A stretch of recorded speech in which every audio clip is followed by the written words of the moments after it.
Good evening, everybody. Glad to see you in the chat. And as you can see, we got Cobb here with us hanging out this evening. We have no idea where the hell anybody else is. Bud tried to join us. He can't hear anything right now. We could barely hear him. So we don't know whether Bud's coming back or not. But yeah, me and Cobb, we're going to try to get this thing going. We're going to have some fun here. Cobb, how you doing this evening, man? Good. Just waking up, the usual. Right. Waking up, breakfast, coffee, clubhouse. In that order. It's exactly how it should be, right? Earlier, guys, I was going to actually take us live while I had Cobb and Biggin on the screen, so it was just going to be like Cobb was live by himself tonight, and he was just going to sit here look really, really nervous all by himself for a while because I was going to hide behind Cobb. Which, if you've ever seen me in person, those of you that have, you would realize that's a really funny image to think about. Me hiding behind Cobb like this. Can't see anything. There you go. This is how we were going to go live tonight, folks. Like, I hear Oz, but I don't see him. Mouth it. I'll lip sync. Like, Cobb does a really good Oz impression, man. It sounds just like him. Just have to write a script out. You never know, guys. You never know. That might be something coming into the future. But yeah, we've got no idea where anybody else is. Well, that's not entirely true. I do know Curtis is hanging out with the guys over at Purple Gang right now. Oh, wait. The big news this week. Henry says you could do like the Coldplay thing going on right now. We're just gonna out people. People trying to have a quiet affair, but then they go to Coldplay, and that was their first mistake. So that shit is everywhere. Yeah, it is, man. It's like, damn, I really don't give a fuck who this guy is or who he's banging. I know. Apparently everybody else does. I read who he is. I was like, I still don't know. I don't remember what it said or anything. I'm like, I don't fucking care. Right? Like, I've got no idea who the fuck that is or why I even fucking care. I do think it's hilarious that they got outed at a concert of all places, but at the same point in time, not really any of my business. What's funny is the Astros. I think it was the Astros, was it? I don't know. Sports teams with those mascots that recreated it. I've never seen that. So Roger's asking, any room to join? Roger, I don't know if you've noticed, but we're a little light on stage here, buddy. Yeah, there's plenty of room. John, if you're ready to go, let me know. We'll actually, Cobb, could you jump into Toy Network? Go throw that over to Roger real quick. Yeah, think so. I appreciate it. Just share it to Toy Network? Yeah, just share it to Toy Network. We'll see who in there wants to come on and join us. Our good friends over at the Toy Network. This broadcast brought to you by Toy Network. For anybody who's wondering, Toy Network is it's basically a bunch of, I guess you'd say, toy influencers. It was an idea that I had ages ago of just trying to get people to work together and network amongst each other that do the toy tuber thing. And, I realized, there are people that do this more on IG than YouTube, and I shouldn't, exclude those people. So I added several of those in. Oh, you know what? Shoot it over to Dave, too. Shoot the link over to Dave. Dave's interested in joining us. Hell yeah, let's get Dave on here. It's been a minute since Dave's been on the Clubhouse. We need to get him back. Trying to share it from my laptop. I'm not sure. Never done it without my That's phone. all right, So man. I just always pop separate tabs up. We got, you know what? I'm sitting here and I'm starting to highlight everybody. I haven't even gone through the chat yet. John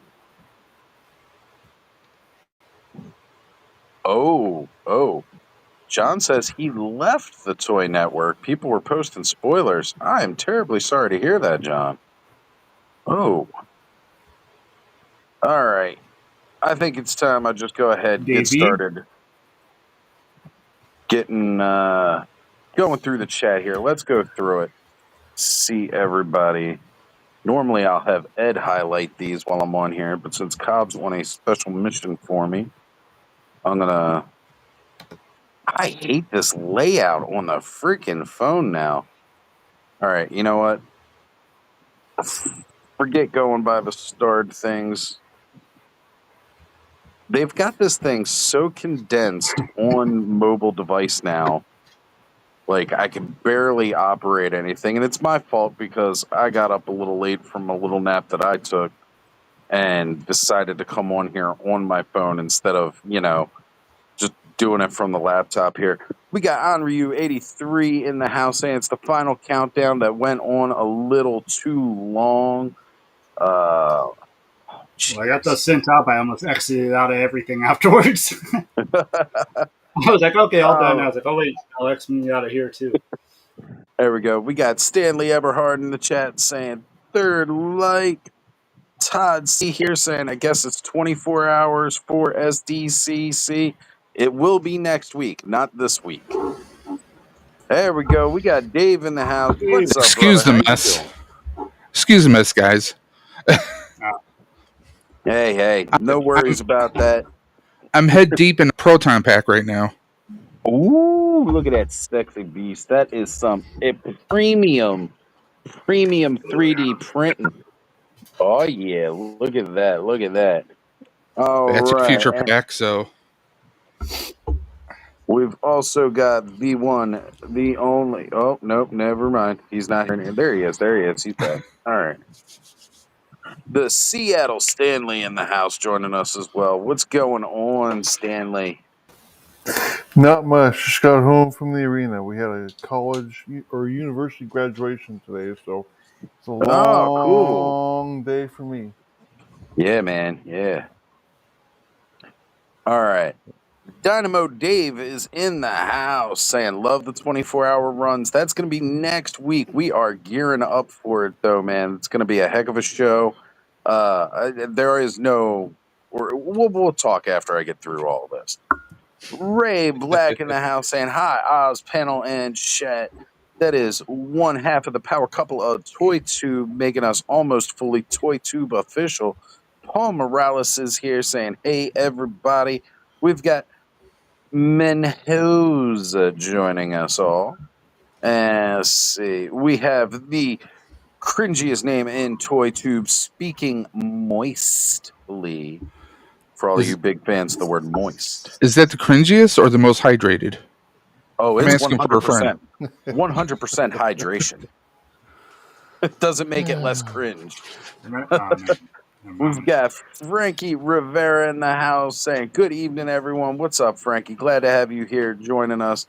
The one, the only, Masterversal Toy Hunter, all the way from across the universe at Eternia joining us. What's up, Eldor, my friend? Good to see you, brother. Oh, Menhoza with the Gnort. I normally say good night. I don't say good north. That's a new one. We've got John. I already highlighted a couple of his comments here, but one half the collecting brothers, John in the house saying, "What up, homies?" And of course, again, also highlighted him earlier, but Roger, anime figure statue collector. It's a tough one to say. There's a lot to get out there. Roger joining us in the chat. Hopefully, he'll be jumping on live pretty soon. Good to have you, my friend. We have the Fat Red Foo, usual suspects in the chat and panel. Well, it's a couple light on the panel tonight, but we'll see how that goes as the thing goes through. He's already joined us on live. He's pulling the double duty in the chat. Dave's mentioned. What's up, buddy? And let me see. It's so tough to scroll down and highlight these. K-Roll in the house. What is up, sis? Good to have you. Thank you for joining us each and every Saturday night. Open up some of them damn toys you've been sitting on. We got Nolan in the house saying hi all, and you know that makes us fully 100% Toy Tube official when Nolan is here. And let me see, we got the Brendan Higgins saying, "What's up, guys? What's up, Brendan? Good time. Good to see you, brother." All right, that comes down to the end of the starred comments. Let me see anybody else that may have jumped in since. Oh my god, I hate these new trolls. These really piss me the fuck off. Oh, we have the man Collects in the house saying hello to everyone. What is up, brother? Good to see you, man. Let's see. Continue. Gosh, it's so tough to read this chat.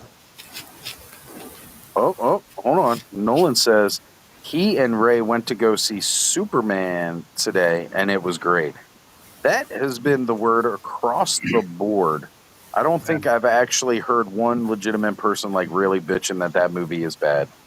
Yeah, aside from other people saying that it's woke, but I guess they've never read a Superman comic before, so I'm not sure that I really care about their fucking opinion on the movie anyway.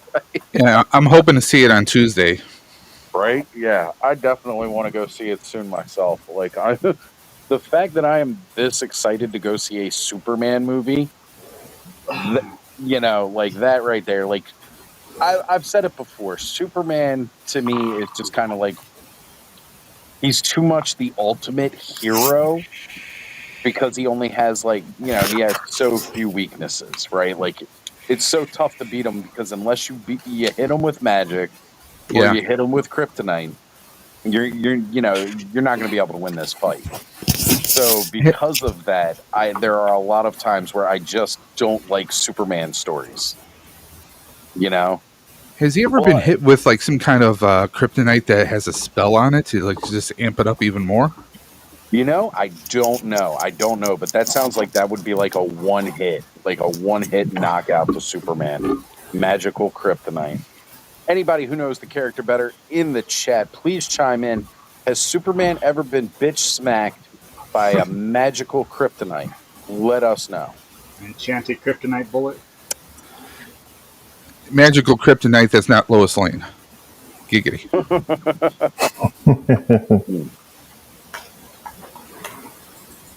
Doomsday almost killed him.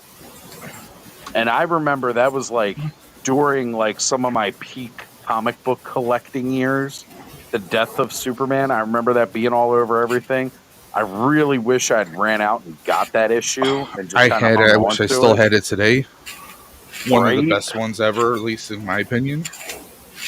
But then, of course, we got the Reign of the Supermen, and that's one of my favorite. And then we had the Energy Supermen shortly after that. Yeah, what was it, red and blue? It started out as just the blue, and then we got red and blue, and it was craziness. And you know what? I wasn't mad at it. Again, it was something that was different, right? So that's where Pokemon got the idea from. Okay. Right, there you go. Todd says all the bitching was before the movie even came out. And, you know, that's when I can't take the bitching seriously. You're bitching about something, you haven't even seen it yet. Just shut the fuck up, let it come out, and then bitch about it afterwards, because I know you will. I will be honest, full disclosure, like as soon as I saw the suit and stuff was kind of like putting me off. But I said I was still going to see it. I'm still going to give it a chance. And everybody and their grandmother's been like, "This is the movie to see." Of course, it's James Gunn. Right. So in Gunn we trust. So hey, Roger, check Toy Network group chat, brother. Check Toy Network group chat. Cobb should have dropped the link in there. If not, Cobb, find Anime Figure Statue Collector on IG. Shoot him that link. And we have Rowdy Riles joining us in the chat. What's going on, Riley? It is good to see you here. Glad to have you joining us. If you want a link, let me know. If you're able to join, you're always welcome. Let me see here. Scrolling down a little bit more through the chat. Yeah. And speaking moistly says Superman is not about his powers. It's about the character. And that's 100% true. Because again, he's way too OP. So it's all got to come down to the character of the man with all the power. And the whole life and death of Superman arc was awesome. Absolutely. It was incredible. Some of the best comic writing ever. Like, ever. Oh, we got Derek Hoover joining us in the chat. Yesterday's podcast. What's up, my brother? Good to see you.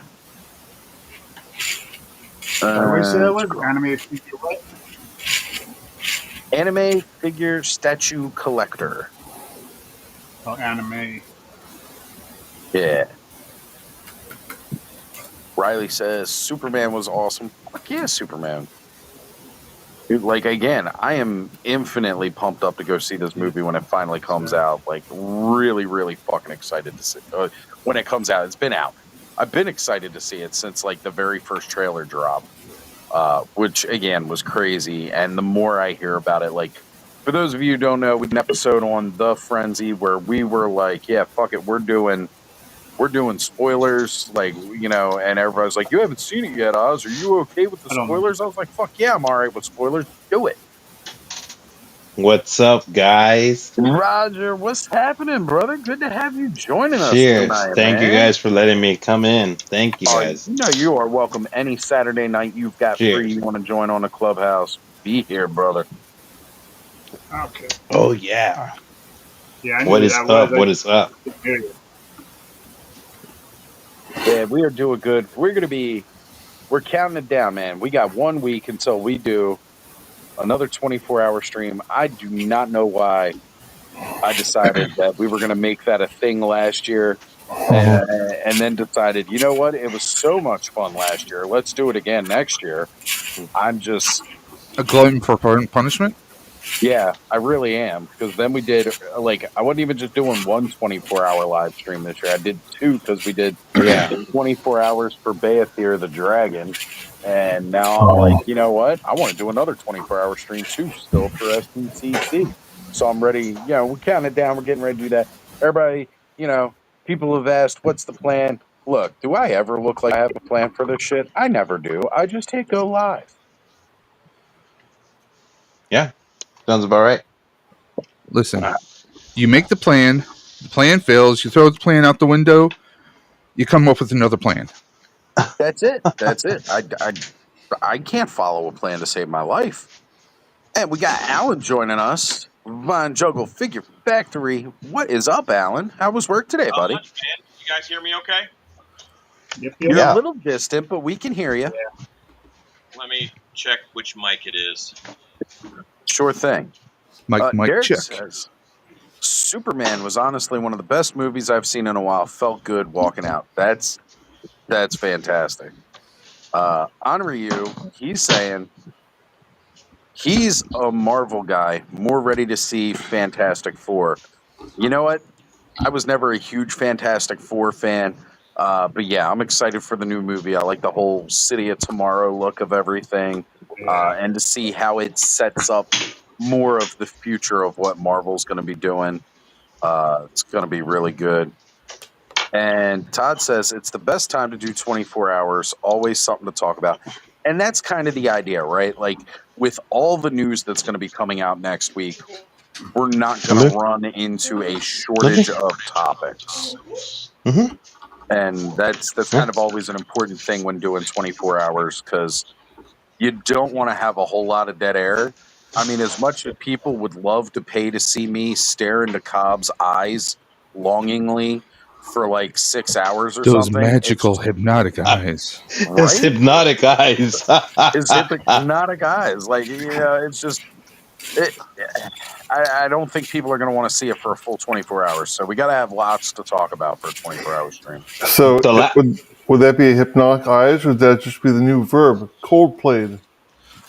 There we go. Yeah. There we go. Someone do a Photoshop of Oz and Cobb. Yeah, Oh, God. Coldplay concert.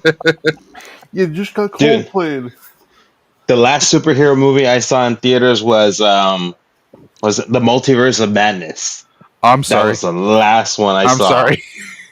Hey, you know what? As much as people knock it, I enjoyed Multiverse of Madness. I don't mind multiverse stories because it really does help tie everything together. You know, especially when you've done some really weird out there shit, or you need to kind of do a little soft reboot of your universe. You know, just throw in a little multiverse bullshit, and Yeah. hey, everything's better. Yeah.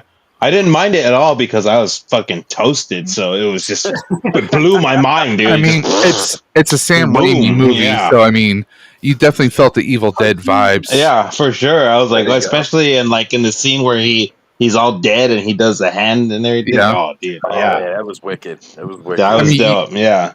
I mean, you can see that was signature Sam Raimi, Evil Dead-esque, Deadites, strange. Yes. Oh yeah. Yes. It was nice to see that. So, speaking moistly said, everybody has a plan until they get punched in the face. Definitely Ooh, another there you great go. quotable line. That's epic right there. Oh, have you guys seen my Neko wall?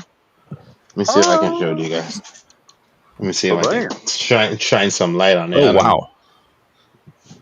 Yeah, that's a Neko wall. Oh man, Oh, yeah. yeah, Jesus, it is. man. Oh wow. And are they all still in box or? Oh no. Okay. No. They are here. That's Got that new that's a Chris cool Michael Myers. that's a cool idea though, having the boxes right up there. Yeah, dude, I really like the box art. Yeah, I'm a sucker for that for sure. No kitty. beautiful. And for me, it's all about physical media. Like, check, this is a movie from Oh, shit, 1986. Chopping Mall classic. Shopping Mall, yeah, you guys know. I had that For on me, VHS. Like my dad was a big horror movie fan, so we used to have that on VHS back in the day. I had this on VHS, but my VHS player ate it, so the tape was ruined, dude. I was so upset, so bummed out. There we go. We're getting Alan added back here. He popped out there for a sec. All right. Yeah, I dropped out because people sounded a little bit robot-y, and I didn't know if it was me or if it was on other ends or what. Is it me? My end because I'm from the phone. No, it might be my end because the phone. I don't know. They've been doing a lot of updates, and I'm not sure how StreamYard's running these days. Whether it's running like local server or whether that's it's a great running one. on their servers. So Recently got this too. Oh. Yeah, Alan, you don't sound robot to me, and I'm on computer. You just sound like you were a little bit further from the mic. That's all. Here we go. Hold on a sec. Hold it back up there, Roger. Hold it back up. Oh, jeez. Does Oz and Anime Collector sound a bit robot-y, glitchy to you guys, or just me? We may sound robot-y because we're on phones. It might be me because I have headphones and I am on the phone also. No, to me you sound perfect. I was going to say, everybody sounds good to me, but StreamYard's But it's something on my end. I'm getting... StreamYard's definitely been doing some stuff lately. Bon Jovi, dude, it's so good. Heck yeah, man. Living on a prayer. We're halfway there. I could never not sing along to some Bon Jovi. I mean, his daughter... Is it weird to think that Bon Jovi's daughter-in-law is Millie Bobby Brown? Right. So now she's Millie Bobby Brown Bon Jovi? Her name just keeps getting bigger. Yeah. That whole name, it just keeps getting bigger and bigger. So we try got saying that 10 times fast. Right? I don't think I want to, even though I could. I mean, I could say Rubber Baby Buggy Bumpers and Arnold's Rubber voice, baby so. buggy buggers. Rubber Baby Buggy Bumpers. Ha! I bet you didn't know I was going to say that. Then you didn't know I was going to You say sound like that. Donald. I Down. fucking love Last Action Hero. Love Arnold. Yeah. Great movie. Cowbunga Dude says, I like anything with Wanda in it. I am inclined to agree. Anything with Wanda in it or out of it. And we've got G.I. Jetman in the house saying, hey, everybody, how is everyone tonight? We are good now that you're here, brother. Always good to What's see you. up, dude? Hi, Jeremiah. All right, and Just Jeff in the house. What is up, my man? Boy, my man is pulling through for me. I appreciate you on that. I'll talk about that more in some upcoming weeks to talk about it. All right, I think that catches me up in the chat. So basically, I was going to try to see once the usual panel, the usual gaggle, was all here with us to see how they like the idea of doing. We found out last year, and I'm glad we did because we've done a couple other 24-hour streams since. It was really good to know this to help out with those. That although StreamYard does not mind you doing a full 24-hour stream, YouTube will not repost your stream after 24 hours. They won't repost a live stream longer than 12 hours. Wow. So because of that, Punk's stream was broken down into segments. We even went a step further for the Bayathier live stream, and we broke it down to several hour increments across different channels, which was a lot of fun to do. But we did a channel surf where we went from channel to channel to channel just to make sure that each segment of that 24 hours could be restreamed. And, that is something that is really cool. So I decided last year, instead of doing a straight 24 hours again, we're going to break it down into segments. I don't know whether I feel it would be more optimal for us to do like just 2 11-hour and 59-minute segments, so we come right in under that 12-hour mark, or whether we do 4 6-hour segments. That'd be Maybe cool. we'll do 6 4-hour segments. Any which way we want to break it down to get us a good full 24 hours that people can go back and watch.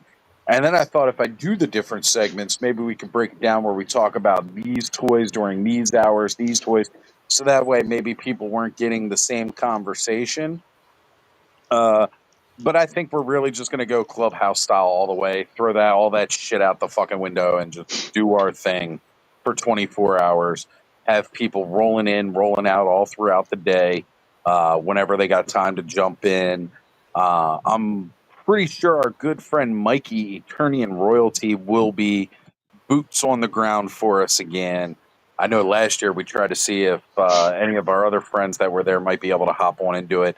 I know we had a very short bit where our friends at Toy Habits jumped on just to say hey, and I know Mega J jumped in for a little bit during the 24 hours while he was there last year.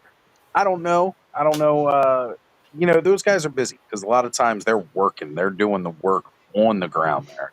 Yeah. Mikey's there as a spectator, so it's a little bit easier for him to kind of jump in and walk us around because he's not doing something for like his own channel. Like, again, Mega J, he's working doing Champions and Nefariety out there. Toy Habits, they're doing work for their website. They got a lot of work they got to do because it's a lot of news and they got to get it all together and put it out. So, like, I never hold it against people when they can't jump in like that, but it's always cool when we get that. So we'll definitely have some time, hopefully, where somebody will be jumping in and giving us a little walk around. So if there is anything that we see throughout the week that maybe we want them to be able to walk by and take a look at for us, we'll definitely keep that in mind. So that way we can try to see as much of it as we can. Because most of us, we're toy collectors. We're way too broke to afford tickets and hotel room to go to something as big as San Diego Comic-Con. That's for sure. And I'm not too far away from it. Right? Right? We And got I still Jay can't go. Astro here. Right, exactly. Yeah. So Yeah. Jay Astro saying, "Hey dudes, what's going on, brother? Good to have you here, Jay." All right. So what's been going on this week aside from Coldplay news? Anybody get excited about anything this past week? The Coldplay. I've been seeing so many memes. Oh, It's been a heavy meme week. Oh a lot of man, people are it's photoshopping stuff together. Like there was was it Logan and Jean from the first X-Men movie? You got the actor who played Cyclops looking at it. yeah. Yeah. There's tons of it. Oh man, when you're that famous and you cheat, everyone knows about it. I mean, did they not think like, hey, wait a minute, the dude's married. It's just like, hey, we need to keep it on the down low. Maybe a concert isn't where we should be going. Maybe he thought the what was it, the kiss cam or whatever was not going to go on him. Listen, then what he should have done was paid for the suites, have the shades down, some kind of like one-way tints, something. That's why I said earlier that shit was funny. Well, again, my big thing was I have no idea who this guy is. Oh, yeah. Honestly, I'd never even fucking heard of his damn company until this week. Yep. And if she's HR, does she fire herself? Does she fire him? What? I mean, in all essence, he fully disclosed the relationship to HR. Full disclosure. I mean, I don't know what their company policy is, but he disclosed every inch.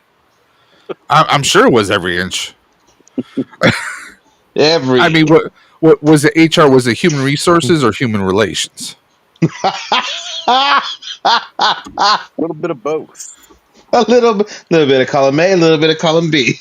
Yeah. Andrew Davis says, "I'm pretty sure that girl talked to him into going to that concert, but he was thinking and listening with his mini me." You know what? Here's the thing. Like I was just saying, I had no idea who this guy is. I had no idea who his company is.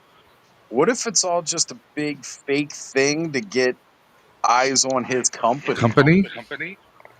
Right? Yeah. Like what if that's the deal? Like, let's make this huge scandal so people will know who we are. Because honestly, I've been hearing all about it this week. I still have no idea what the fuck that company is or what they do. But that's just my own laziness. Or if it's legit, what if like she was conspiring with the wife? Oh, hey, just saying. There you go. Just saying. True.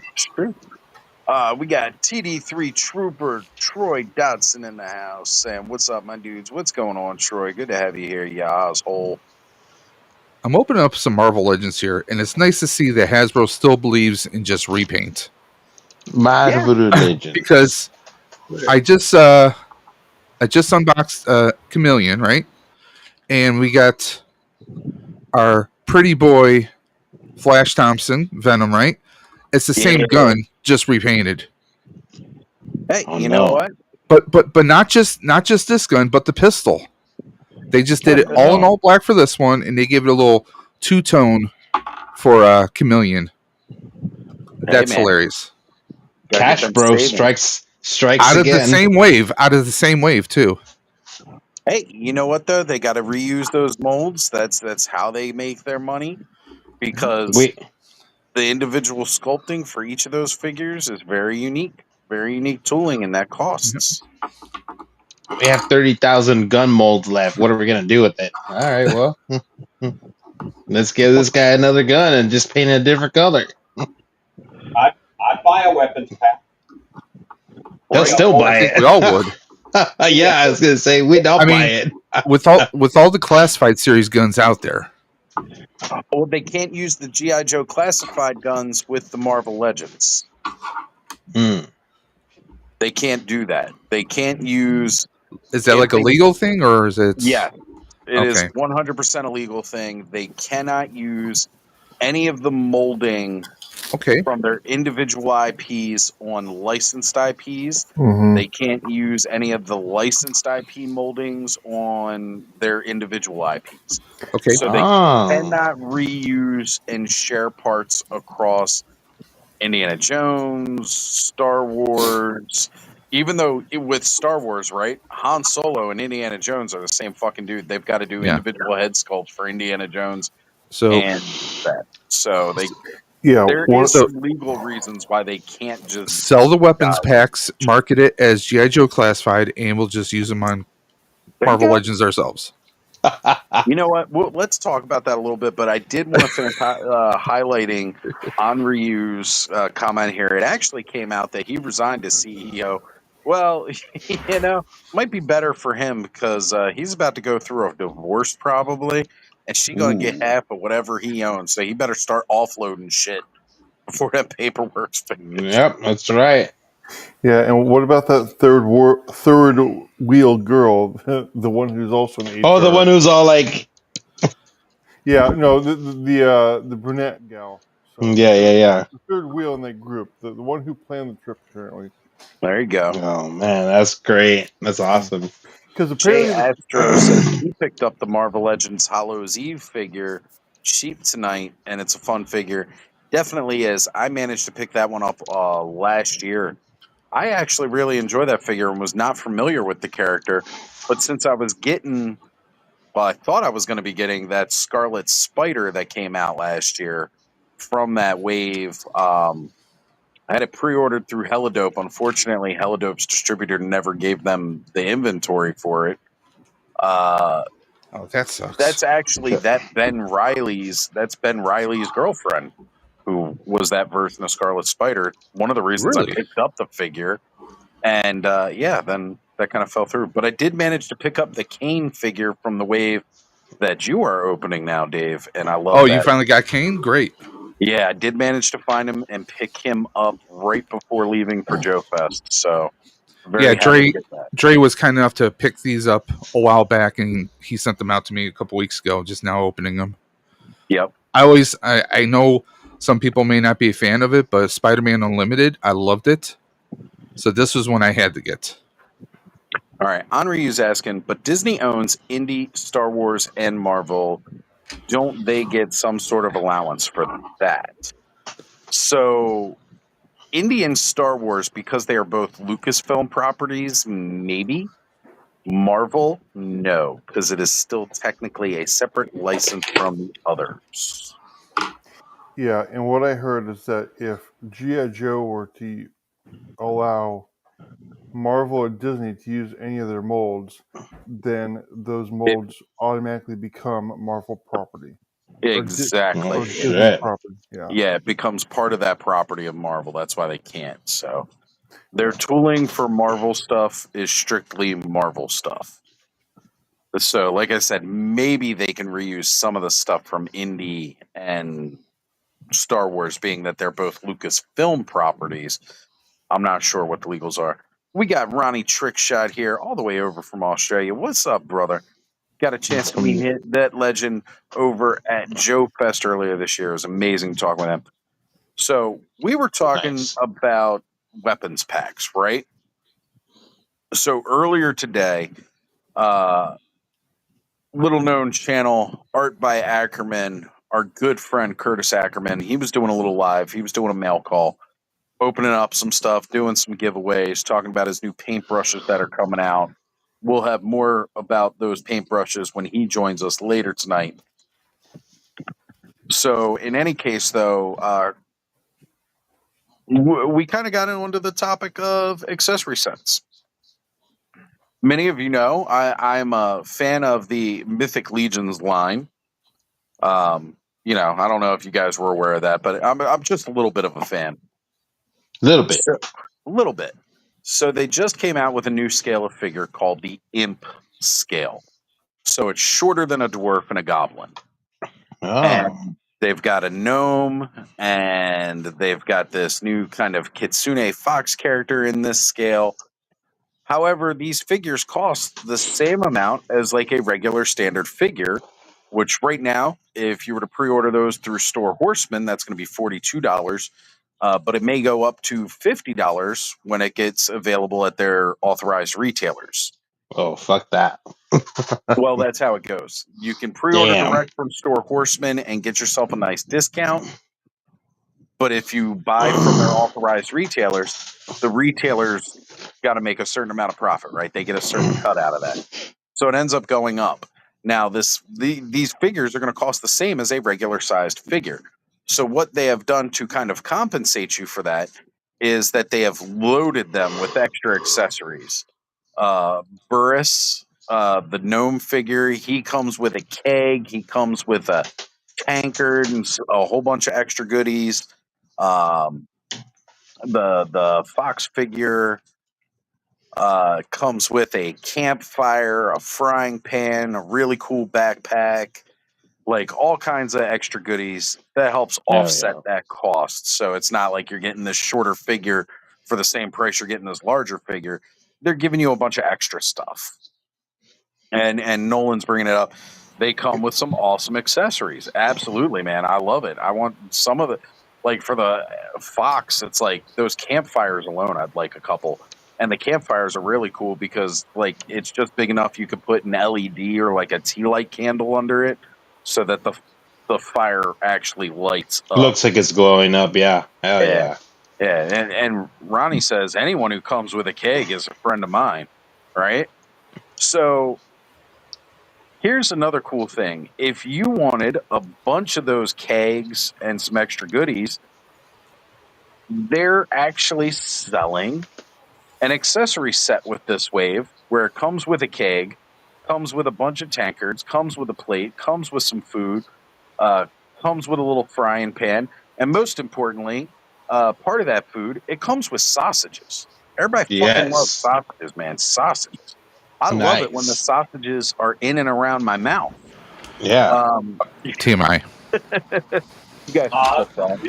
TMI. You guys can clip that. I definitely said it. Didn't the latest HasLab, like the Snow Wolf or Snowcat or something for G.I. Joe? Snowcat. And sausages with it too. It's got 2 individual sausage links. It comes with a campfire. It comes with some fish. It comes with the tent. Well, mind you, most of that stuff is in the unlockable tiers, which they still haven't hit 100% yet. So, I mean, G.I. Joe usually hits it. So, I mean, what their target is? What's their target is 8,000. So they're at 7,104 right now. Yeah. So I mean, it'll fund. Right? Oh yeah, there's no doubt in my mind that G.I. Joe HasLab's going to go all the way, unlock all tiers. Freaks figure says literally just left Purple Gang stream and hear that. You know it, buddy. You know it. Todd C says girthy, juicy sausages. Oh my god! As long as they're not too veiny. Yeah, then you have the Ramsay Snow Game of Thrones scene. There you go. But yeah, so again, like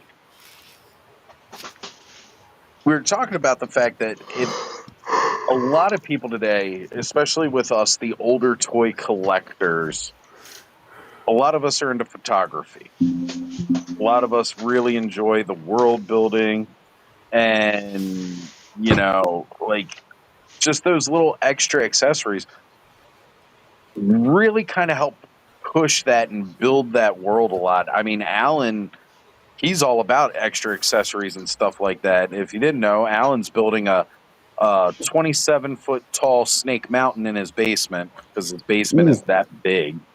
12 feet tall, not 27. It's going to get larger every time I talk about it. That's what she said. Oh, that's Snake Mountain over there. Yeah. Look at that beast. Look at that beast. I know people with smaller entertainment centers. Right. So getting those kind of cool extra accessories really helps build out that world, helps build the scene. I mean, fortunately, we're in a wonderful world today where a lot of people are building that kind of stuff on their own, and they're able to take that into their own hands and create their own things. Um, but I feel a lot of these companies are leaving a lot of money on the table. Our good friend Thanos, when he does a lot of his pictures, he goes out and buys a lot of the mini brand stuff. And Yeah, if you guys I've aren't seen that. familiar with those, you go down like they're kind of sold down like the girls aisles, that division of the toy aisles where you got the boys' toys, the action figures on one side, you got the girls' side with the girls' stuff, and then they got those mini brands. People are going through and buying those mini brands because they're actually just about 1/12 scale. Yeah, And just about. yeah, and you get like KFC buckets and everything like that out of there. So it's just one of those things where it's like I feel by not selling these kinds of accessory sets that a lot of these bigger companies are kind of leaving money on the table. Now, for Horsemen, for the past couple of waves, they've done hands and feet packs, they've done spell effect packs, they've done weapons packs.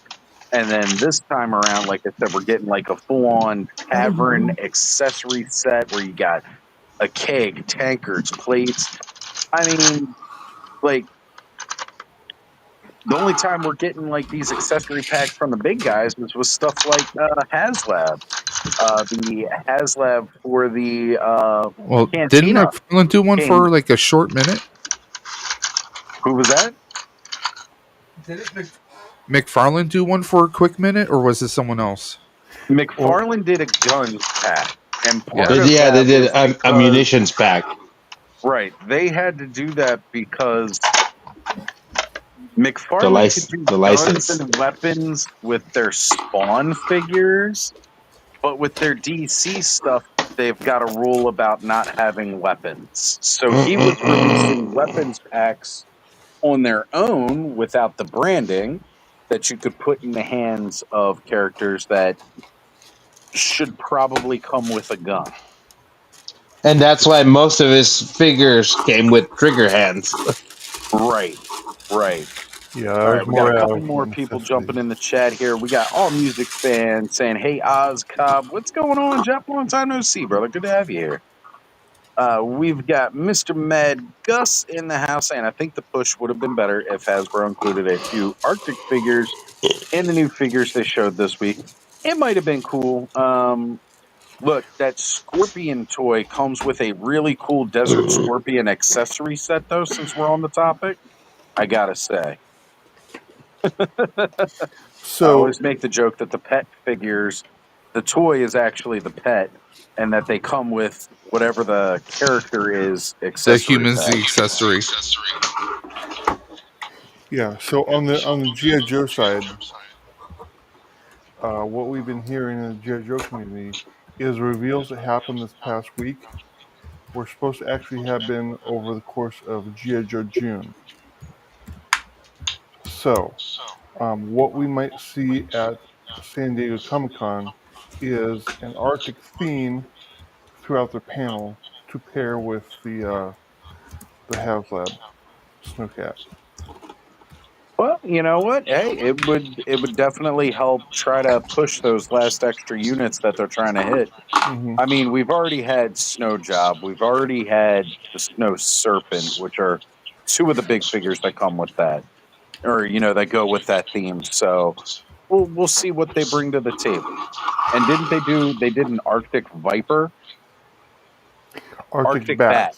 That was it. It was an Arctic Bat. So they've done some snow figures already and released them already. Mm-hmm. So you can always use that to help build this out a little. Now, K Dog Broadcasting says he's out of the loop. What's 24 hours of awesome? I have suspicions. Just next week we're going to be doing 24 hours, so we have enough time to actually talk about all the cool news we're going to be seeing coming out of San Diego Comic Con. We did it last year. We're doing it again this year. It's going to be great. That's why last weekend we were trying to figure out what everybody wanted to see from San Diego Comic-Con. And yep, K-Dog Broadcasting says, I know 3D printers can do anything. Anything that people are able to do the sculpting for. Oh, Yeah, yes. that's Yes, what they I was can. thinking when you're talking about accessory packs. Like a few months back, I wanted a clipboard for something in Snake Mountain. So I hopped in Blender, I modeled the clipboard and printed it. It's the most boring thing I've made, but I needed a little clipboard. So, Right? and I think they're a little scared of 3D printing. For as many guys out there like Thanos who buy the little mini stuff, I think there's a lot of folks who print their own accessories. Now, Alan, if you don't mind me asking, would you say it's a steep learning curve learning how to model your own stuff? Yes. Okay, because I'm into 3D printing, but the thing is, like, I'm only using like pre-existing files. I'm so scared about trying to learn how to do modeling myself, like to make something custom. Like I'm a sculptor, so I sculpt in clay. I make masks. I make costumes. Like that's my job. Mm-hmm. So there's a steep learning curve for me, and it's very frustrating because I know what I want to do, and if it was clay, I could just do it. But because there's that machine, and I don't know what the button is, and I do a lot of stuff the hard way. I know it, but I'm doing it, and the more I do it, the more I learn. I use Blender because it's free, and there's actually a lot of good tutorials for it online if you have time and patience and can learn. Okay. I normally only go to YouTube to learn if I encounter a problem, and I use that to get me over that roadblock. Yeah. I try to figure something out myself first, and when I get completely lost with it, then I consult YouTube University and figure out what it is that I was getting wrong. Yeah. All right, we've got Terrence's next toy in the house saying Purple Gang Gang had Satanic Panic tonight. Little relapse to the 80s. Satanic Panic was manic. All right, Mr. Mad Gus says, I passed on the cat because it just wasn't enough there to make me want to back it. I was able to backtrack on the hiss I missed out on because I didn't want to feel left out on a Hasnet.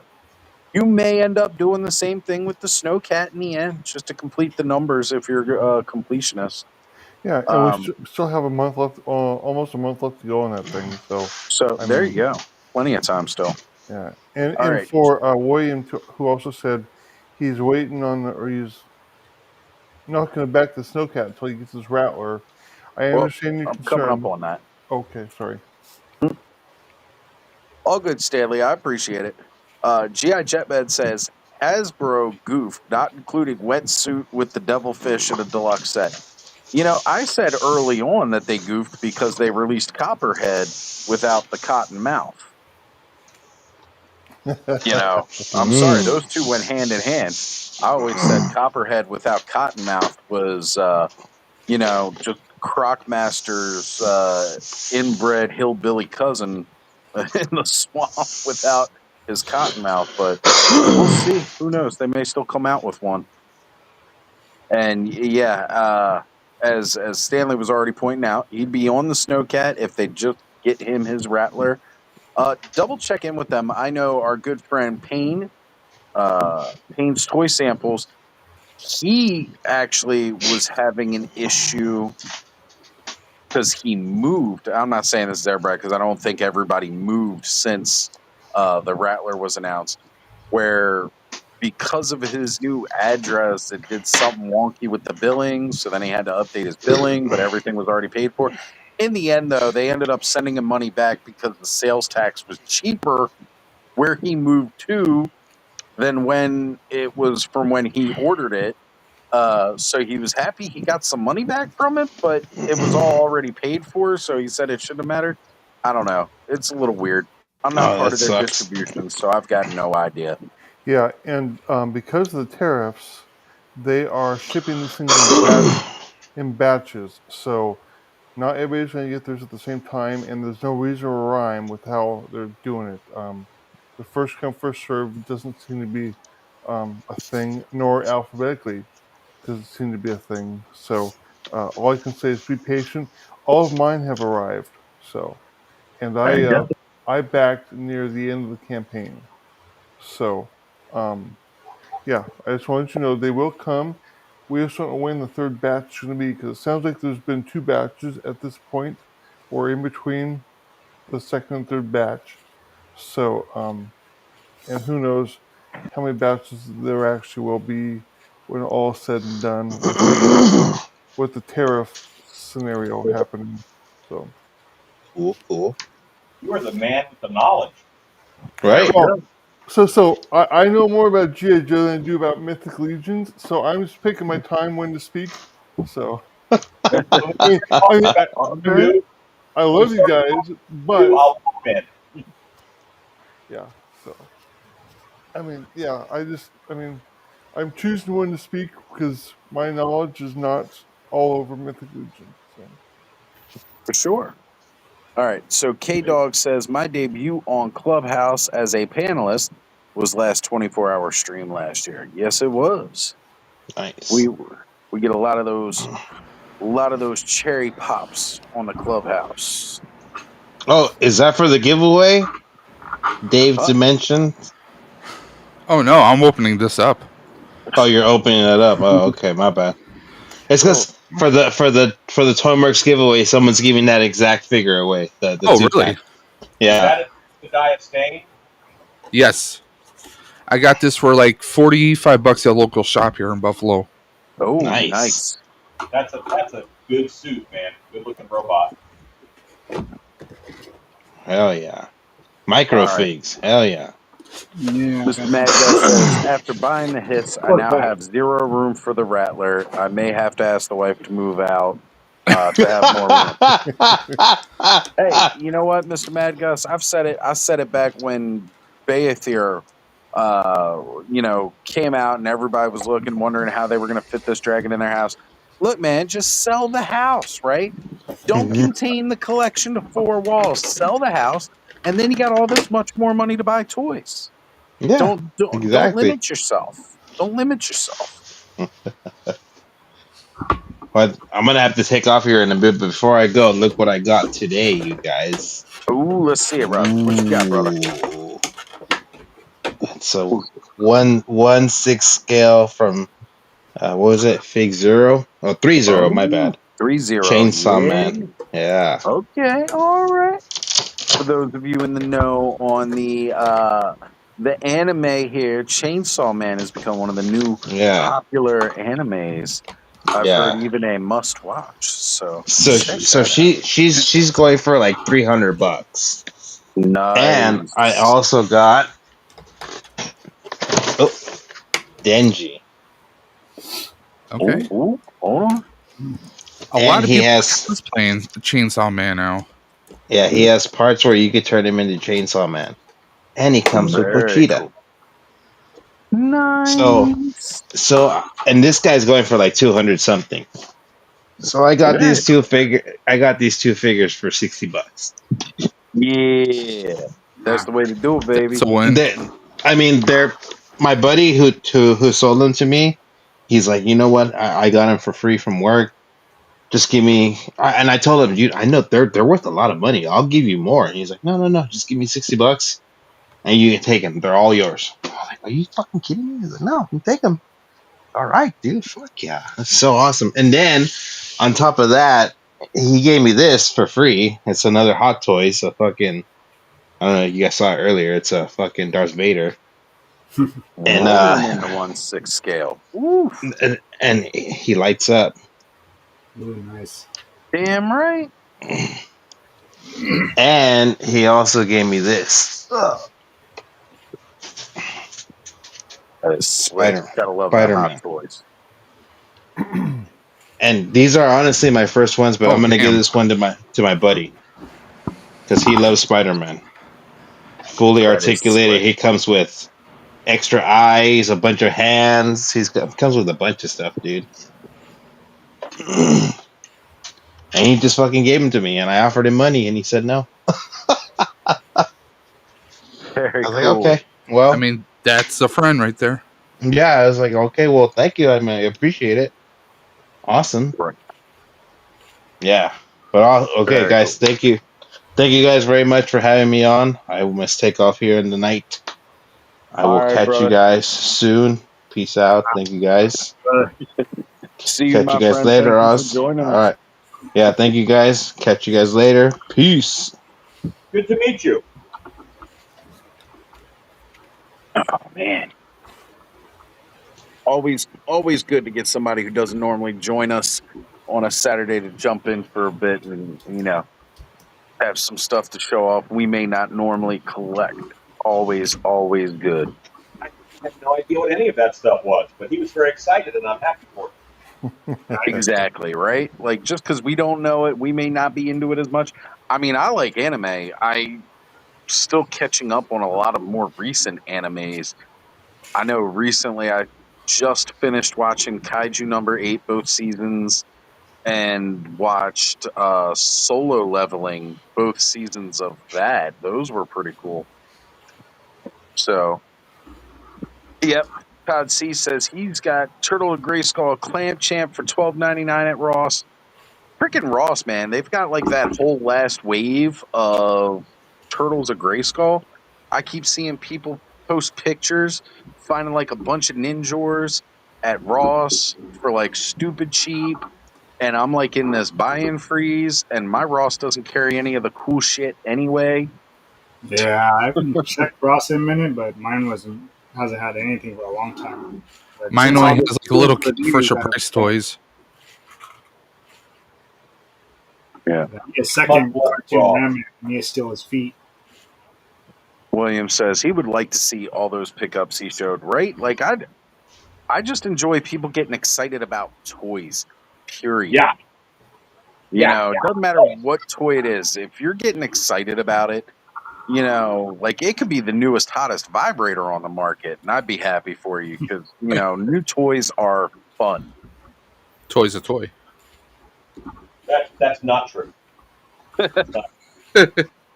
Honor Hugh says, I never find anything good at Ross. Same. My Ross has nothing. Like, I walk in there and they've got like all the infant and baby toys, and I'm like, Yeah. yay! Exactly.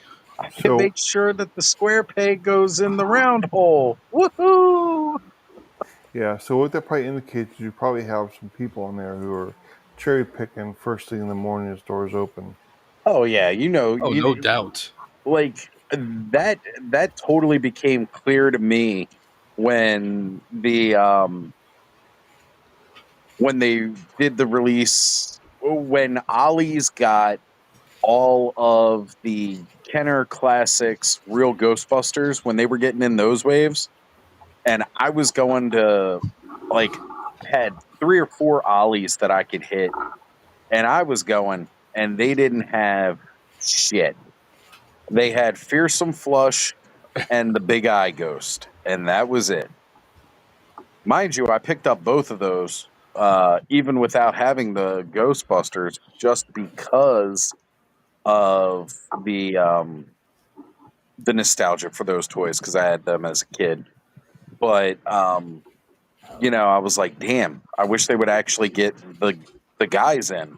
I would really appreciate it if they got the guys. And finally, like all the ones around here never had anything. So at the time I was dating Dawn, and she was down in Virginia. She ended up getting she ended up finding all of them and getting all of those for me, as well as the Ecto series slimed Ghostbusters. Or the Plasma series, not Ecto series, Plasma series slimed Ghostbusters. She ended up getting all those for me too, because she managed to find the full team of them. And that was really great, because then I finally had my full set of the original Ghostbusters, Mm-hmm. as well as the Plasma series ones, which were a bonus because they would glow in the dark. And so when she finally came up here to Maryland to see me and drop those off, it just happened to be Maryland Toy Expo that weekend. And we walked around Maryland Toy Expo, You and found them? every vendor had Kenner's Classics Ghostbusters, real Ghostbusters, sitting there for sale, $30 to $40 a figure, and some of the tables didn't even bother to remove the Ollie's sticker from the package, where I Yeah. could You gotta see love that they that. just bought them for $4. And Yeah. like, I was just like, fuck you. This is why I can never find any of the shit I'm looking for when I go to the stores, because all you know, I get you run a toy business. Go through a fucking distributor like Entertainment Earth and go buy a case of this shit. Allow me to be able to find the shit in the store, because I like hunting in the store, but I can't because you bastards are showing up at like 6 a.m. You know the guy who works the toy department. You're giving him blowjobs, and he's fucking giving you boxes of toys that I Yep. can't go pick up. Totally took the fun out of the hunt, and that's why I just don't bother to even hunt at stores most of the time now. I'll poke my head in to see if there's anything cool, but honestly, the toys I'm collecting these days, you can't really buy them in store anyway. Yeah. I see a lot of Rosscon tables at my local toy shows too. It's like, I mean, the table's purely probably 85% Ross items. You know, it's freaking sad and it's terrible. And then like Ross gets in a lot of really good stuff right around Christmas time. Mm-hmm. And the cool one thing that I will say about Ross at Christmas time, so they'll get in all that stuff. And if you've got the extra funds at the time that you can go ahead and shop for yourself at around Christmas, like you can pick up some really cool stuff at Ross for the most part. Um, you know, but like me at that point in time, it's mostly just making sure that I'm shopping for Connor and other people so I don't have the money to spend for myself. By the time I get some money for myself again after the holiday, they clear it, like all that stuff goes the week before. But the main reason most of that stuff clears out the week before Christmas Stocking isn't stuffers. because of like not nosed ass resellers coming in and reselling stuff.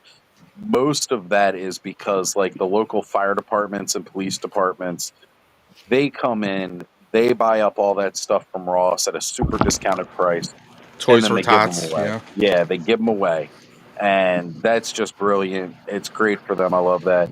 Oh, whoa, guys! I don't know if you heard, but we kind of got a big deal in the chat here. We got a punk with Never heard of them. toys saying hello, fools.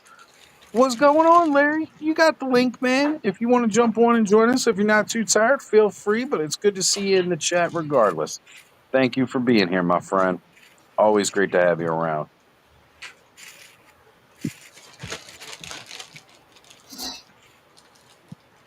I'm still wondering where Ed is. He didn't say he was taking a weekend off, and he ain't here.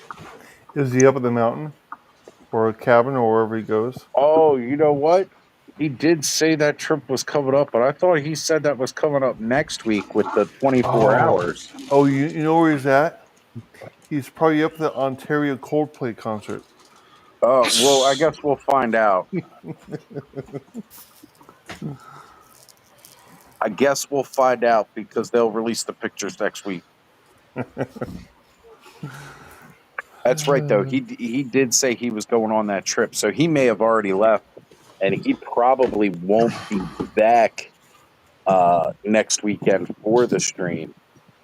All right, so we'll work around that. We'll figure that out. So Oz, I know I mentioned it to you, I think, in a message, but my haunt's open next weekend, so I could do some pop-ins Saturday night from the haunt while it's running and maybe show some cool stuff. Dude, I'd be down for it. It might not be San Diego Comic-Con, but you know what? Anytime you want to give us a tour of the haunt, I am all for it. Like I said, I always tell people, my friend Alan has the coolest fucking job in the world. I He builds and gets to be around Halloween all year round, and yeah, I'm envious of that. It is a monster camp weekend, so pushing hard this weekend. I won't be on too late because tomorrow is what we call hatching day. Everybody pulls their masks out of the mold. Mm. Mm. That's where they got the idea for hatchables from. I see.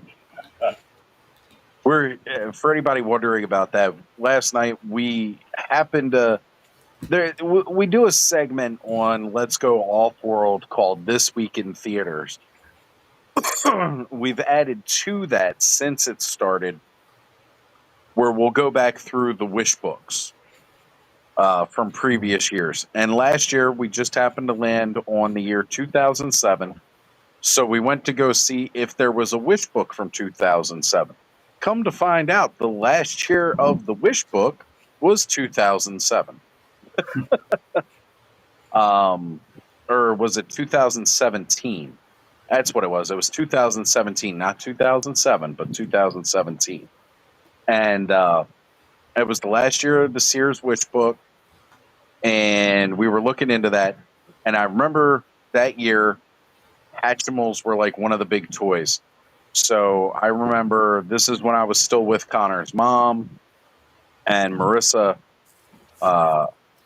She was trying to get one of these Hatchimals. And basically the big thing is like didn't really know what was inside until it hatched, and then you had this little cool, electronic plushy toy. And it would come and it would hatch out of the egg.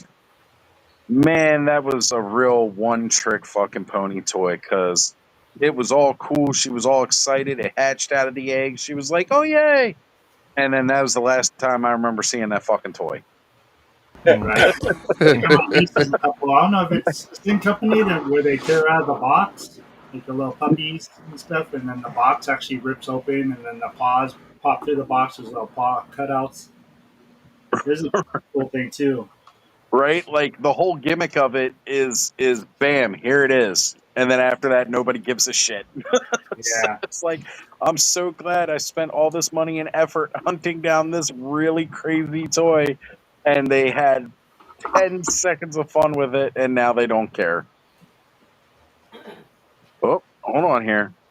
Just Plain Yogurt says, Walmarted me today. Got an email saying my pre-order for Vintage Faker is canceled because they don't have any, but you can go to their online store and buy it from a reseller for double the cost. Yep. So he is not the only one that's happened to. I saw quite a few posts where Walmart canceled their pre-orders, which it's just status quo for a lot of the For Walmart Walmart. cancel con stuff. They'll let you pre-order it. They'll gauge the demand. They'll place their order from the company. It'll come in stock in the store. You might even walk through and see it in the store and say, hey, you know what? I don't need to Yeah. worry about this. I got it pre-ordered, and leave. And then next thing you know, you're getting the cancellation notice because, I found it in Walmart. the store and canceled my pre-order because I was like, fuck. Just Yeah. saying like another month before it would ship. And I was like, I found it in the store. Like, what the hell, you guys have it? Well, you know what that means? You might as well just cancel the pre-order. It means they're going to cancel it for you if you don't, because they're just going to put it on stock in shelves. They don't give a shit about your pre-order. And then once they sell out, they're out of stock. And much like Yogurt said that you can find it on their website from one of their third-party sellers.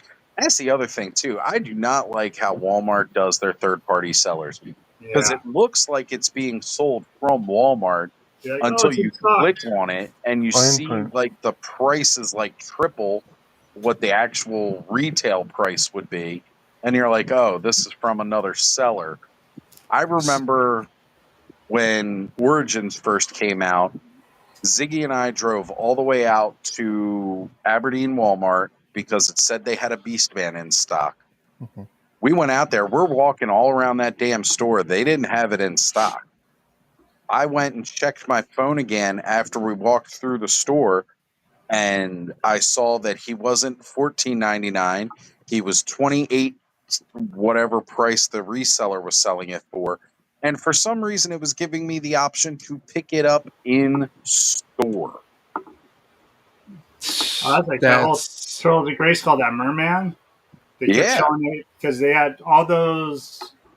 That whole wave was like the same SKU, but they had Merman up there. But then you order it and go to pick up, and it was whoever they had before, Moss Man or something. I was like, Right. why do you have the picture of Merman up there? It's because it's I Yeah. guess the same SKU, but Yeah, it sucks, man.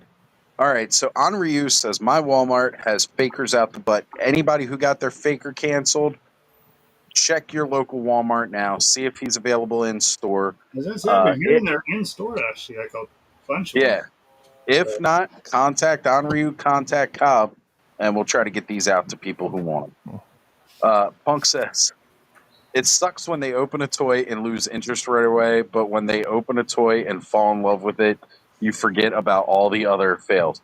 That is the honest truth. When they open that toy and it is like their toy, like when we were kids and we opened up that toy and that was our toy, like it went with you everywhere you went. You have tons of adventures with Oh, it. buddy. That's worth it all. I'll go through 100 toys just to find that one toy, because I mean that's what it's all about. That is 100% what it's all about. I freaking love that. Oh, Iryu says his has Faker and the retro Zodak. Yeah, I've seen Zodak almost peg warming at my Walmarts. See, how the hell are you guys still seeing freaking Motu at Walmarts? Mine have not carried Motu for years. I gotta drive by 30, 40 minutes to the Walmart. All the Walmarts here don't have nothing. I've said it before, I've got, like 8 Walmarts and Targets in any direction I leave from my house. North, south, west, doesn't matter. East, like tons of these retailers all around me, which is why I don't have any like really good local toy stores, local. Like I got to drive all the way out to Eternia Dreams, which, honestly is one of the coolest toy stores to be able to drive to find that kind of stuff. And Alan prices accordingly. He's got to make a profit off of what he's getting, and he doesn't get like any kind of discount. So Yeah, and he's buying a lot of collections too.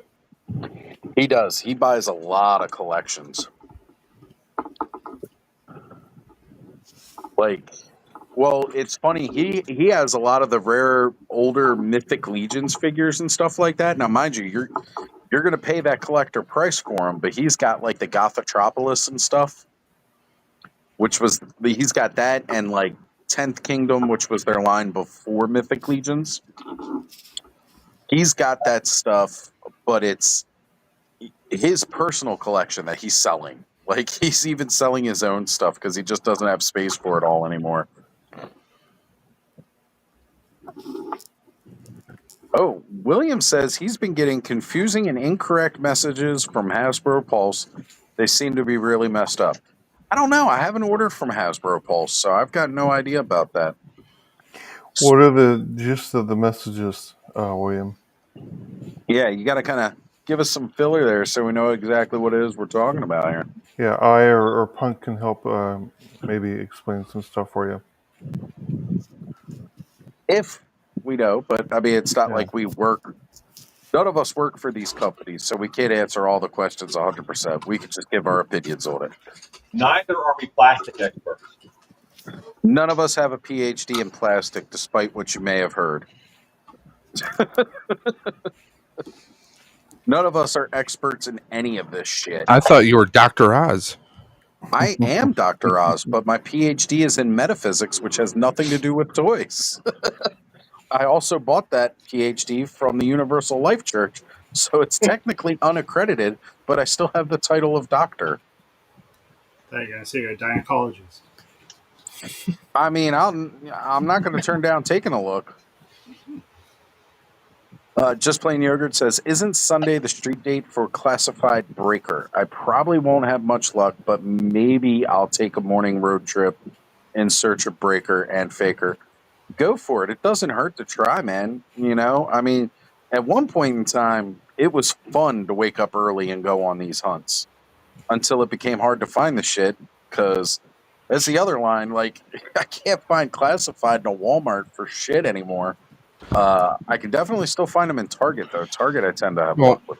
here's something. I just came across a video on Instagram.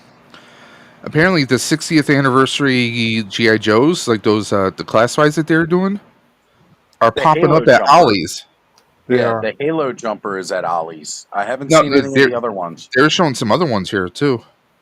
Oh, you know what? I do believe I saw that the sniper. Retard Sniper. So that was their last wave of the 60th anniversary classifieds. They've got the new firefighter is what's kind of out now. Let me Um, see if I can. all right. So Williams says they they're told showing him some an different ones item was here. shipping that hadn't paid yet. So yes, the snake armor, the claw, and crystal ball have all. We've gotten emails on those saying they have shipped, but yet we have not paid. So you're in the same boat as everybody else on those three specifics. The There you claw, go. the snake armor, and crystal ball have been the three recent ones. At least the ones I pre-ordered. But I only pre-order the exclusives and the hard to find sellout ones. So I'm not pre-ordering everything. And then Punk just followed up with another message for you. Yeah. So there we go. Todd says both Marine Sniper and Halo Jumper were clearance at Amazon at 1.2. Yeah, they're just trying to, again, Ollie's does warehouse clearances where these toys aren't Yeah. selling. They're not moving out of warehouses.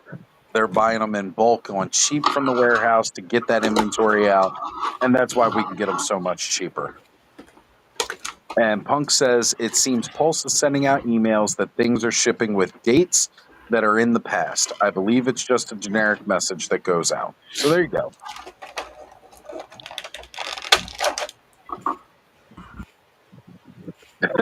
And William says they sent 2 messages to expect his Rattler months ago and nothing since. Well, we had already kind of talked about that earlier.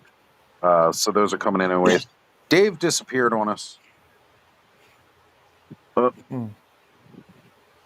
Maybe Cobra took out his camera. Ghost got him. I was trying to give him full screen again because he was holding up stuff, but now he's on a different cam than he was before. Yeah, let me fix that. So, can I show you something that I think is cool? Of course you can. I've just been fiddling around with the Turtles Mechanic Ooh. and whatever this Star Wars, not Mondo, not Mandalorian heavy. yeah. That is Paz Paz John Vizsla, Favreau. Pez Vizsla. and Rio Blast. that's John Favreau's character. That looks good. Like together with Rio Blast's top. And I'm going to paint this too. Mechanex's legs and arms, and I like his armor, but I switched out the hands of Rio Blast onto Mechanex. Like this is pretty cool, and it even works. I had to do a little bit of trembling, but who knows afraid of that? It even works to pop the helmet down. Yeah, I dig it. It actually looks really, really good. Considering it's a Black Series head on an Origins body. I've got that figure and never would have thought to pop that on an Origins figure. Well, it wasn't easy because the pegs are very different. Yeah, they are. But I wanted to do a Boba Fett-like figure for Skeletor has a council, Boba Fett, Jabba the Hutt is on the council, and I wanted a Boba Fett-like figure. So this is going to be that guy as soon as I get him painted up. It's going to be that guy. Speaking of that guy, we got art by Ackerman on stage with us. Good to see you. What's up? Hello, Curtis. What's up? All right. And since I'm still actively avoiding Curtis, I'm going to hop off of here real quick. I'll see you guys in a minute. To be expected. Yep. What's up, Curtis? What's going on? Howdy. What's going on? Not much. Oh, What'd I Setting up miss? for a diorama display. Curtis, I have a question for you. Yeah. What is the year span? Because you guys got 2017 last night. Yeah.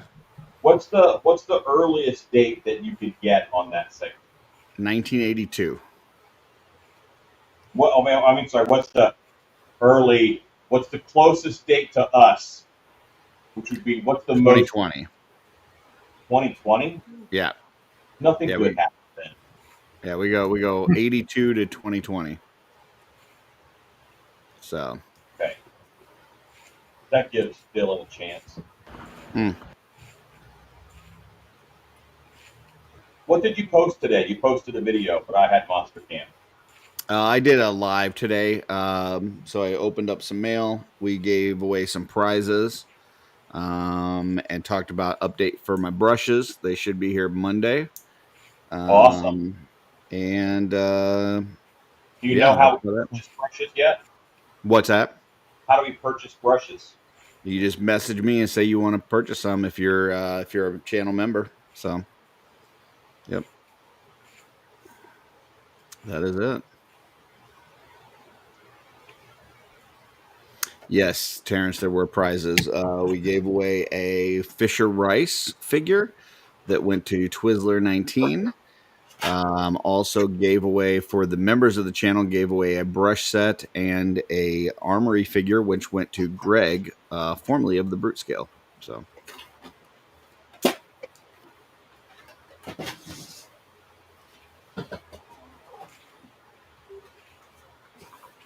Alan for Curtis, Yes.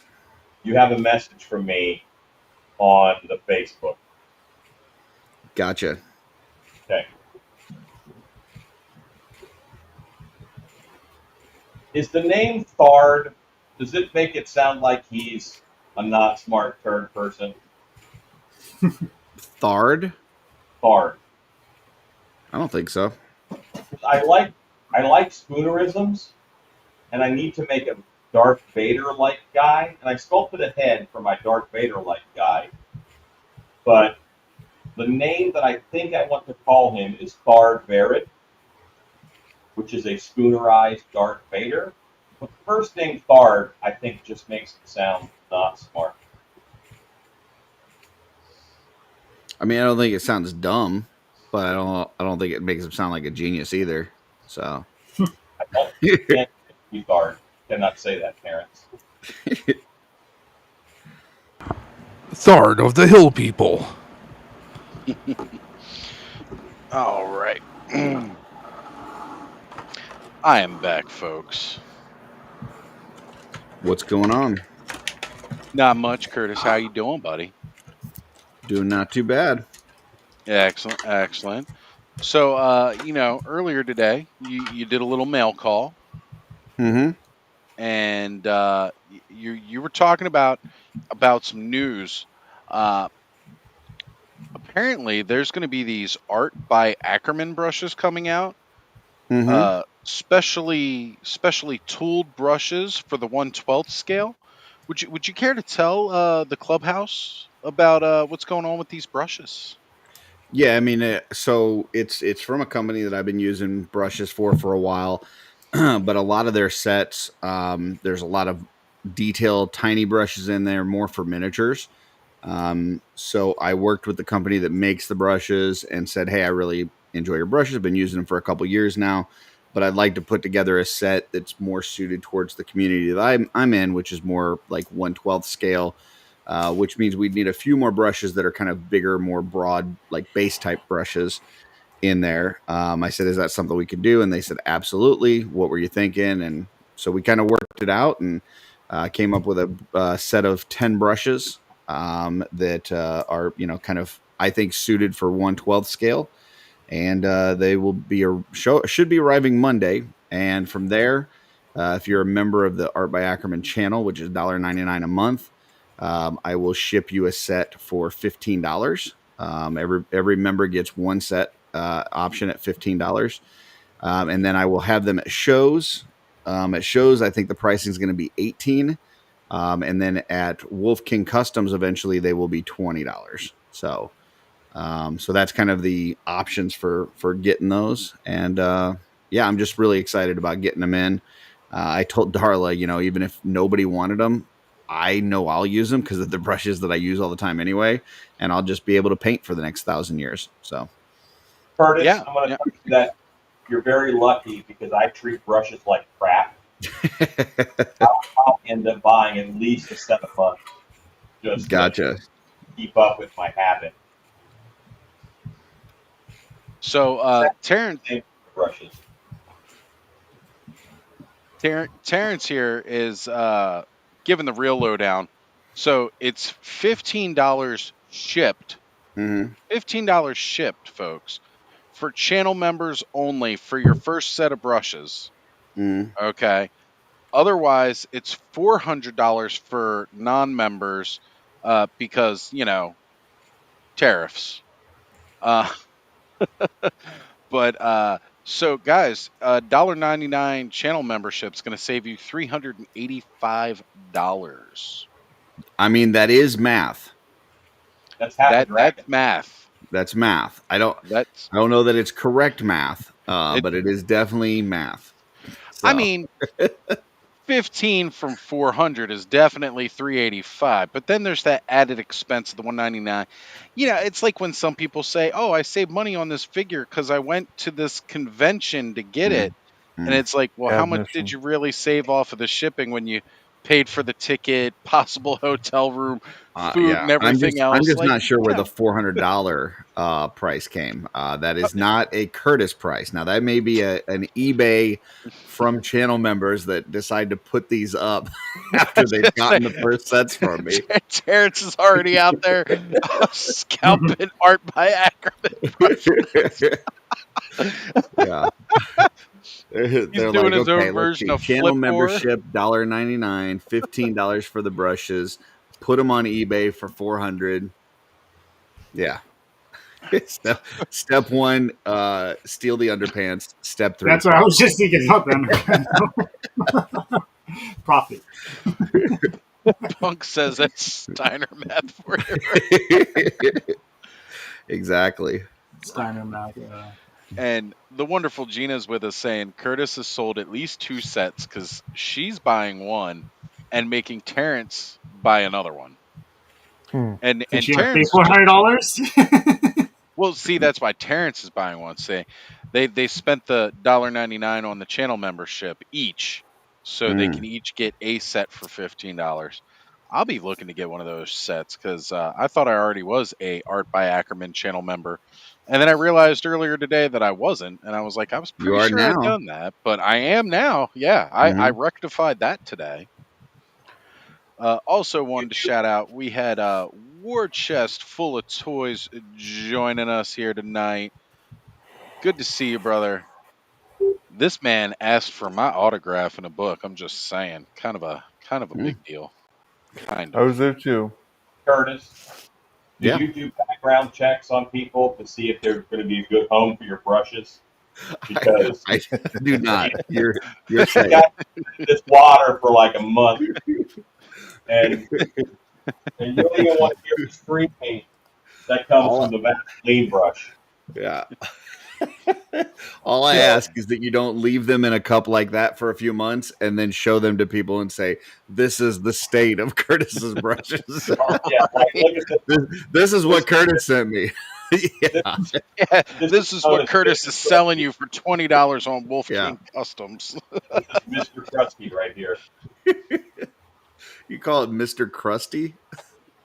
Well, yeah, it's a very crusty brush. Yeah. I mean, at least he named it. I care enough to name another one. Oh, yes, he's dead too. Yeah, but I buy these by the 100, so I'm gonna use them. Well, Curtis would appreciate if you're buying his brushes by the hundreds. Yeah. I mean, as long as they're not at the $400 price. I'll be honest with you guys, like, this is not a money-making venture. If I break even on this, then it just allows me to, continue to get more and bring, Right. buy more. But it's not something that, I really wanted to do something. I mean, my whole channel, all the hours that I put in, it's all towards kind of encouraging people to be in this hobby and customize and create. And same thing with this. Like, this is just trying to help people out. So, I hope it's successful, because then it allows me to continue doing it. Maybe even, do, whether it's some other tools, a wet palette, or, maybe some other detail brushes, to go with it or something. So we'll see what comes of it. But yeah, it's definitely not something that I'm going to be making money off of, for sure. No. Yeah. Again, like anybody who really thinks that any of us who are in this YouTube sphere, with maybe the exception of Alan, Mm. and that's only because he runs a very, very successful, two very successful haunted YouTube channels, all about the haunts and everything like that. Mm. None of us are making any kind of money off of our YouTube channels, and like subsidiaries or whatever you would call it. I mean, Punk does the work for it too, where Punk's probably one of the very few that it's helping him pay for the hobby more. Exactly. Not necessarily making money, Mm-hmm. but allowing him to, because he does all the work of posting the affiliate links for like Amazon and Entertainment Earth and of course like Big Bad Toy Store, stuff like that. He's got those affiliate links that allow him to get credit so that when he buys from them, yeah, exactly. And that's just what I was getting to, Punk. Like I said, you're the only one who's putting in that kind of work and actually really making something of your channel. You're doing a fantastic job, brother. I will say, like, when it comes to the customizing space, Emil Wickman's probably the most successful customizer I know, in terms of just having, like, he's just putting out tons of figures. He gets a pretty good payday for each one. But even when you consider what he gets paid for his figures, when you think about how many figures he's tearing apart to make it, how many hours he's putting in, how many 3D parts he's using, like, I mean, when you consider all the time and work and everything, all it's doing is really helping to pay for the next one that you're making, So from a customizing space, even the most successful customizers aren't really making money off of this, or at least not making a living. And then when you look at the YouTube space, I mean, I know I've talked to, like, Robo and D Amazing and people with really, really successful YouTube channels, or what you would consider successful YouTube channels. And it's like, it subsidizes the hobby, right? It helps to pay for certain things, but you're not making a living off of it. Yeah.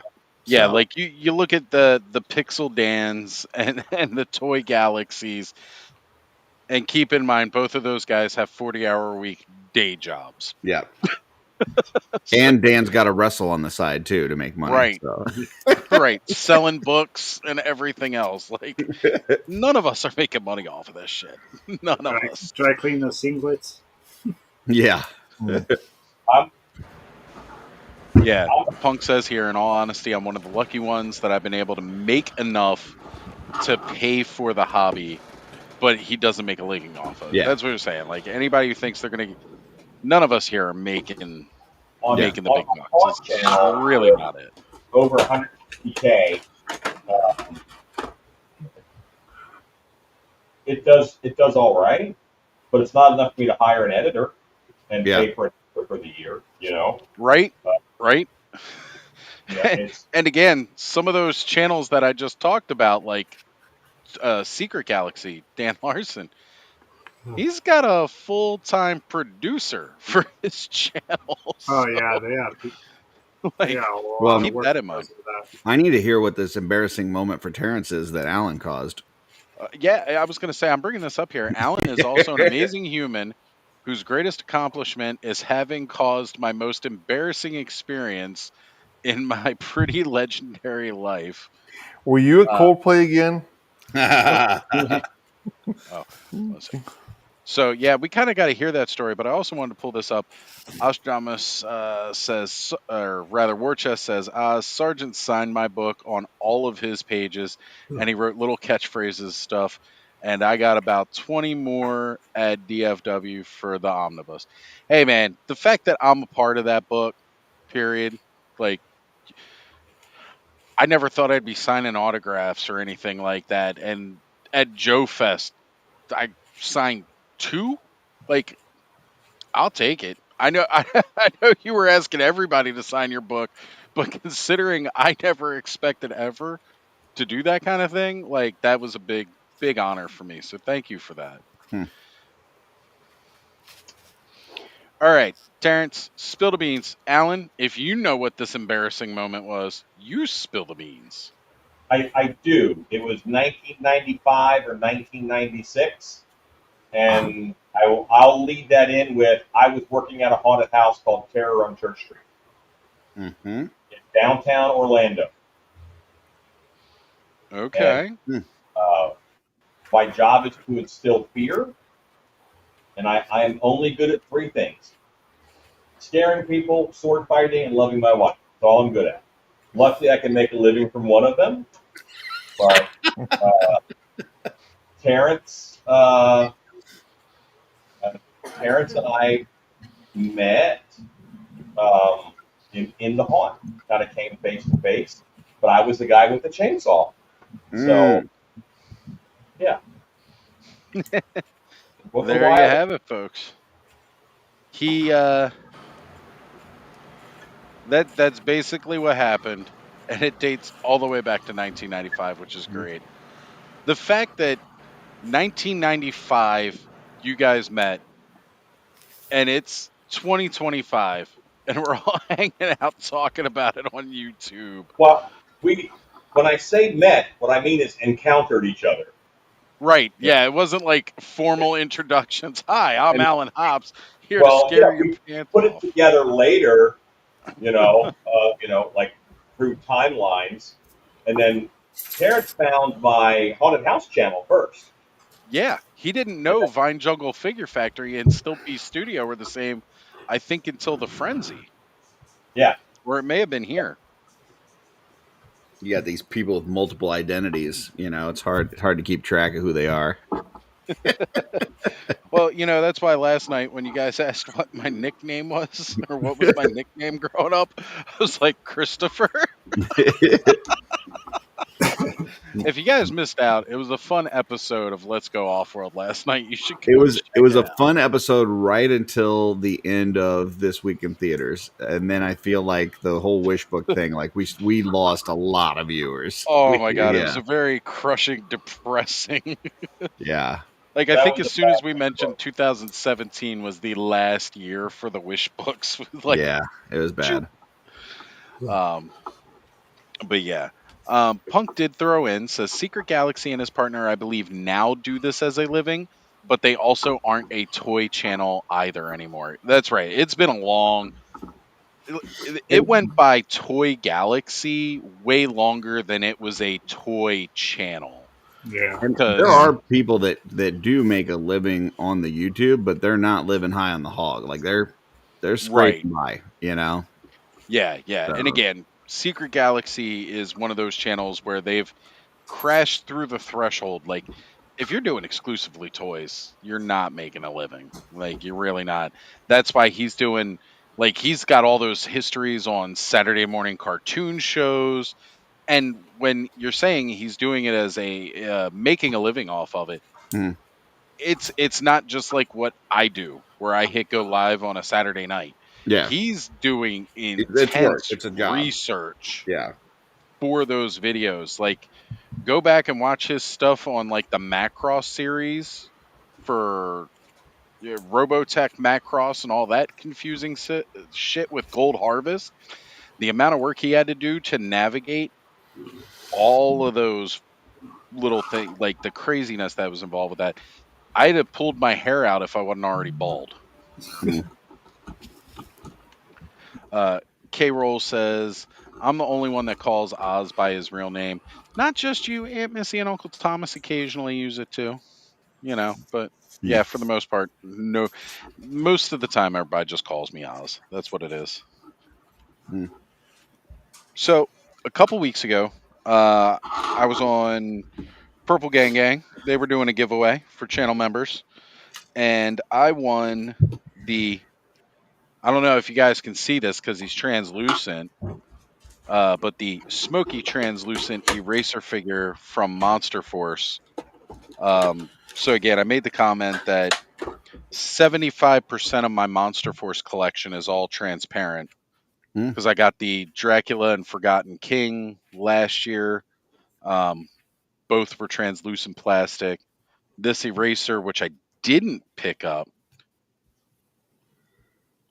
Terrence, not only do my work colleagues call me Oz, but dating all the way back to when I was working at GameStop, when my district manager was promoting me to store manager, he actually, like, he had to call me up to find out what my name was in the system because he couldn't find an Oz in the entire company.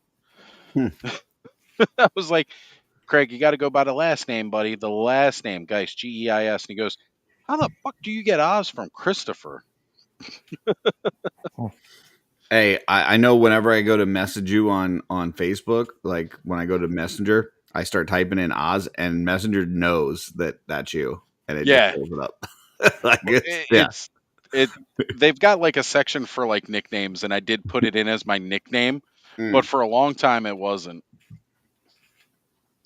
But yeah, it knows who Oz is now. It Yeah. knows. Um, we got highly articulated Adam saying, "What's up, nerds?" Adam, come on and join us. Have fun, I mean, brother. we may be nerds, but at least we're not Canadian. Oh, oh, shots fired Is across the is border. Loose Collector Bigfoot up somewhere for pre-order? Yeah. Should be at Loose Collector actually. Mm. I believe it's up for pre-order at their website. Where's Dylan at tonight? He would know. He pre-ordered 20 of them already. I'm sure he would. And Yeah. aren't they doing? Wasn't there something earlier? I think in the Let's Go Off World chat, they're doing a black version of that too now, like a different version of it. I don't know. I can't keep track. Loose Collector. I kind of keeps a blank couple out when numbers. Dylan's talking. Yeah, there's the Yeti as well. Well, yeah, there's the Yeti, and then there's the Bigfoot. But then I've heard Mm. they're doing like a black version of each. As Rick posted it. It's in our. It's in another chat. So they are doing black versions based off of Native American lore, Hmm. which is also really cool because it doesn't get enough credit there. It's not just YouTube they make money from, but brand deals and sponsorships. Brand deals is where most of the YouTubers make their money if they do this for a living. I was actually looking at that tab since for some reason I've still got to go through and delete a whole bunch of crap off my channel so that I can do channel memberships. But I got to go back through that and look at those brand things. I'm thinking I might have to just start chilling for Magic Spoon, even though I've heard it kind of tastes like cardboard. I don't know. I'm down to just try some cereal. Greg, formerly the Brute Scale, since he's watching this also means he's washing himself because he's probably in the shower right now. Says it's past Dylan's bedtime. Probably is. He is a youngin'. And Ray says, "Don't you be hating on us Canadians, Curtis." Did any of you guys get any of these biker mice? It's funny. I know who was showing one off earlier. Was that Curtis? Cobb? Was it you? I know Curtis. You were showing one off earlier today. I was just looking at those at Walmart today while I was there. I'm still on my no buying. I'm trying to figure out how to do solo layout here. Here it is. There you go, Curtis. Yeah. But they didn't have any of the bikes. And I said I wouldn't buy any of them unless I can get the bikes. But the bikes are going on clearance too. The Walmart I was at just didn't have the bikes. So they had all three of the mice. I am Is he holding mad his at sausage? myself. It's a hot dog. It's a So he's holding his wiener. It's a hot dog. I don't it's know why wiener. you would think it's It's something Oscar else. Mayer wiener. It's just a hot And dog. why is this the year of toy sausages? Because fucking sausages are brilliant. Because of George Gaspar, that's why. Fresh Monkey Fiction is getting some flack for showing a lot of stuff when they haven't delivered lately. That's in a lot of ways that's just the name of the game. Like they've got a lot of different projects going on right now. They're not quite in a rhythm where they're showing off a lot and then they've got a lot coming. And they're going to be making that adjustment, and eventually they're going to be in just as big a rotation as everybody else, where you're constantly going to be getting stuff in and constantly pre-ordering new stuff, kind of like where I'm at with Four Horsemen now. Because for a while I was just pre-ordering, and the only time I was ever getting anything in stock was when Figure Obscura came out. And then Necronominus hit. So now, like every couple of months, I'm going to be getting new toys that I've had pre-order for like 2 years, and I'm okay with that. Pre-order train. It's the way to go. Yep. Punk says Instagram knows typing in rad brings up random diorama now too. Same. I start to type in rad, and yeah, I get random. See, look, he's washing dishes. Close enough. There He's you go. probably doing it shirtless. There you go. I got fixed. All right. Bam! Thanos holding the wiener. Holding the wiener. Although Thanos doesn't join us anymore, I still have fun with his head. You know what, though? I did ask him earlier if he was going to be here tonight. He said he will make it, and it'll be late. Yeah, he's going to be joining us a little bit later. For most people know. Oh, look. See, I was joking. I was thinking he probably had his shirt off, and he says he got the shirt off for me. There you go, Greg. That's right. You know. And also, Punk saying Fresh Monkey doesn't charge you till it comes in, so people shouldn't care. Right? Like, if they're not charging your account, it's a double-edged sword. You pre-order it, you don't put any money down. It's great. Just be mindful of those emails when it says it's going to be processing soon, because better hope you got your money in your account then. Mm-hmm. Make sure it's there. You know it's coming, folks. We got the Who Lesson Warlock Jordan in the house with us. Jordan, I was just showing off. We got this really cool eraser figure that I won from you guys a couple weeks ago, and I'm finally opening them. I saved it for a clubhouse to open. I gotta tell you, I love the gear on these guys. Like, it's so good. I can't wait to see Jordan in a couple months at Joe Lanta. It's gonna be awesome. Ooh yeah, it's always fun. You know what, Jordan? We need to go have a smoke break out by the trash can. You know what I'm saying? There you go. Look, highly articulated says, I just got out of the shower. No shirt yet. Damn right. See, the people love us so much here on Clubhouse, man. They just can't keep the clothes on. That's understandable. Jolana gonna be so much fun. When is Amen. Jolanta? What's that, Alan? When is Jolanta? September 26th, I think. Oh. 26th, 7th, and 8th. It's a 3-day show. I will say the accessories for Eraser are a lot harder to keep track of than the ones for Dracula.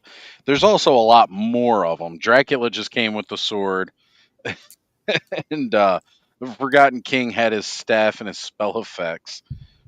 So right now on my screen, Oz, you're looking down, and I see Dave Dimension fiddling with stuff, but I just see his hands, and it's really like you are, messing with and looking at what you're working on. You just have giant hands. I'm all up in what's going on there. Yeah, Oz the customizer.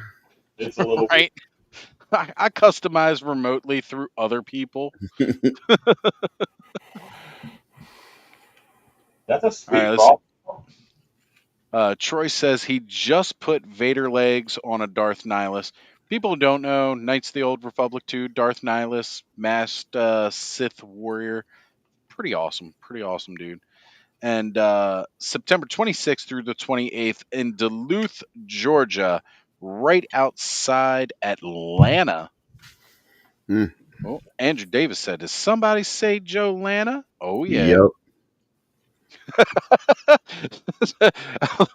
Oz looks like he has T-Rex arms. Yeah. It kind of does look like that from the way it's posed. Those do look kind of like where my arms are coming down is where Dave's hands are at. Yeah. I got big head and tiny arms. I am wearing a black T-shirt, so yeah, it does kind of work. It does. It does. It looks and it flows just like that. We're gonna leave it like that, just because it's too funny for me to correct in any kind. Mm. Did you ever hear the tragedy of Darth Pelagius the Wise? I thought not. It's not a story the Jedi would tell you. It's a Sith legend. Mm. K-Dog says, shift the arms over to Stanley. It goes so well with the mullet. Okay, hold on. We're going to test this. Oh, that kind of works. That kind of works. Oh, man. Although it may not work for too long because I'm crashing here. I work today. I work tomorrow and I work Monday night. I headed San Diego Comic Con, so I'm Well, probably where's the gonna missus? Get her to join the clubhouse. She's welcome here. Yeah, she's on the patio at the moment. So Oh, okay. Okay. Well, we know she's not sleeping because we don't hear it. Hey, we had a very Almost made a joke about that, and then I thought the person I was that I didn't. Curtis go, and he fires off. Oh. look. We had a talk about that while we were at Joe Fest. mhm. I was sitting in the lobby upstairs with Stanley and the missus, and I gave her a little bit of guff. I said, "Oh, I found out we were so entertaining, you fell asleep watching us." And, and she got kind of rosy red, and I was like, I let her know, like, look, we all gave Stanley so much shit that we asked, all right, who's snoring? And he threw you right under the bus. Like, did not even try to say it was the dog or any. Like, we wouldn't even know if Stanley didn't have a dog, right? Like, we didn't. wouldn't know. I mean, And it's he not just like threw we her. haven't had people fall asleep on the screen, right? Right. Bud's done it before Yeah, plenty of Bud's fallen times. asleep plenty of times. Never tell Bud tried to join us earlier. I don't know what happened. I guess his internet's acting funky tonight. He tried to join a couple of times. But yeah, we let her know that she's totally cool with us. We joked around about it for a little bit, but we've had bobcat attacks happen on Clubhouse. Yeah, all kinds of crazy shit happens. So that's just part of the norm. Yeah, and Oz, I want to thank you specifically for giving my wife that amount of time because she really appreciated the time that you specifically were willing to spend with her, talk to her, and all that. So Well, yeah, I mean, she felt very welcomed. You dragged her all the way out to Joe Fest. I mean, I don't know what the hell's wrong with you, but some of us were gonna try to make her feel a part of it. Yeah. Nah, I joke because that's the other thing I do. I was giving guff to Stanley for dragging his wife out to our toy convention, and you know what though? There's somebody else here that does that.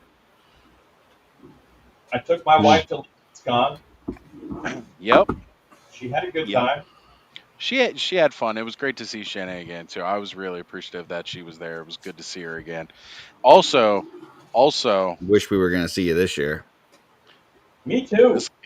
This guy here too. He drags his wife out, but she's the moneymaker. I drug my wife there one time, and then she said she wanted to come back, and I was like, "Hey, okay, I'm all for it." So Laura said the same thing. She'd like to go back to Joe Fest. That's good. I'm glad she wants to come back. And the one that I give the most crap for bringing their wife along was Sharlock. Sharlock brought his wife along, and it was her damn birthday. He was like, "Oh, your birthday! You're coming to Joe Fest." Like, what? Yeah. Oh yeah. Definitely gave Sherlock plenty of crap for that. But see, Darla has fully turned it to her advantage to come out to Legion's Con and with the community because you ain't had soft goods until you get some Darla Ackerman soft goods. She Just does some saying. nice soft goods, that's for sure. Some of the best out there. It doesn't get much better. Doesn't get much better than Darla Ackerman soft goods. It's true. I have to agree, but I'm a little biased. Little biased. I might be a little biased too. Just a little biased. I do have. I got one here that she's working on for Legion's Con. I think she's got a few of them ready already. But man, I love it. This is like one of my favorite ones that she's done. Oh yeah. And especially with the new wave that's coming out, that fur is going to look real nice with that. Oh yeah. Especially now I'm that we know super they're excited for polar that one. bears. Yeah. Yeah, it just That totally looks- transforms. Like this used to be a character I didn't really care about at all. Like I had no whatever. Now I just love this thing. Right. Like it really helps bring a lot more to that character. Yeah. Now he's like Jon Snow of the Minotaurs. Exactly. Yeah. Why not? Why not? This eraser figure is good. Now I need to buy more Monster Force. Damn it. Like I like the Dracula, and again, I like the Forgotten King. He's great. But, I mean, he wasn't like much more of anything else than I had in my collection, like the melee weapons and stuff. But again, all the freaking weapons here and the gear, like all the tech gear on this, it's nuts. I love it. Absolutely love it. Are you laughing at Oz's arms? My tiny arms. Because it My looked like tiny Oz arms. was taking a picture of the figures. Yeah. Yes. It looks like he's looking down taking a picture. Not gonna lie, I actually have this knife. This is not a K-bar, but I have the real version of this knife downstairs in one of my weapons bags. You like the see-through things? I always loved transparent plastic. Transparent and glow in the dark. Two of my favorites. Oz is ridiculous with those. I go out of my way to buy stuff that I shouldn't if it's transparent. No. I was a little miffed that I missed out on the purple version of this character because that just takes it to that It was next back level. up this morning. Did you see that? Oh, was it? Shit. They had it. I missed it. Shit, where was it? It would have been BBTS. They're the only ones that sell them. Okay. It was back up this morning, but I think it was gone pretty quick. Yeah. I think that I was turned off of the translucent toys with the Crystar toy line. Because I had like the completely clear dude, and at some point I dropped him in the lawn. Gone forever. Wow. Hanging out with first edition Moss Man that had a green belt.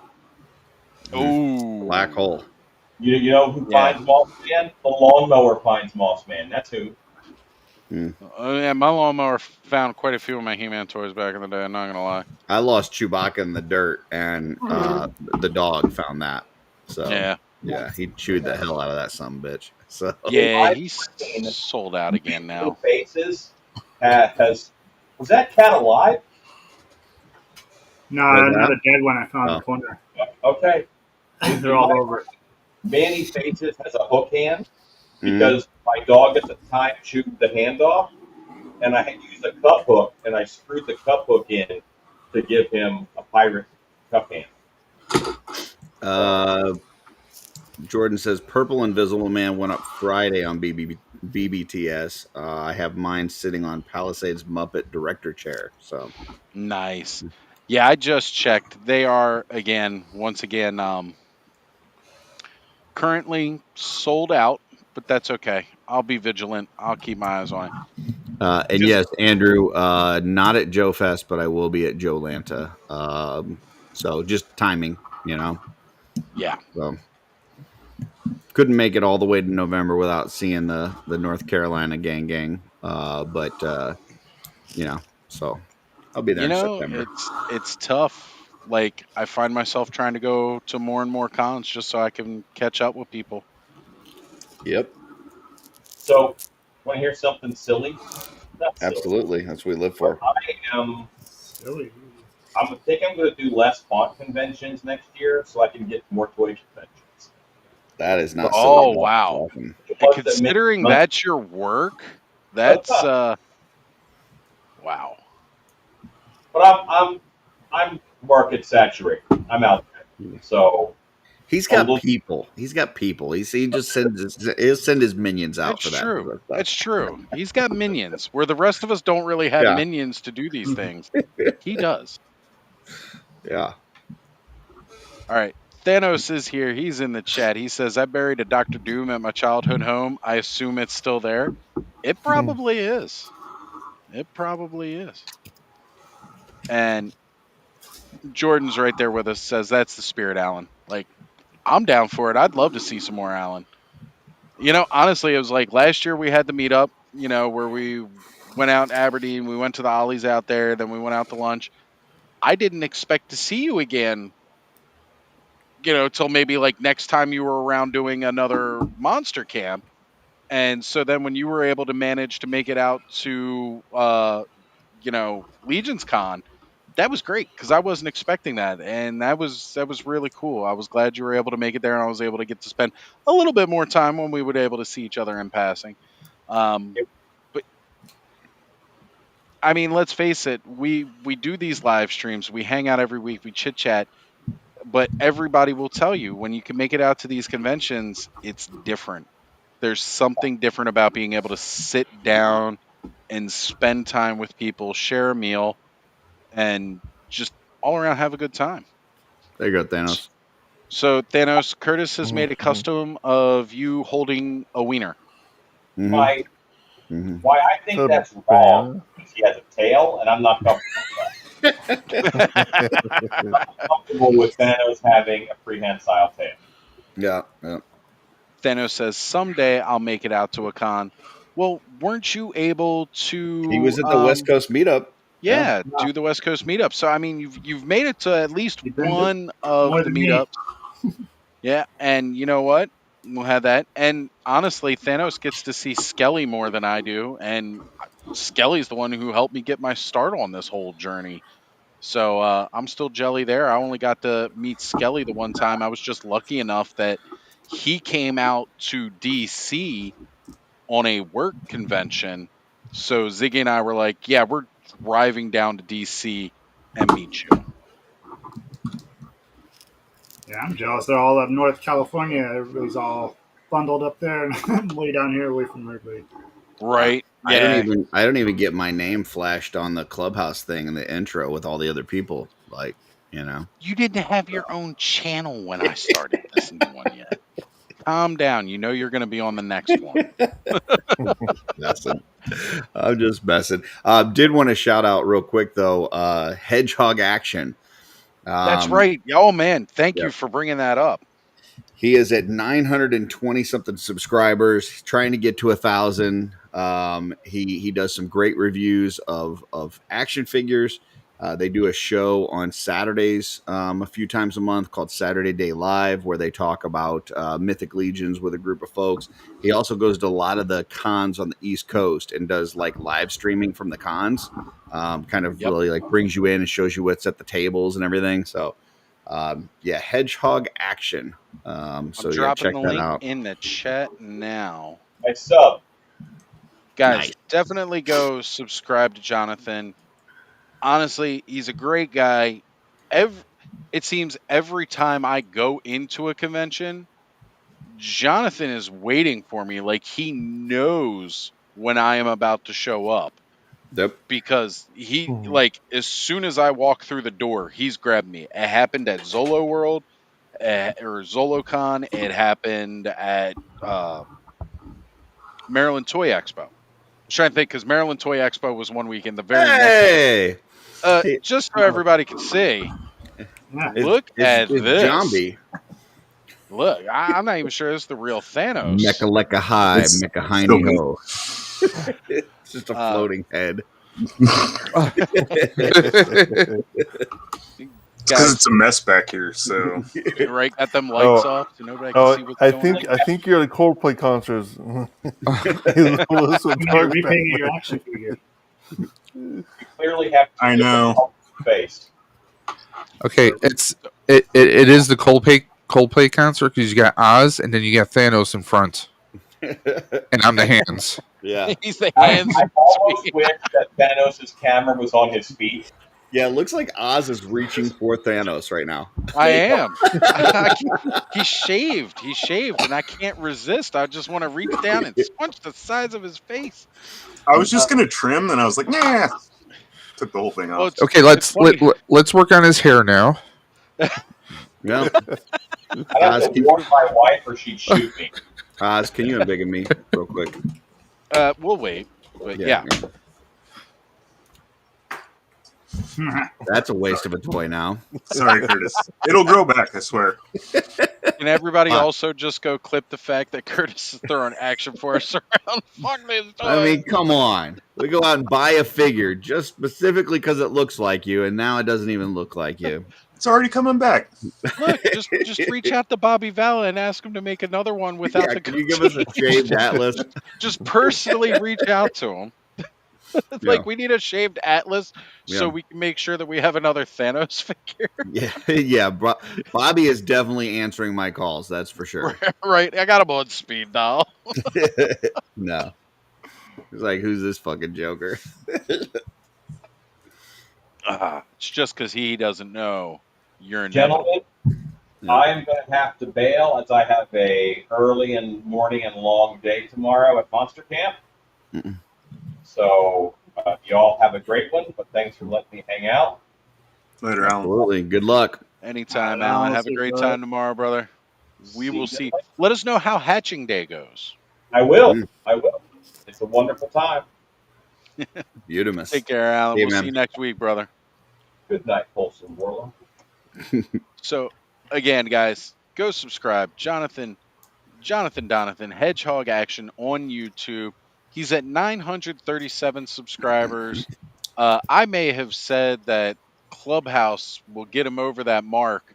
I may have really oversold that. But I will say I did just refresh. He's already up over 10. I was going to say he's 943 now, so we're doing pretty good, I'd say. Yeah, we're getting there. Yeah, we need to get him there because he deserves it. He gets, again, if there's like a con on the East Coast, he's there. So if you don't get the chance to get out to these conventions and you're curious about them, his channel is a great resource to go check out. It's awesome. You get to watch all that. The Saturday Day Live program, you know, we talk a lot about the 24-hour Beathir stream. We talk a lot about how we had the Purple Gang pre-show that rolled into the clubhouse, then rolled throughout the next 24 hours. And I don't think we often talk about enough the fact that Saturday Day Live started things off before Purple Gang went live. So, I mean, that was a huge that was almost a 48-hour stream when you really count. I mean, there was a little bit of a break in between, which is why. A little bit. Yeah, but yeah. A little bit. But yeah. Let's see. Yeah. Adam says, I might know a guy that can help with subs. I think Oz might know a guy too. Yeah. Let me go hit up a guy about a chainmail letter. And then Jonathan can get a whole bunch of unearned subs like I did. Mm-hmm. Hit up Anonymous. I think some of you may know him. Mm-hmm. Yep. Just Plain Yogurt is saying he's up to 944 now. That's fantastic. Jordan says we can't end until he hits 1,000. So. Oh shit! Well, I was talking about us gearing up for a 24-hour stream. I think I just signed us up. Jordan just signed us up for a week-long stream. Yep. Quick, everybody, make multiple accounts and go sub real quick. Tell your friends. Tell your mama. I know you've got 4 different emails. Get on it, people. Mm-hmm. What time does the stream start on? For San Diego. I really wish I could tell you right now, Stanley. I honestly have no idea. I was going to wait again for more of the regulars to be here to talk, and most everybody's not here. I don't know. What's a good... Curtis, I know you're planning on being with me for the full 24 hours.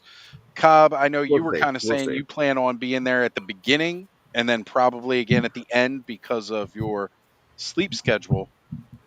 Yeah, it's depending on when we actually start and end. Yeah. Yeah, I mean, I definitely have obligations with PGG, so it depends on what day and what time you're doing starting it. But Well, um, again, we yeah, know it's Saturday. It's a yep, busy day. I yep, never fault people if they've got other stuff going on. That's one of the yep. things about the 24-hour. No. Curtis, I'd say it still counts if you're Mhm. still streaming, even if it's on another channel. Oh yeah, for sure. You know, Um, you're still doing a 24-hour stream with us. Um, you know what? K Dog's saying 9 a.m. Eastern. So last year we went from 6 a.m. to 6 a.m. And mhm, everybody said, why the hell would you start a stream at 6 a.m.? mhm, That's because this asshole wakes up at like 5 a.m. every day. mhm. So 6 a.m. is easy for me to start. And to be honest, I'm playing it for that end game stretch. Yeah, it's not a matter of the start; it's a matter of the end. Right. It's easy to start whenever. You Mhm. know, you could start at 11, but guess what? That means you got to go until 11 the next day. And that's when it gets difficult, those last couple hours. So So last then, year, when I started at 6 a.m. Eastern time, like Punk was asking me, why would you start that time? Why would you start that time? First off, I'm already up. Secondly, it was because I knew that meant when 6 a.m. rolled around the next day, I'd be pretty freaking dead and just want to get some sleep.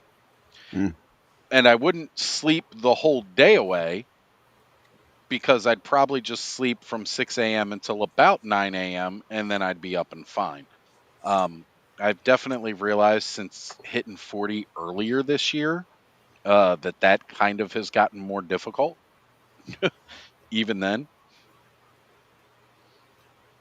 But yeah, Punk said, "Why would you start at 6 and end at 6?" And it was literally because of my sleep schedule Because is that's why 24 I hours. did that. And I was definitely right about it because 6 a.m. was like I was crawling to that 6 a.m. last year. But depending on other people's schedules, if something like 9 a.m. Eastern would make it easier, and like K Dog saying, 9 a.m. Eastern means it's going to be 6 a.m. on the West Coast. Whereas last year, when we started at 6 a.m., that's 3 a.m. on the West Coast. But at 9 a.m., we did have people like Cobb and Brick and all those guys. They were jumping on that. Or Thanos, I think you were even here that early in the morning last year. Or you came Yeah, on during the morning for part of it, and then you had to I know leave I and was come on back. for part of it, but I don't remember what times it was. do we have anybody outside the continental North America for the stream? Well, I always open up the door to anybody who wants to join. I know Eldor was with us for part of last year, and he's all the way over in Eternia. Of course, our boys Ronnie Trickshot No. and Shark Eyes Adam. They are both welcome to join us. I haven't reached out personally and asked them, but they're more than welcome to jump on at any point. I know Punk is going to try to grace us with his presence at some point, but Punk's busy these days. All right, He's a big deal. he's a bit of a big deal, and I did He's ask him so last night big, about in fact, possible. that after you told me that he wanted to have me on his show, I still have not heard from him several months later. So, Yeah, you know what? It's a fact that happened. yeah. So, but he will be joining us at some point when he has time. When he has Hmm. time, Hmm. because as he said, he's kind of a big deal. I've heard that. I mean, every time I've heard it is from him, but yeah. Uh, Jordan says Chris is huge in Japan. Thanos' reply, "Aren't we all?" Ooh. Speaking of Japan, Yeah, we our saw good Chris friend Chris Brick. Garwich is over in Japan right now. We saw him streaming on Purple Gang Gang earlier. So, Nice. yep. That's awesome, man. To imagine like traveling, going over there, especially when it's like part of your job and stuff like that too. That's pretty cool. I heard it's great, like one of the best places you can go visit. Brick's there right now. Like Oh yeah. Yeah, Brick. There's one of the reasons Brick's not live with us tonight is because he's on whatever time it is over in Japan right now. So, he's been checking in with a couple of us and showing off some pictures of some awesome stuff that he's seen and he's got. So, I mean, that is really badass. One of these days, I'll get over there. I connected with Ronnie Trickshot this week. He's from Aussie and would be great for it if he's willing. Right? Yeah, definitely. Yeah, he and Shark. Got to meet them both and hang out with them. I was not expecting them to be at Joe Fest. That was a big surprise to me. It made me even happier that I did manage to make sure that I went this year because I was able to meet those guys. I would have been bummed out knowing that they were there if I didn't make it.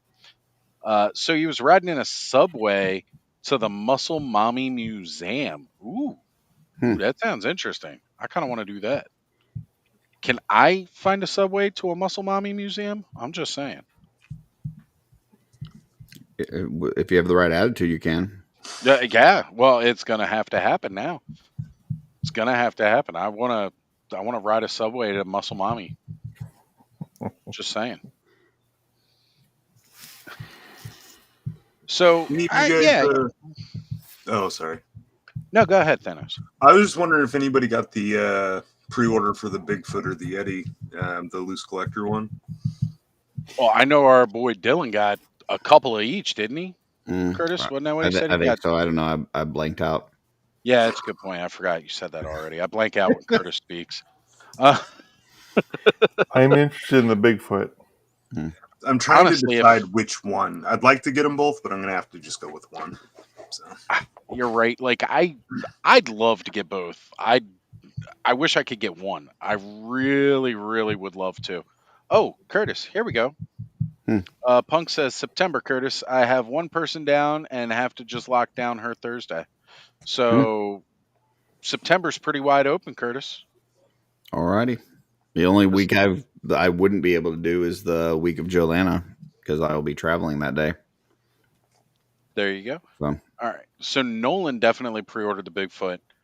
Man, I wish, honestly, you guys know how much I am envious of anybody who pre-orders the loose collector or the that one level higher than Mythic Legions when it comes to pricing wise.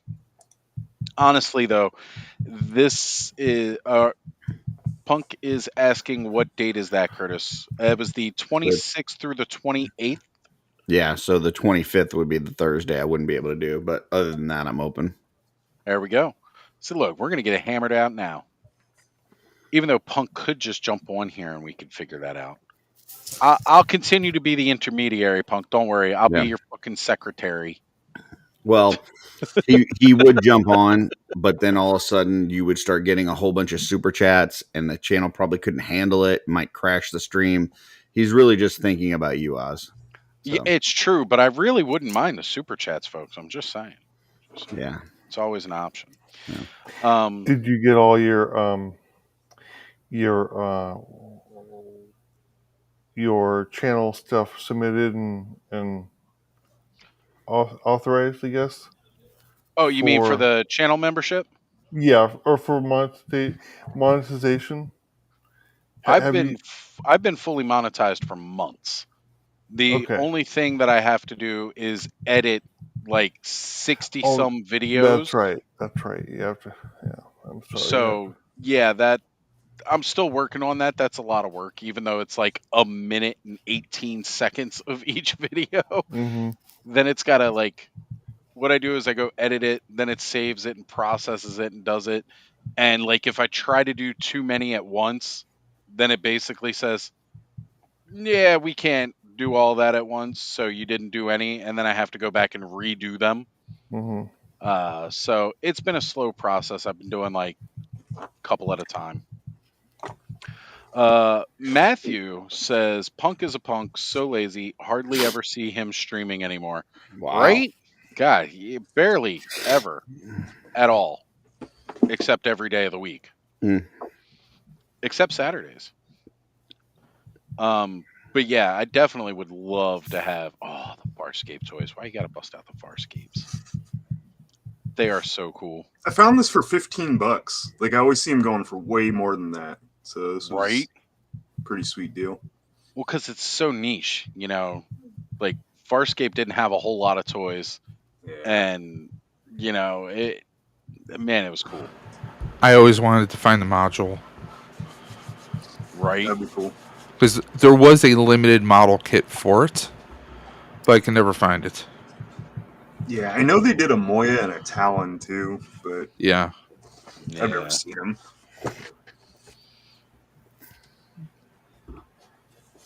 Look, here we go. Mr. Mad goes, look at Punk clearing his schedule for a friend. That's what you call a true big dog.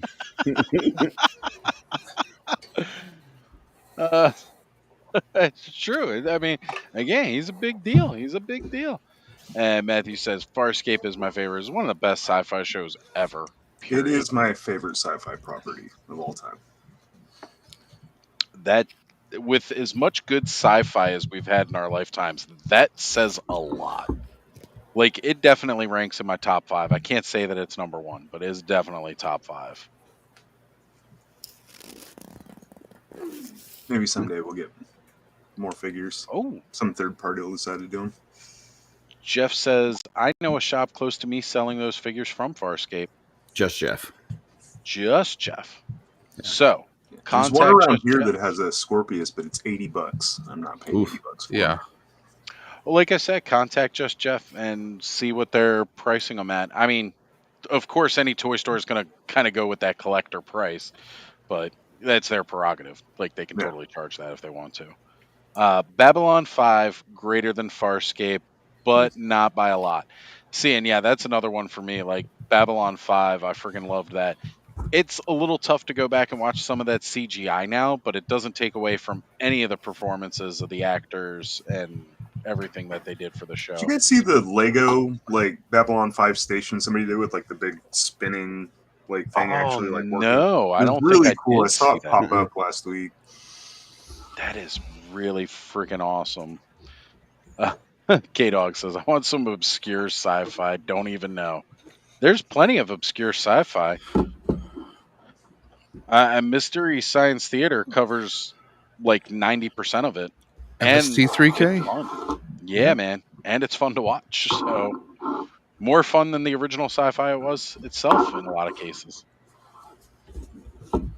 All right, guys. I'm updating here. I'm taking a look at Jonathan Hedgehog actions. We're still at 944, guys. Again, if you are not subbed, please go help our boy out.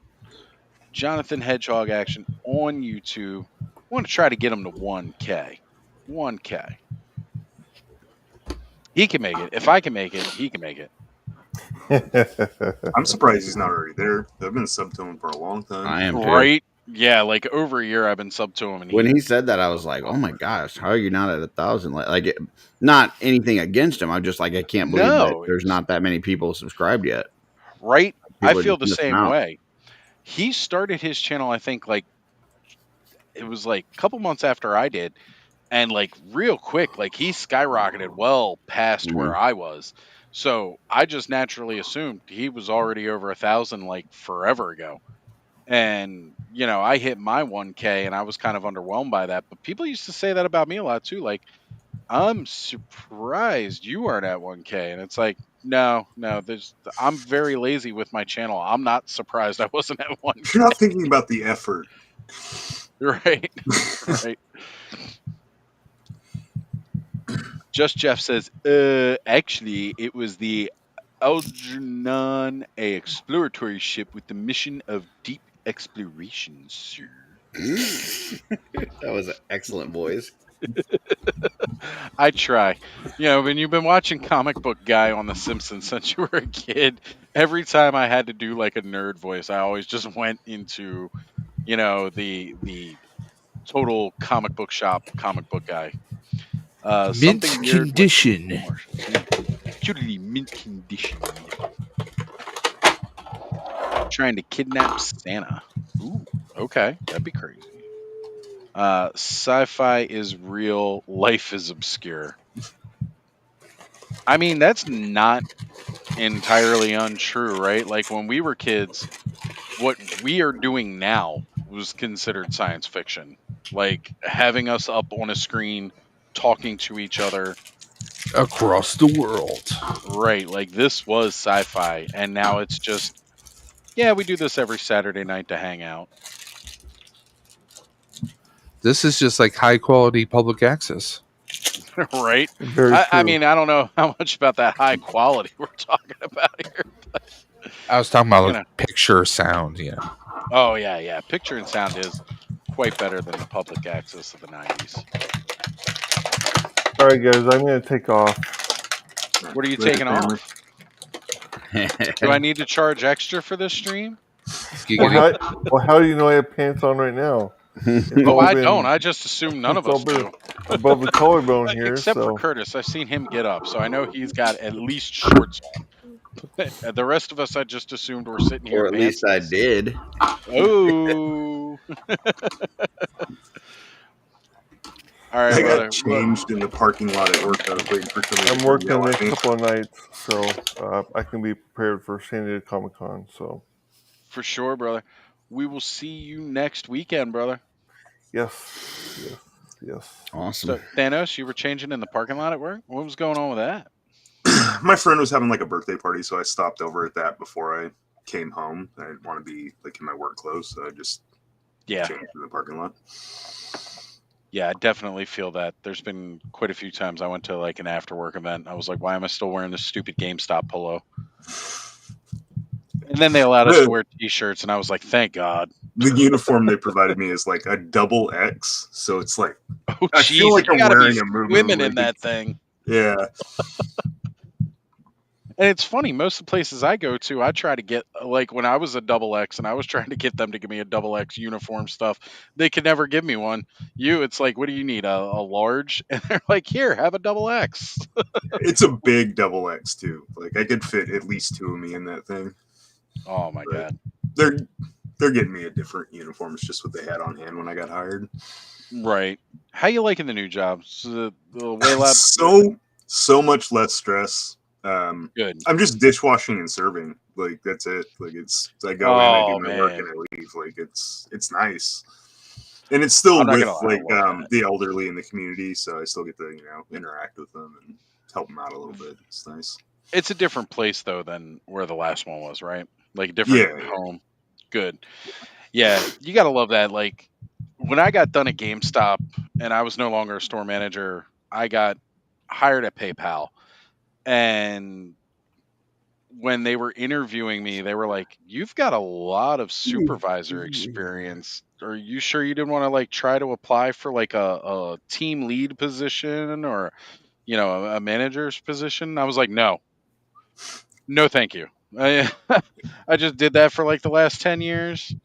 I just want to sit here and do my grunt work and not have to think about telling other people how to do their job.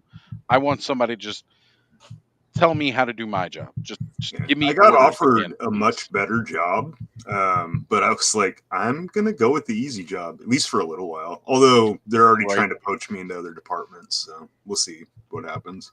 And that's like eventually I did get promoted to team strategist for PayPal, which essentially all that meant was I look through the queues and try to figure out what our strategy is going to be for where are we going to find the money to collect. Like which poor saps are we going to try to get to answer the phone so that we can make them pay at least $25 on their account to make a minimum payment, and we can harass them for another month. Yeah, that's basically what that was. This is one of the worst jobs ever as far as how I felt as a person. Like, hi, yeah, I'm giving you a call to collect a debt. And they're like, hi, I have cancer. That's not why I'm paying my bill. That's cool. Can I get $25 so that we can harass you while you're sick?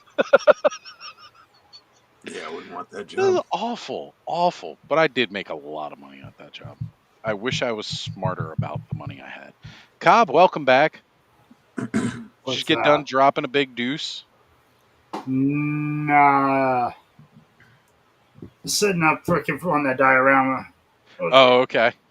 I took all of the evil warriors from Masterverse and put them in there. And nice.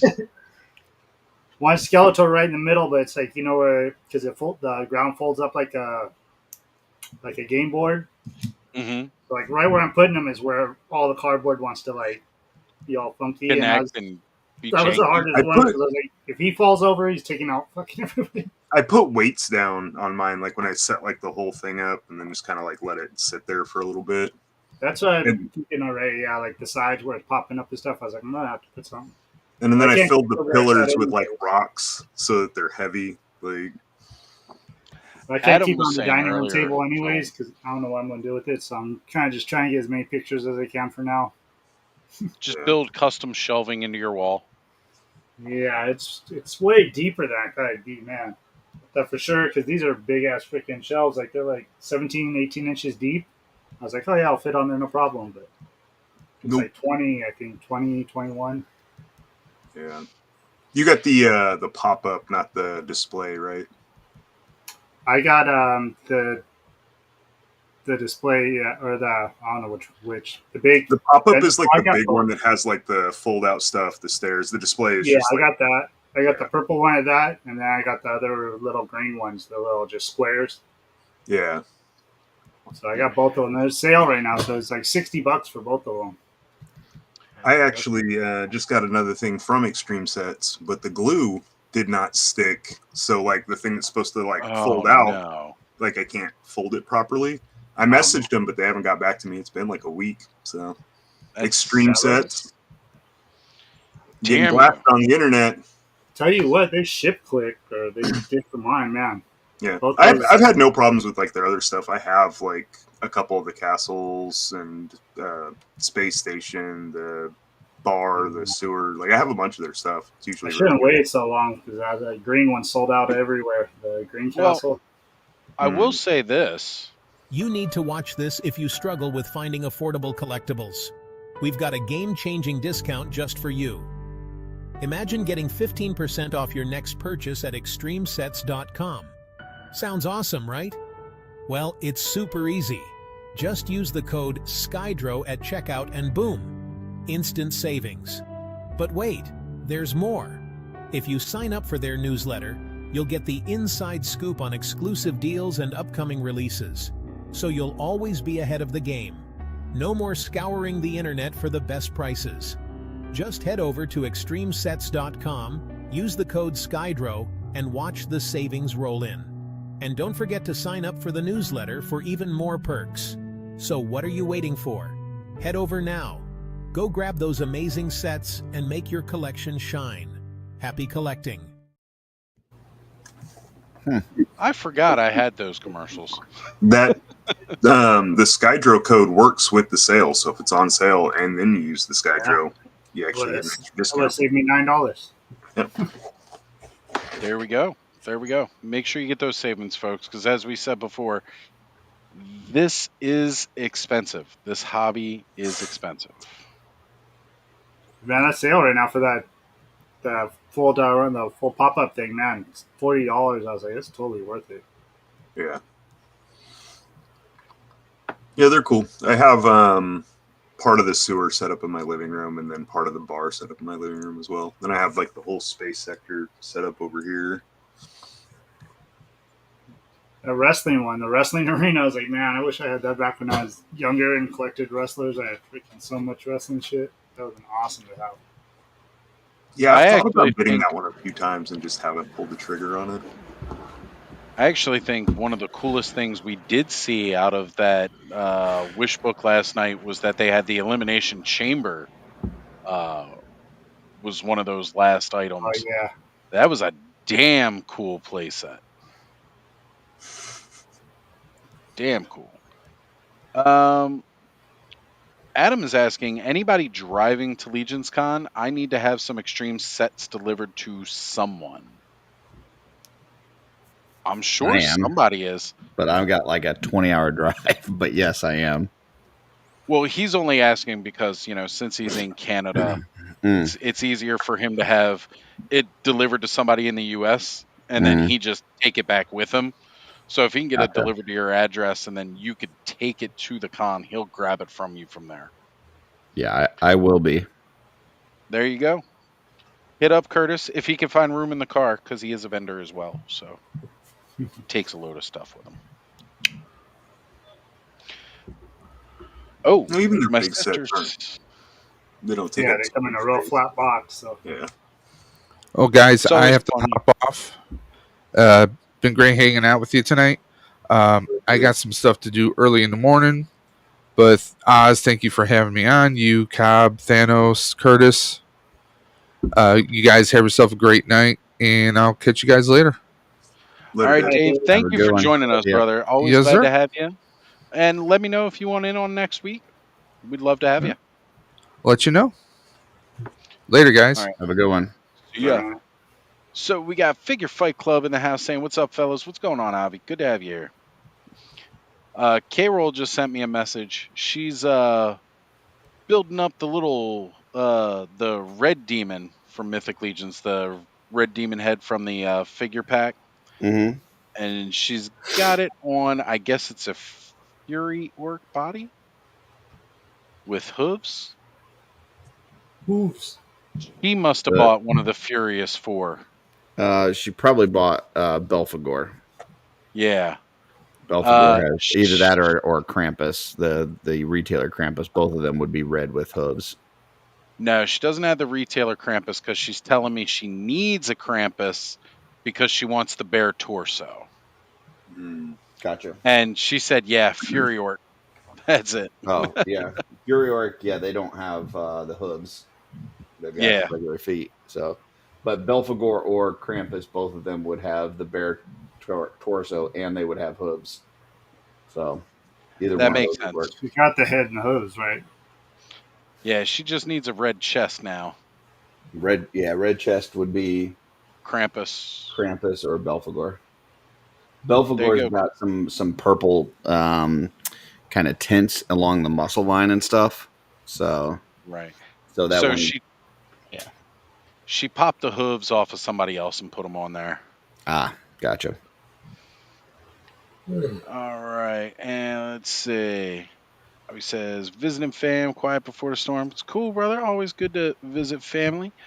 SCS Dog saying, "Aloha all. What is up, brother? Good to have you here." Did you guys get your order in for the new Legion wave? Not yet, but They popped down. They put the wave out right when I say I'm not buying anything this month, and then it was like that Friday they were like, "Boom, here, have a new wave," and I was like, "Son of a." Well, you could do it on the 1st, right? It's still open until the 1st. Still open on the You could stay 1st. out of the month. Oh wait, the 3rd.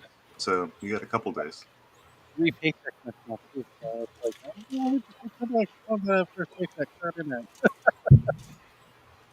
I got 2 of the little guys, 2 of each of the little guys, and then 2 of the keg sets. So that'll be 4 kegs. That'll be cool. Yeah. Oh man. Like we were talking earlier, the conversation started on Curtis's mail call stream earlier about the accessory sets, and we continued a little bit earlier. I really feel some of these companies are leaving a lot of money on the table just by not doing accessory sets like that extra world building stuff. Like again, the fact that you're paying the same amount as a standard figure for 2 M scale figures with an insane amount of accessories, and then coming around again and doing that entire accessory set, with the plate and I'm sorry, it comes with sausages. Like that's the most important part of the wave is those sausages. Mm-hmm. Keg set. MVP of the wave. Yeah, right. Sausages. Fucking sausages, man. I mean, keg set comes with sausages. There is Honestly, a tribute in there, so that might be the MVP of the wave. But I'm just, I'm comes partial with to the the sausages. I'm just saying. he does come with the cake, but he doesn't come with the sausages. Yeah. And honestly, if they had made those like 2 little sausage links, like the top tier of the snowcap by themselves, I think the snowcat would have fully backed all tiers unlocked already. But they didn't, so that's on them. That's their fault. But it's okay.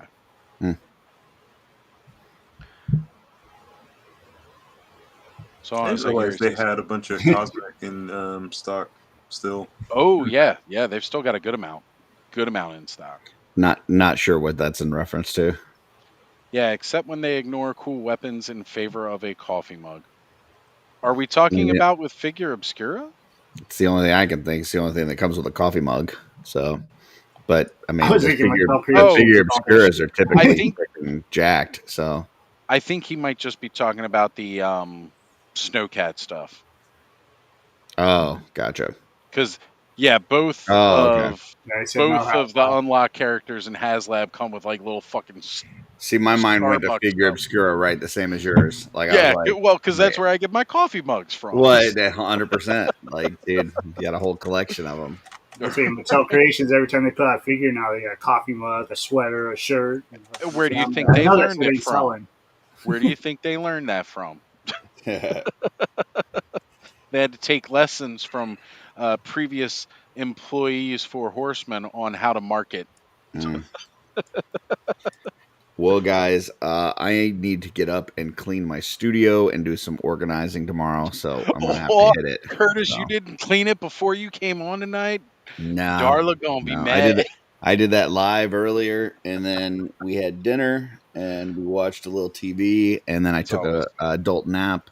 No, actually, I didn't take an adult nap tonight. That was yesterday. So, but then hopped on Purple Gang and then right on to here. So it's just been busy, running and gunning. So, but hopefully tomorrow I can get my room straightened out, maybe even do some customizing or record a video. We'll see. So you customize? I didn't know you were customizing. A little bit, oh, wow. little bit, yeah. When I get time. So yep. All right. Well, I appreciate it. I'll see you guys. Take care. Have a good night, brother. Thank you for joining us. Man, it's been such a light night tonight on Clubhouse for guests. Wow. Everybody's busy. Everybody's camped out in San Diego. Life be lifing. But you know what? We got this all-star here joining us. Hey, what's up, Ray? Another. We got How you doing, brother? For a bigger one. What's going on, guys? I love it. No shirts for Oz. That's right, ladies. Take them off. And by ladies, I mean everybody. Just take them off. Take them off. All right, let's see. Did Frostbite get his cool rifle with scope in the HasLab? I haven't seen. I know I'm fixated on the Snowcat. I'll be honest, I haven't checked it out as much myself, like looking at that, whether or not it comes with everything.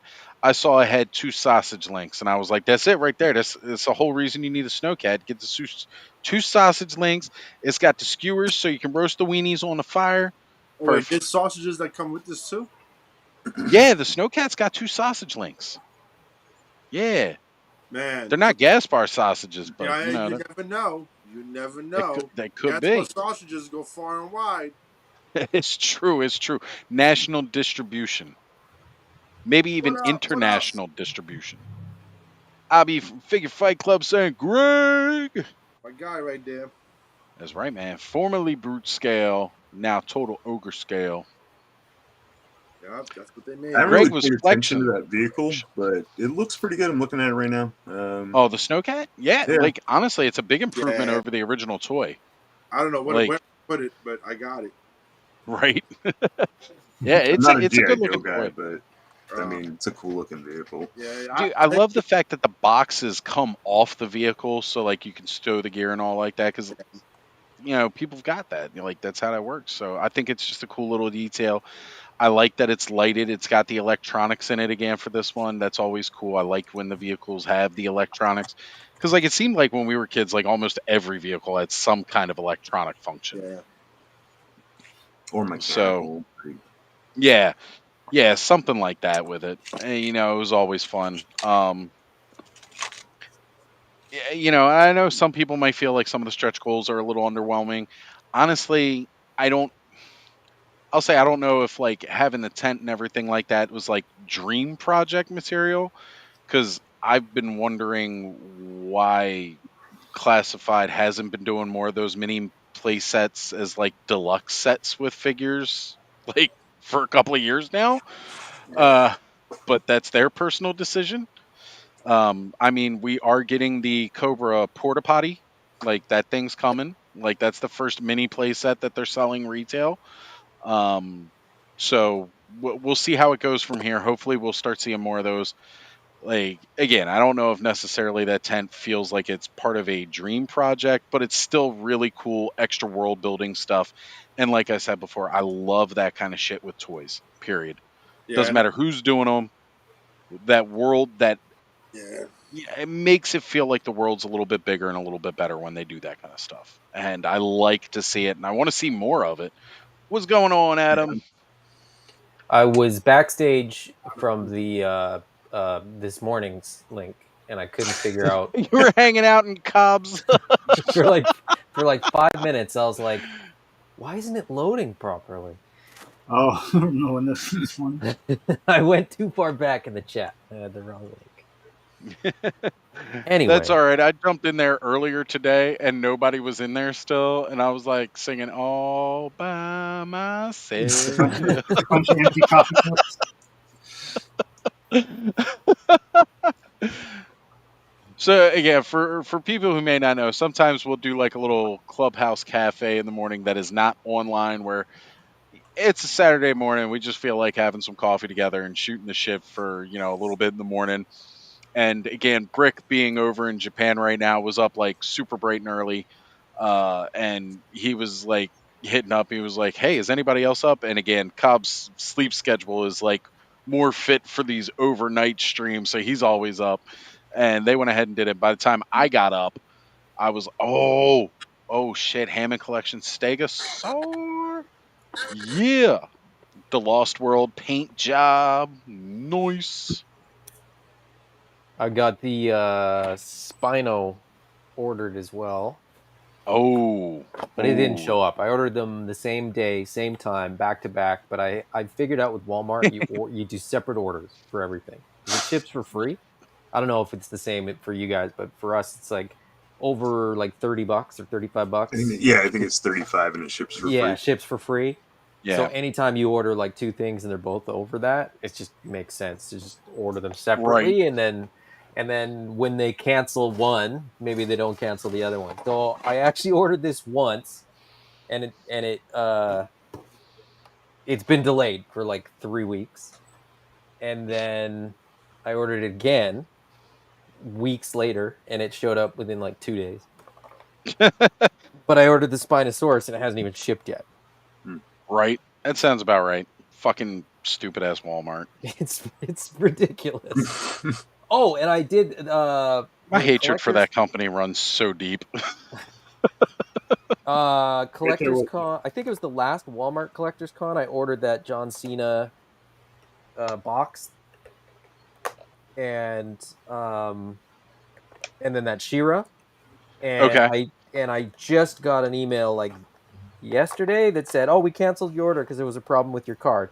Meanwhile, like Walmart Canada has used my card, Hasbro Pulse has used my card, like everybody else has used my card, so I don't know. They canceled not because yeah, I was going to say so weird. It's so nothing random. to do with your card. It's because you ordered it and then they were like, "Yeah, we sold it at one of our stores, so we don't have it in stock anymore." Well, but who we're knows? not going to like, admit fault. I'm not upset. Like I'm not. You guys know me. I'm like it's a toy. I don't care. Right. But it's like the random email that's like, "Oh, there was a problem with your card," and I'm like, "No, there wasn't. Like what? Like you have a problem. It's not my problem. I don't need to call MasterCard and follow up. I know that you guys just blew it." So. Right. Again, they sold it to somebody who was already in store.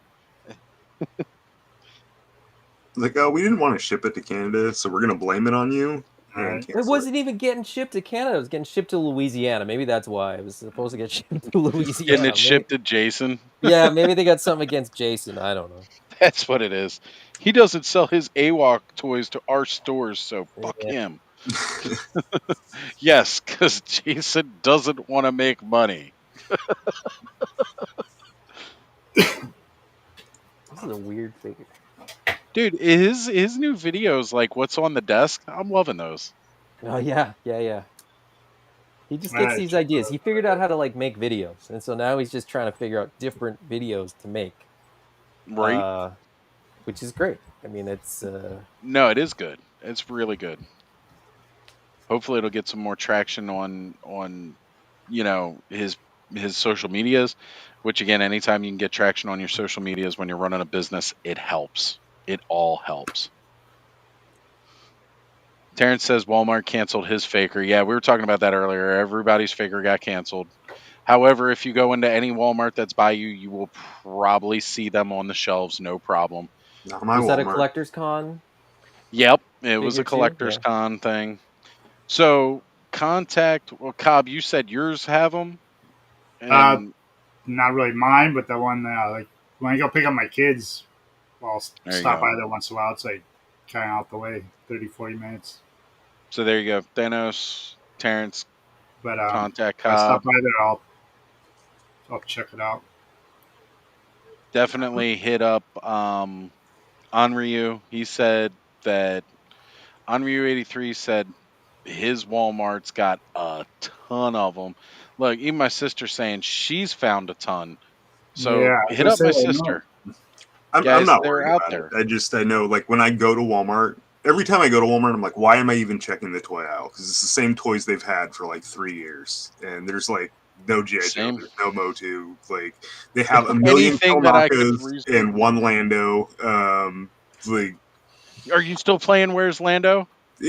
he's still there. Like, still So, $25, even though I right, think you can not get it on for like clearance. $4 on the internet. But The most the so today I went to a couple of different Walmarts. I actually need to get some new shoes. I've needed new shoes for probably about a year and a half, but didn't buy them until today. Um, so I went out and got some shoes today, and I'm in the store. I might as well walk down the toy aisles, see what they got, right? I'm not expecting to find anything. So I did see with Vintage Collection, I went down an aisle, and now I'm like, again, because I'm not buying any new toys right now. I'm not buying any. They had Shin Hati and Bale score from Ahsoka and the Darth Maul Mandalorian. Like, where he had like the extra armor. yeah, the trooper with the horns Right? or whatever. They had those there, and I was like, why they got to put Vintage Collection figures that I actually want sitting on the shelf, and I don't even collect that scale? This is bullshit. And so then I went and I was looking at I went over their little collector section just to see what they had over there. And again, nothing really over there. It's the first I've seen of the Curse of Michael Myers, the Halloween 6 Michael Myers NECA figure. So that was pretty cool seeing that. But I saw the Syndicate Collectibles Goosebumps figures. I haven't seen those. I hadn't seen them either. I went and like when I was walking through, I saw like this big ass box of like Goosebump down the side, right? Like Goosebumps. I was like, oh, cool. What do they got from Goosebumps? Because I used to like reading those. And I walk over and I pick it up and I'm like, oh shit, they got the toys. So they had 3 out of the 5 for the Build-A-Figure. They are just 5 POI. I hadn't seen them like in person yet, so I wasn't sure if they did have any extra articulation. They are strictly 5 POA, so they're not like crazy cool figures or anything like that. Man, did I want to get those. But at $25 a piece and not having all 5 to actually build the figure, I'm like, nah. But it was one of them was the Mummy, which like that was like the Curse of the Mummy was one of my favorite Goosebump books. So I was kind of bummed like I didn't just grab that. But again, I'm really trying to be the good on not buying anything. So, like what I've opened, this was a giveaway, so I didn't buy it. The eraser figure.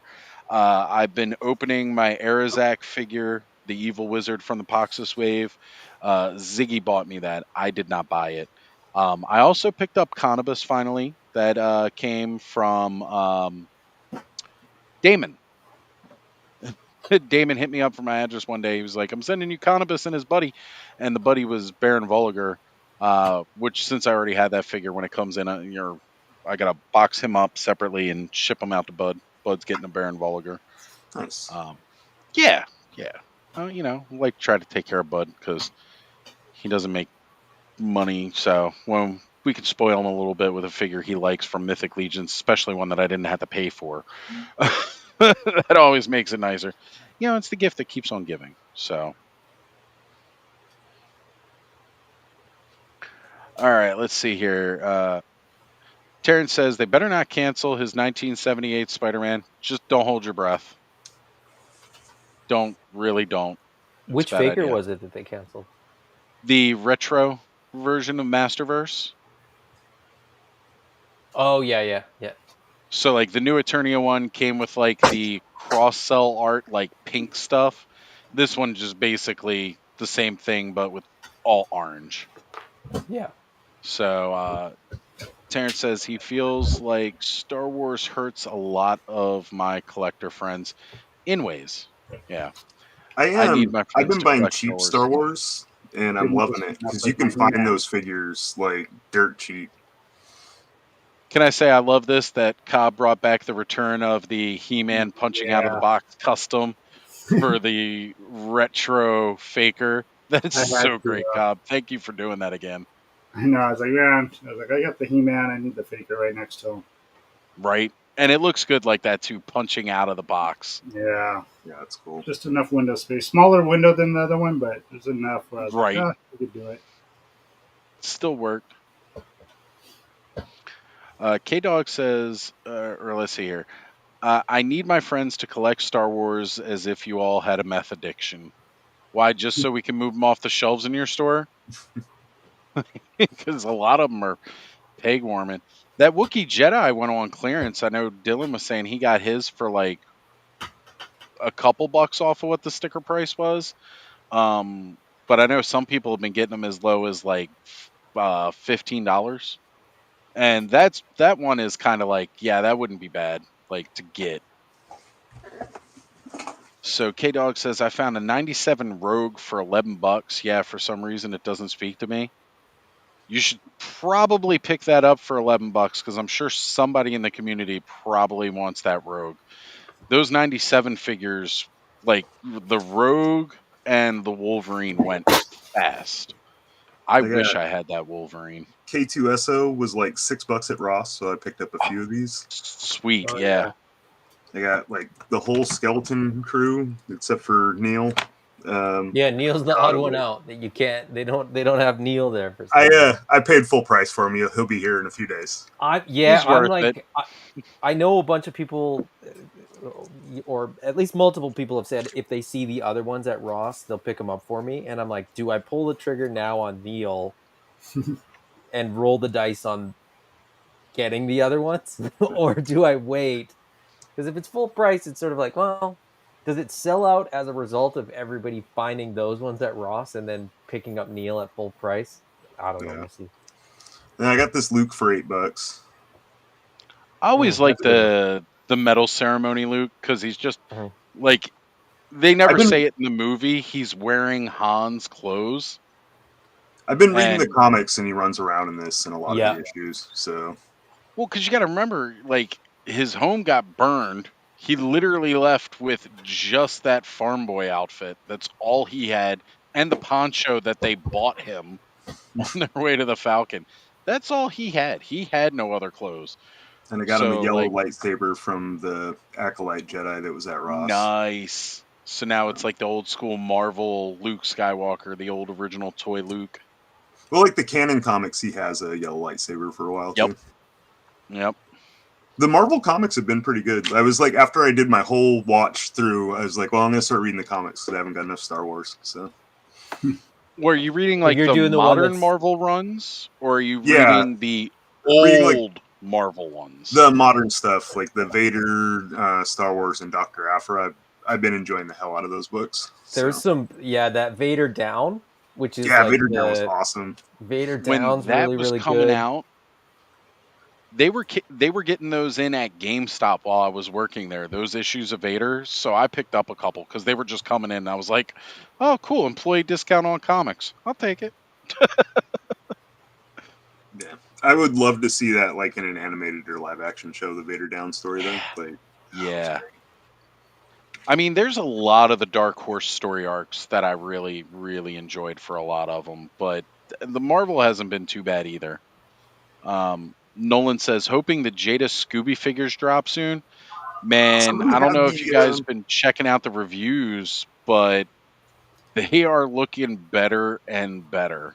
Yeah, Like, somebody had the Shaggy. I saw somebody showing it off not like a couple days ago. I think Robo has it. Robo has the Robo, first wave. yeah, the whole first wave because I was watching it. Yeah.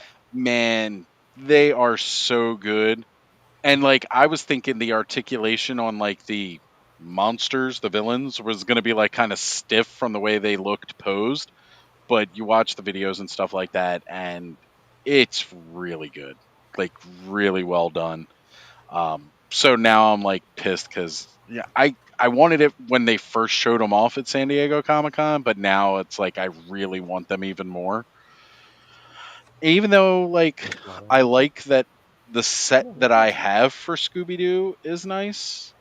I don't know. These are pretty cool. Let's see. William Houston says Dr. Afra is a fun read. Hold it up there. Show it off more. Yeah, I just wanted to say that the tail is like quite heavy. So the sculpt overall is decent. The paint apps are okay. No. It's weird because it's like it's like It's that plastic hard for the sticky torso plastic. bit, and then it's like rubbery because there's a wire in the tail. And then for all the other Hammond collection figures, the mouth is articulated, and this one isn't. Yep. I know that it's like a kind of a maybe it's just the shape of the head; it doesn't allow for it. But the funny thing It is because allows this for it. They're tail, just lazy. yeah, because this tail is so heavy and rubberized and has the wire and all that kind of stuff, and the front end is hollow. Standing on all fours, plastic. yeah, he doesn't stand on all fours. He stands on these two, and then I can put a piece of paper underneath here. The irony is, you can't get half of the Hammond collection, like the things that you want them to stand on their back legs. They won't because they're too front heavy. And then this guy stands like this and is like perfectly balanced. I'm not going to be able to balance him, but like his feet don't touch the ground. And this is why we have our friends at Creative Beast Studios. I mean, again, the price difference there. This stands it's on all fours, right? He stands on all fours and has way more articulation, and he's got an articulated tail, not just a bendy wire. Kuro Okami, I think it's what it's called. Kuro Okami, something like that. Oh man, they had a couple of Raptors go back up on Creative Beast this weekend, and I was like, "Whoa, why's everybody got to be pulling out all the shit that I've wanted for months now that I'm not buying anything?" Yeah. When I was looking for it, when I had money, it was sold out. When people come over to my house, that's one of the first things they're like drawn to is like, "Wow, this seems really, really cool." It's like, wild. Yeah.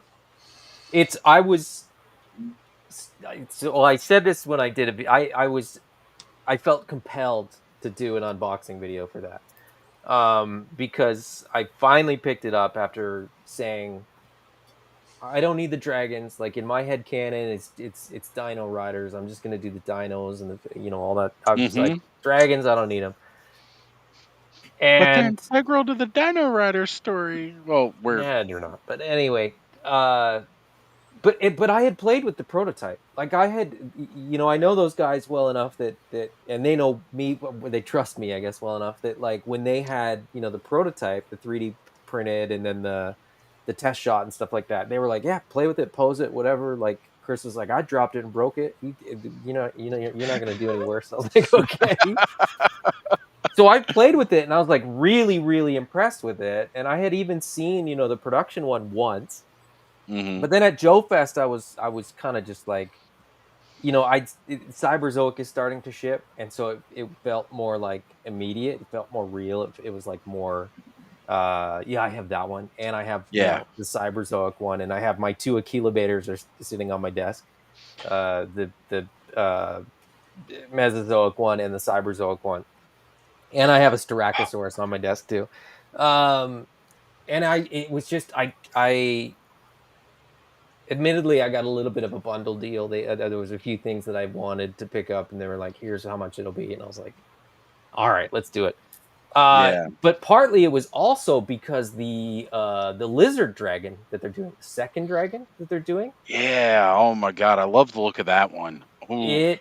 it really impressed me. And I've seen, the since the Kickstarter, like I had seen the pictures, I'd seen a couple of the like prototypes and stuff like that. But the painted model that they had at Joe Fest, and Yeah. kind of getting to see that a little bit more The closely, and detail on that, yeah. So it's a I bought gorgeous this paint job. and then added that to my backer kit campaign Right. pledge. I was like, all right, here we go. I'm So all in on this. So Nice.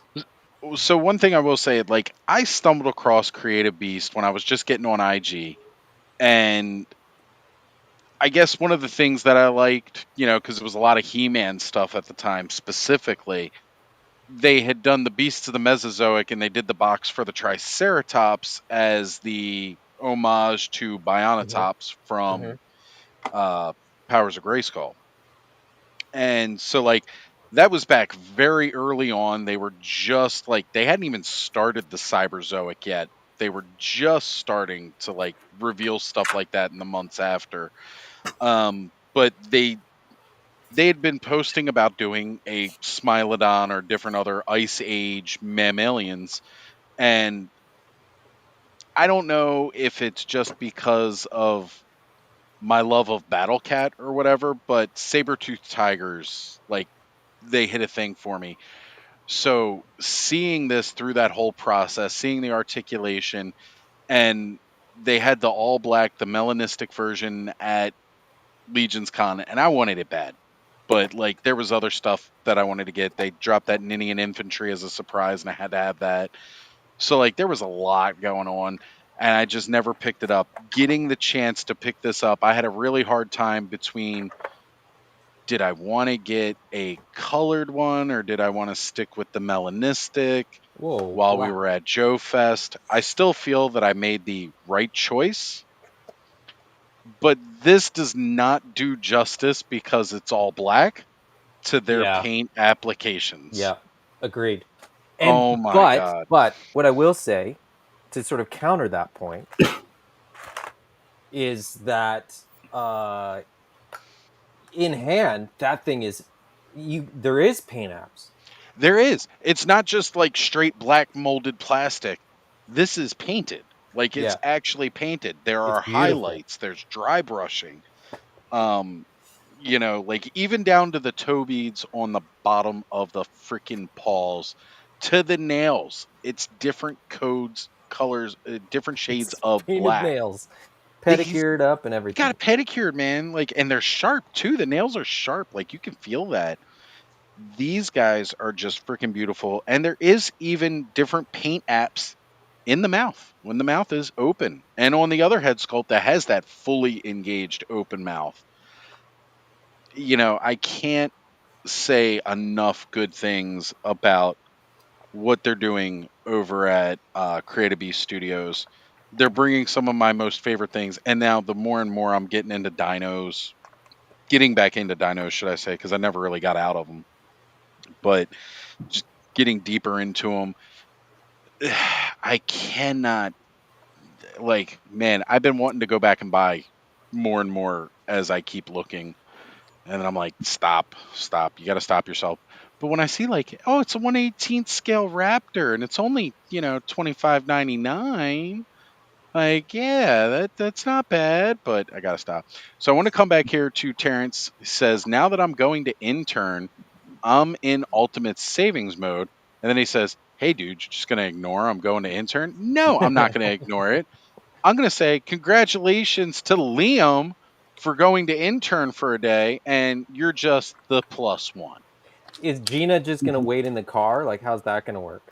Oh, come on. Even if, honestly, the guys, they'll just let Gina come in.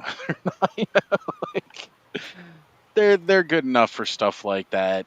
Oh, man. But in all seriousness, though, congratulations. That's amazing. Glad you're getting to go to intern for a day. It's friggin' awesome. Really, really awesome. Oh, and look, Kenzo's here. We've been wondering what happened to you all night, buddy. He says, hey, fellas in chat, pass the hell out. But on another note, he's watching in the shower because that's just what people do. I love that has become just this running joke with the show that people watch Clubhouse while they're taking a shower. Cool, you know? So, okay, here it is. So Gina's actually the +1, and Terrence is just sneaking in.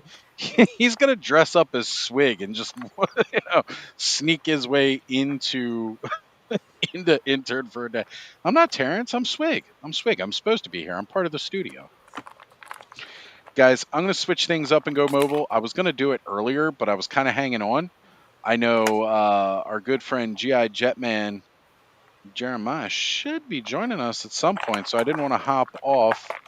But Cobb, if you hear the little ding or anything that somebody's jumping on, make sure you add them up. Yeah, let me scroll down that way I can see the face pop up. There's not many of us now, so that's cool. What do we got there, Thanos? I took a picture with Swig with the little demon that comes with Illidan. Kind of make him like a warlock. But, yo, guys. What's up, man? What's going on, brother? What's up? Not much. Can't really Thank you for joining us tonight. Can't sleep. Can't sleep. Clowns will eat me. I get it. Yeah. Dude, that's cool. That is really freaking cool. All right. Like I said, I'm switching to mobile. I don't think I need to worry about taking myself out completely. Yeah, I think you're all right for tonight. Yeah, I don't think we're going to be filling up tonight, so. That's cool. What you got? I got my fireman, my legacy fireman. Oh, the 60th anniversary firefighter? Yeah. Nice. I put heavy duty second head on him. Kind of cool. That reminds me, I actually did get a G.I. Joe at Ross. I'll be right back. Yeah, I'm opening my heavy duty right now. Oh, heavy duty's awesome. If you, yeah.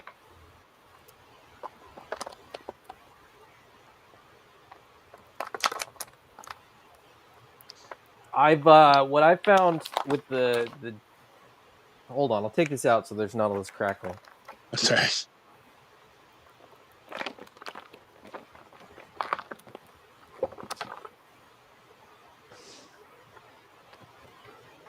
I found myself slowing down on classified a little bit. There's, there's good waves, and then there's some other stuff where I'm like, I'm less excited about some of this stuff. But yeah, heavy duty was kind of one of those ones where I think it's kind of worth the.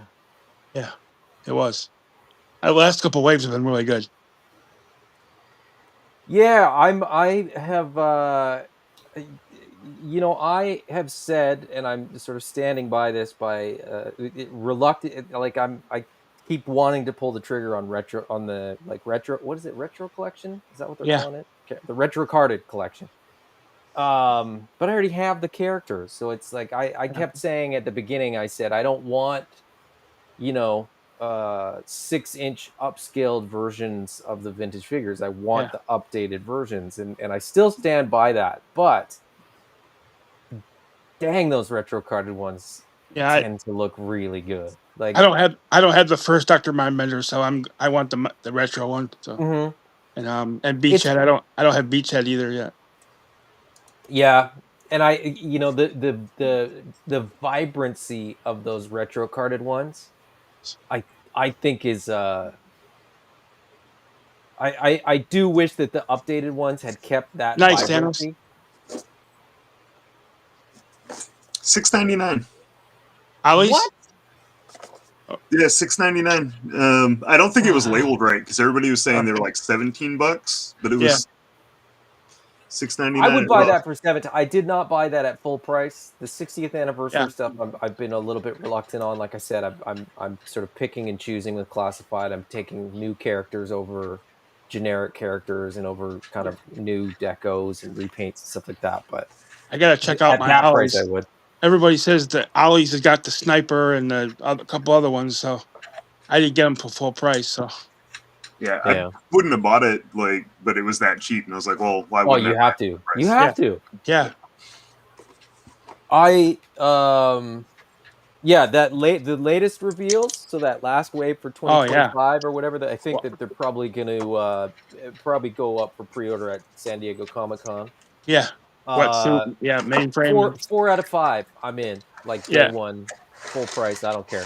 Yeah, I don't know if I'm going to get the Grim Viper, but the rest of them I'm gonna. No, that's the one that's the one where I'm kind of like, I mean, the standard paint app for that one is fine. I got a couple of those. Yeah, I don't have any. The repaints I'm a little reluctant to pull the trigger on. So. Yeah, I still can't. I don't have any of the original Range Vipers, but I'd rather have the original Range Vipers than the Grim Viper. Oh, the Range Vipers. Yeah, it is worth picking up. Okay. Oh, is that a ghillie suit? That's awesome. Yeah.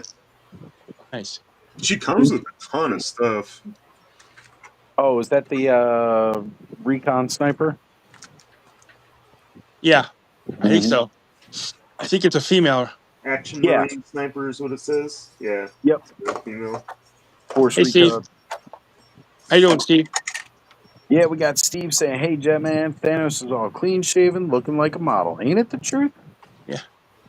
Hey, Cobb, if you could do me Someone a favor. asked me the other day if I qualified for senior discount. I was like, "You fucking asshole." Really? Oh, after you shaved? No, I hadn't shaved. But oh, okay. I got shaved now too. Is that why you shaved? It's not why I shaved. I was actually I was just gonna clean it up, and I was like, I haven't seen my face in a while. I just decided to take it all off. Cobb, could you shoot Steve the Lake? Yeah, got this, Steve. Right. Yeah, just go to Delta 17 on IG. Shoot him. Hey, Adam, do you have Dialtone yet? Yeah. Because I just pre-ordered them on Entertainment Earth, so I don't know if I'll get them or. Yeah, so I'm in Canada. I don't know if distribution was the same in Canada. To the best of my knowledge, everybody that ordered it in Canada got it. I think it got shorted or something. People are suspecting that it, got underproduced or something like that. I got mine. It's a great figure. It's dial tone. It's not. I mean, all right. Yeah. It's not the most exceptional figure or anything like that, but who's getting sci-fi? Oh, I'm getting sci-fi. I'm getting sci-fi. Sci-fi mainframe wetsuit.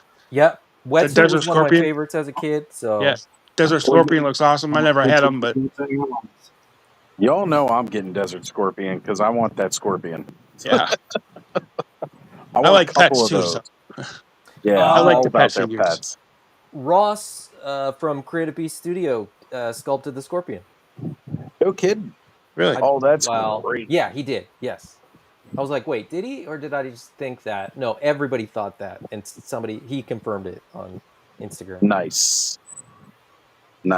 He's done a bunch of their. He did. I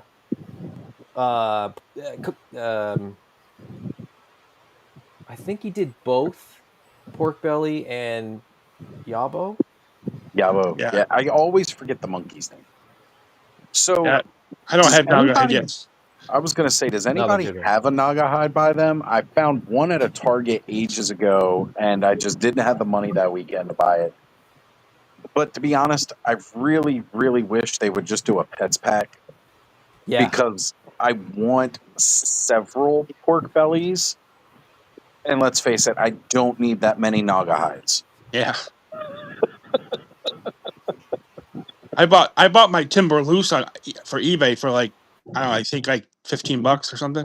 Because I already had Snake Eyes, so I missed Snake Eyes when he went on clearance, but Payne's Toy Samples managed to get me the white timber and that Snake Eyes. Mm-hmm. And then later down the line, I guess somebody picked up a couple of the Snake Eyes with the version 1 timber and sold them to Random Treasures. So they ended up having 3 of them. Now, they were selling them for $45 a piece, so I know they got them on the cheap, which tells me whoever sold it to them got it on the cheap, because that figure is $55 at standard retail. Great figure, Snake Eyes at Ross with the white timber, but I only ever saw one of them. I would have bought a few to make like a wolf pack. Well, found more than one. I did luck out because I wasn't buying all of them at $45 a piece, even though I was thinking about buying one a week for a while. But then, like, before Random Treasures was going out of business, they were doing some 50% off sales. So I went in there and they were 50% off. They didn't have all 3 of those snake eyes. Somebody else had bought one. They had 2 of them left. And I was like, screw it, I'm getting them now or never. So for like 20 a piece, I ended up getting both of those. And so I've got 3 wolves, which is pretty good. I can still make a pretty cool looking scene out of that. Yeah. I do wish I could have managed to get at least a couple more, because I'm sorry, the articulation on those pets is really good. Yeah, they are. Well, at least for the bigger pets, because Yabo doesn't. He's not articulated. And no. What is Buzzard? I can't remember the Buzzard's name either. It's not articulated. Yeah, the Raptor, General Ledger. Mm-hmm. Yeah, I lost my General Ledger. I don't know why they didn't make them. They should have made them like Freedom. Right? Yeah, because they already, again, they've already got a bird with articulated wings. So and same thing with Polly on Shepwreck. Yeah. Yeah, I was really disappointed with Polly. Yeah. Right? Like I kind of expected a articulated parrot, but no. Yeah. I really liked Fiona, the alligator. I thought yes. With thanks to Kenzo, I have 2 Fionas, but I only have her One 2 babies from the first one. Yeah. I got an extra Diablo and Fiona from Georgie. Kenzo. Yeah. So Terrence is asking, where is Aaron? So Aaron's been joining us more in the mornings. He doesn't have like the free time and the setup to do the evening streams anymore. Plus, even before, he's an old man. He goes to bed early. He would hop off before anybody else would. So I be almost guaranteed he will be joining us on screen next week when we're doing the 24 hours for the morning. That's cool, Thanos. Yeah, I gotta get me a sniper. He bought another Ross Crocmaster for the second crocodile and gave away the figure. Yeah, I think there's a picture on the box with him holding 2 crocodiles. There is. Yeah. Yeah, I would check Ross because, like I said, it was $7 for this figure, and she comes with a ton of stuff. She's outstanding. I don't have a Ross by me, but I'm gonna check Ollie's. Yeah, we don't check have it Ollie's. Ollie's has got them too. Ollie's, at least I know for a fact Ollie's has the Halo jumper, and somebody earlier said that their Ollie's also had the Recon sniper. So Hopefully, all of my Ollie's ever has is the Eternals Marvel Legends wave. So, question: am I the only one that felt Nagahide and Road Pig have each other's animals? I mean, No, I mean Nagahide came with the Warthog. Yeah, he did. Back in the day, he did come with the Warthog. But Road Pig never had a dog, did he? But yeah, Road Pig coming with that dog. I don't. That seems like a weird. Yeah, it seems like a weird one where they either needed to fill a price point. In the line, or like they had an extra deluxe SKU that they couldn't fill, so they decided to put that one in. That one felt a little bit shoehorned in, but yeah. Well, because the original I'm not lineup. Complaining. I mean that dog is fantastic. Oh yeah, Raucous. Oh my God, all their dogs are freaking phenomenal. Junkyard. Oh my God, yeah. And now we're getting Law and Order. I got Law and Order pre-ordered on Hasbro. Yes. So good. So freaking good. Right. William says it all. They're killing it with their freaking animal figures. They're doing some of the best. You can go out to Michael's or those craft stores where they sell those unarticulated animals that look great, but they're not articulated. Right. They're also always a little bit too small. Right. Whereas, freaking Hasbro's actually putting out really good 1/12 animals. Yeah. Again, I wish they would just do animals. Do an animal toy line. I don't know, make it for, little kids, a zoo line or whatever. I can't imagine that wouldn't be a good seller with adults and kids. Everybody loves animals. Exactly. I'm kind of hoping for good articulation. Kind of hoping we get a Spearhead Max. That's fine. No, the kids aren't even going to care. I would love to have multiple Naga hides just because I want enough pork bellies to make like a small pack of boars. Yeah, that'd be cool. I want somebody to come with a hyena. Who could they shove a hyena with? Yeah, I'll be a cobra. I would imagine. I don't. Oh, definitely a cobra. Oh, a dreadnought for sure. Yeah, yeah. Like give one of them. Like there's a burnout dreadnought. Give it to Zanzibar. Oh, Zanzibar, yeah. He'd be cool with a instead of his freaking hyena. land skiff. Well, no, I want the skiff, but well, yeah. Let's face it, we need that. Yeah, like we do the Thunder Machine or Thrasher. Oh, Thrasher. No, Thrasher will come with the Thunder Machine. So Yeah. I think he's kind of maxed out for accessories. Yeah, that's true. At that point. Yeah, Zanzibar. If you come with a We could just vehicle, throw a hyena you don't in think you there. need a pet. Yeah. Right. He's got to ride shotgun with him in Thunder Machine. I do. So now that we have wetsuit, and I'm trying to look it up as quickly as I can because I can't remember what year wetsuit came out. 86, I believe. 86 was wetsuit. Okay, it was leatherneck. So now that we have a couple divers, I hope when we got now I'm forgetting his name, but the first diver that we got, Torpedo. Yeah, Torpedo. We got Torpedo, and then we got the Sea Serpent. Is that what it's called? Snow Serpent. No, but the Cobra diver. Yeah, the eel. Cobra eel. Sorry. Why did I think it was? Anyway. And the 2-packs coming out. Yeah, the regular so divers. We've gotten those, right? We've got sort of the OG divers. Now we're getting wetsuit. I really hope we get a Hydro Viper with a manta. Yeah, that would be cool. Yes. But but even if we don't get the manta ray, the Hydro Viper is one of, in my opinion, the coolest, kind of most unique, designs. It just kind of elevates a diver to like a weird creature. Like and I know that for a lot of people, like the eel is the Cobra diver, but for me the Hydro Viper was the Cobra. I always thought he was cooler looking too. Yeah. Period. It's just different, right? It's not better or worse, it's just different. So the people that like the more realistic stuff, bless you, that's fine. For me it was always like the more out there stuff that really worked more for me. So we could always get Deep Six version 3 with the dolphin. Mm-hmm. Yeah, there you go. There you go. More pets. Just all the pets. Yeah. So who's coming with a shark then? Todd says wetsuit got the Hydro Viper flippers. So yeah, he did. There we go. We know we're getting the Hydro Viper soon. Kenzo, quit fucking around in the chat and join us. Yeah, Kenzo. Come on, Kenzo.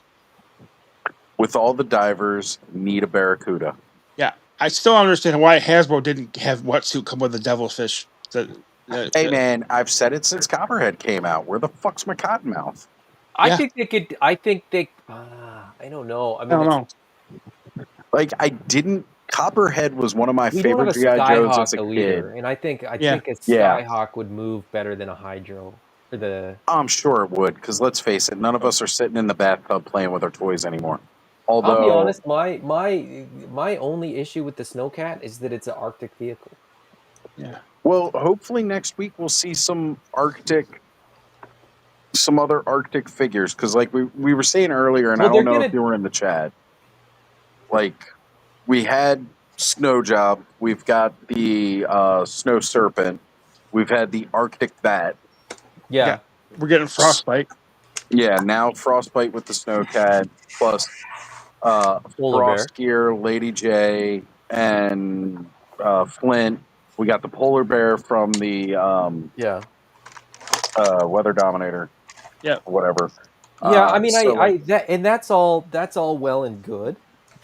Polar Bear is not really a pet, though. I mean, no, I know, and it's that not to Snake you. Eyes A polar to me bear is is a not pet an to Arctic, me. Character either. So, I would have. I think. I think that's kind of the only misstep. I think it's a little bit more limiting. I think for the sort of ease of playability. And I know that Right. most people that are 43-year-old GI Joe classified collectors aren't really worried about playability, but I am. Yeah, me too. And it's harder to kind of fit the Snowcat in with the Hiss Tank and the Dragonfly and the Rattler and the Vamps and the Stinger. Like, It's tough. I think it's and used so enough for me, sci-fi to that go was with other the stuff, reason I though. was Yeah. out. But it looks great. It's the It looks first one I've great. ever funded, so It's the first one I haven't backed, including Sky Striker, which was 3 3/4, which I don't even collect. I was like, oh, cool, it's GI Joe, I'll get it. It's crazy because like when they first started doing the classified lines, we're getting stuff like motorcycles.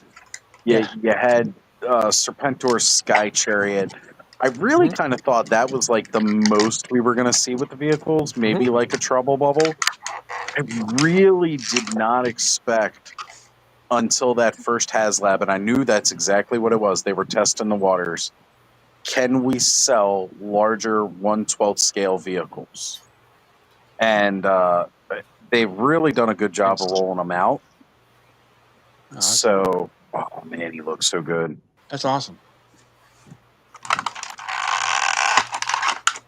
But yeah, like I'm impressed. But again, the more that they're coming out with, the more and more we are. Oh man, God, that's sick looking. Oh, it's so good. We're realizing just how fast that real estate on the shelf is filling up.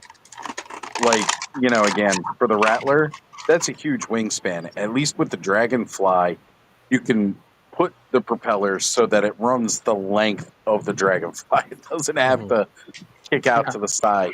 You can't do that with the wingspan on the Rattler. You've got to have that real estate. So unless you're starting to get anchors and hooks to start hanging your aerial vehicles, it's going to have a hard time sitting on a shelf. Now we all say that, but I do, and it really only happens when I sort of look at pictures in the Creative Beast Studio like fan Facebook groups where they have shelves that have like a dozen dinosaurs and that's all they have, and I'm like, oh man, you're so lucky. You're just into dinosaurs because they're like, oh, I'm running out of room, and I'm like, no, you're not. You have no idea like that. You still have so much real estate there. Yeah, just wait.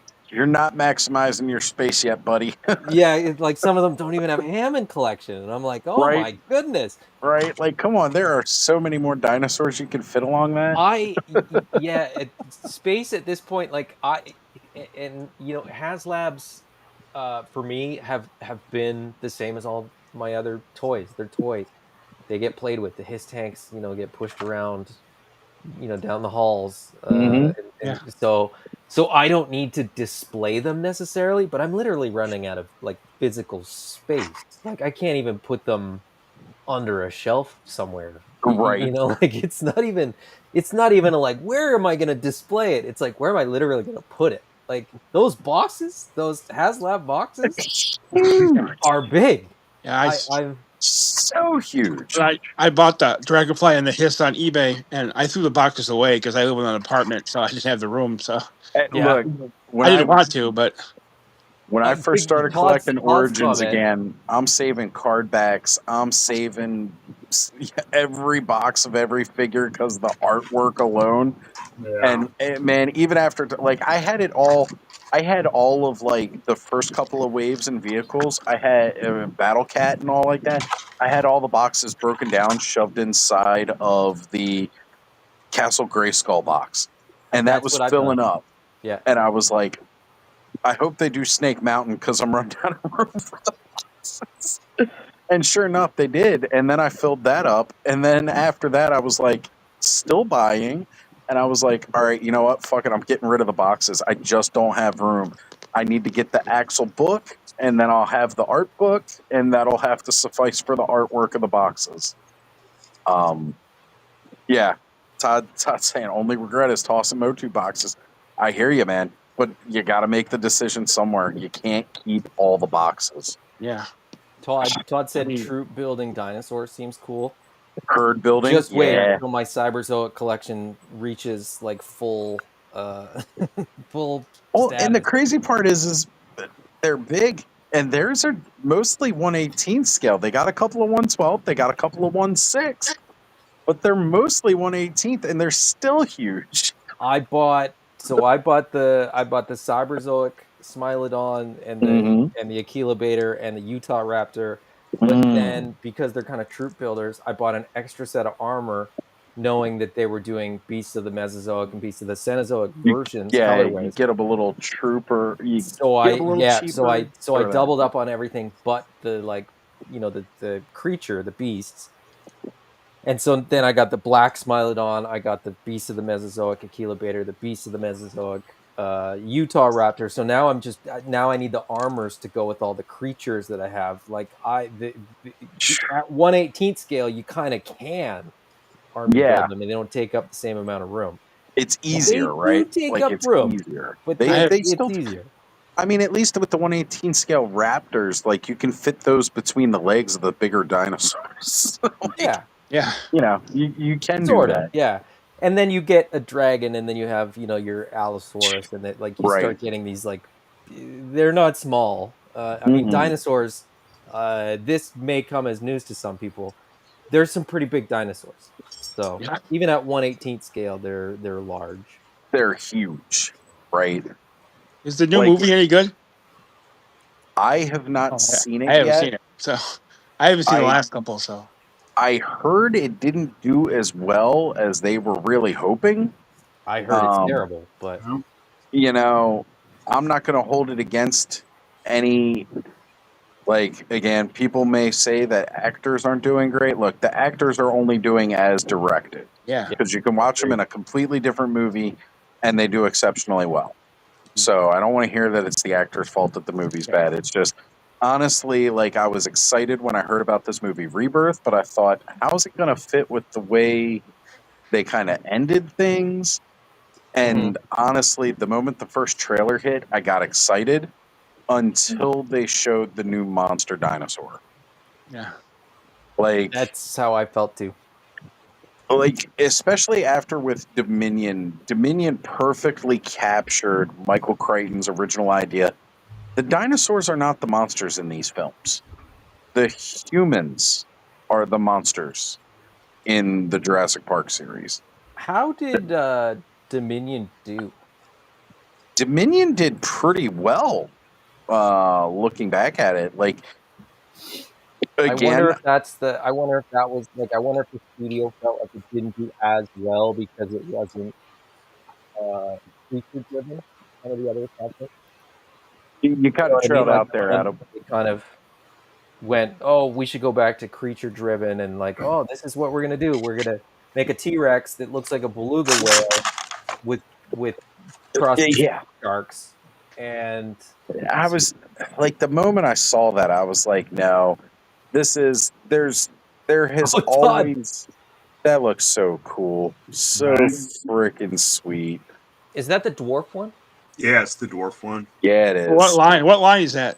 Mythic Legions. Because I like dwarves. I want to get some dwarves. Yeah, that's the dwarf skeleton. Was Scally Bone Crusher? Something like that. I just want that torso. You just want the dwarf I skeleton. love these shoulder pads, though. Those are so cool. That shoulder pad was on one of their gladiator figures earlier. Yeah, I was going to say, they just painted them out different. It's just solid gray. Yeah, it looks really cool. So. Yeah, it's one and again, it shows you they'll reuse the part, but they'll just add that paint detail to it, and it's better, just better. Yeah, Those this are newer. There's so much in that package that I want, but the figure isn't it. Like I want one of the heads. I want the bearded head. I want the torso. I want the pauldrons. I want the axe and the sword and the shield. But I don't want the figure. Like I don't want the character. I don't need a dwarf skeleton. I love dwarfs. Don't come at me if you're a dwarf fan. It's not a criticism of dwarfs. It's I love skeletons. midgets. I don't care about skeletons. I mean, Mythic Legions, like, you can do whatever you want. Like, out of the new wave, I got only 2 of the figures. Mind you, I ordered two of the figures. But I can't afford to be buying figures just to get parts though. Yeah, I'm not. like I'm not the a new big wave. enough The new wave customizer to I get love. just parts, but Todd C says I want the Mosasaurus. I saw it at Target. Does he mean the super colossal one, or like the sort of mid-size one? Because I will tell you this, I bought the mid-size one for my 3-year-old who loves dinosaurs. And if it's the one that like eats the tiny micro sized dinosaurs, that get it, because it's so much fun. It eats dinosaurs and then it spits them out. There's like a spring loaded thing in it where when you push the button both opens the mouth and sort of pushes a spring forward. So when you open it, when you push the button and sort of throw the dino in there, that's like the first time you press it, but then the second time that you press it, it actually like shoots it back out. And it has entertained us for weeks. Back out. All the bones. Yeah, it's like it's great. He's like, do it again, like, okay, imagine that. Throw another dino in there. Toys just being fun toys. Yeah. Oh. So I got the other 2, 2 of the other skeleton thing that was in the. I don't remember which one it was, but it's the one that looked like the Ray Harryhausen ones. But they didn't come in with all this other stuff. They're still like on their way. Oh, that was the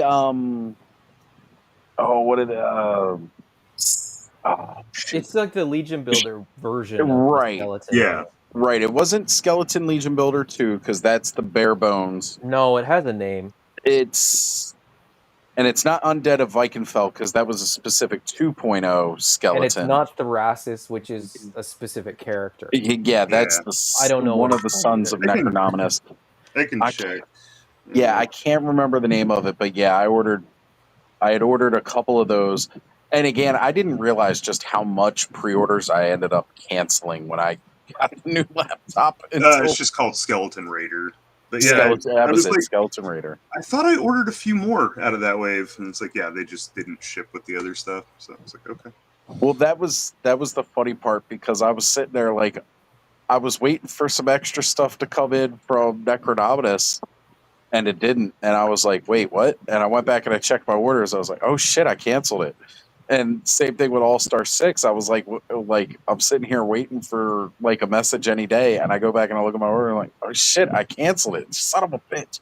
Because now I got to pay more. Like it was stuff I canceled over a year ago. I forgot about it. So William says, I guess Diamond officially announced that none of their pre-orders will be fulfilled.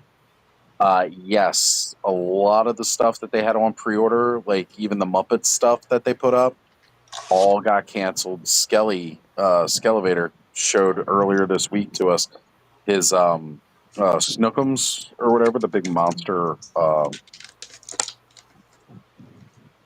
That's odd. I just saw a shadow walk past.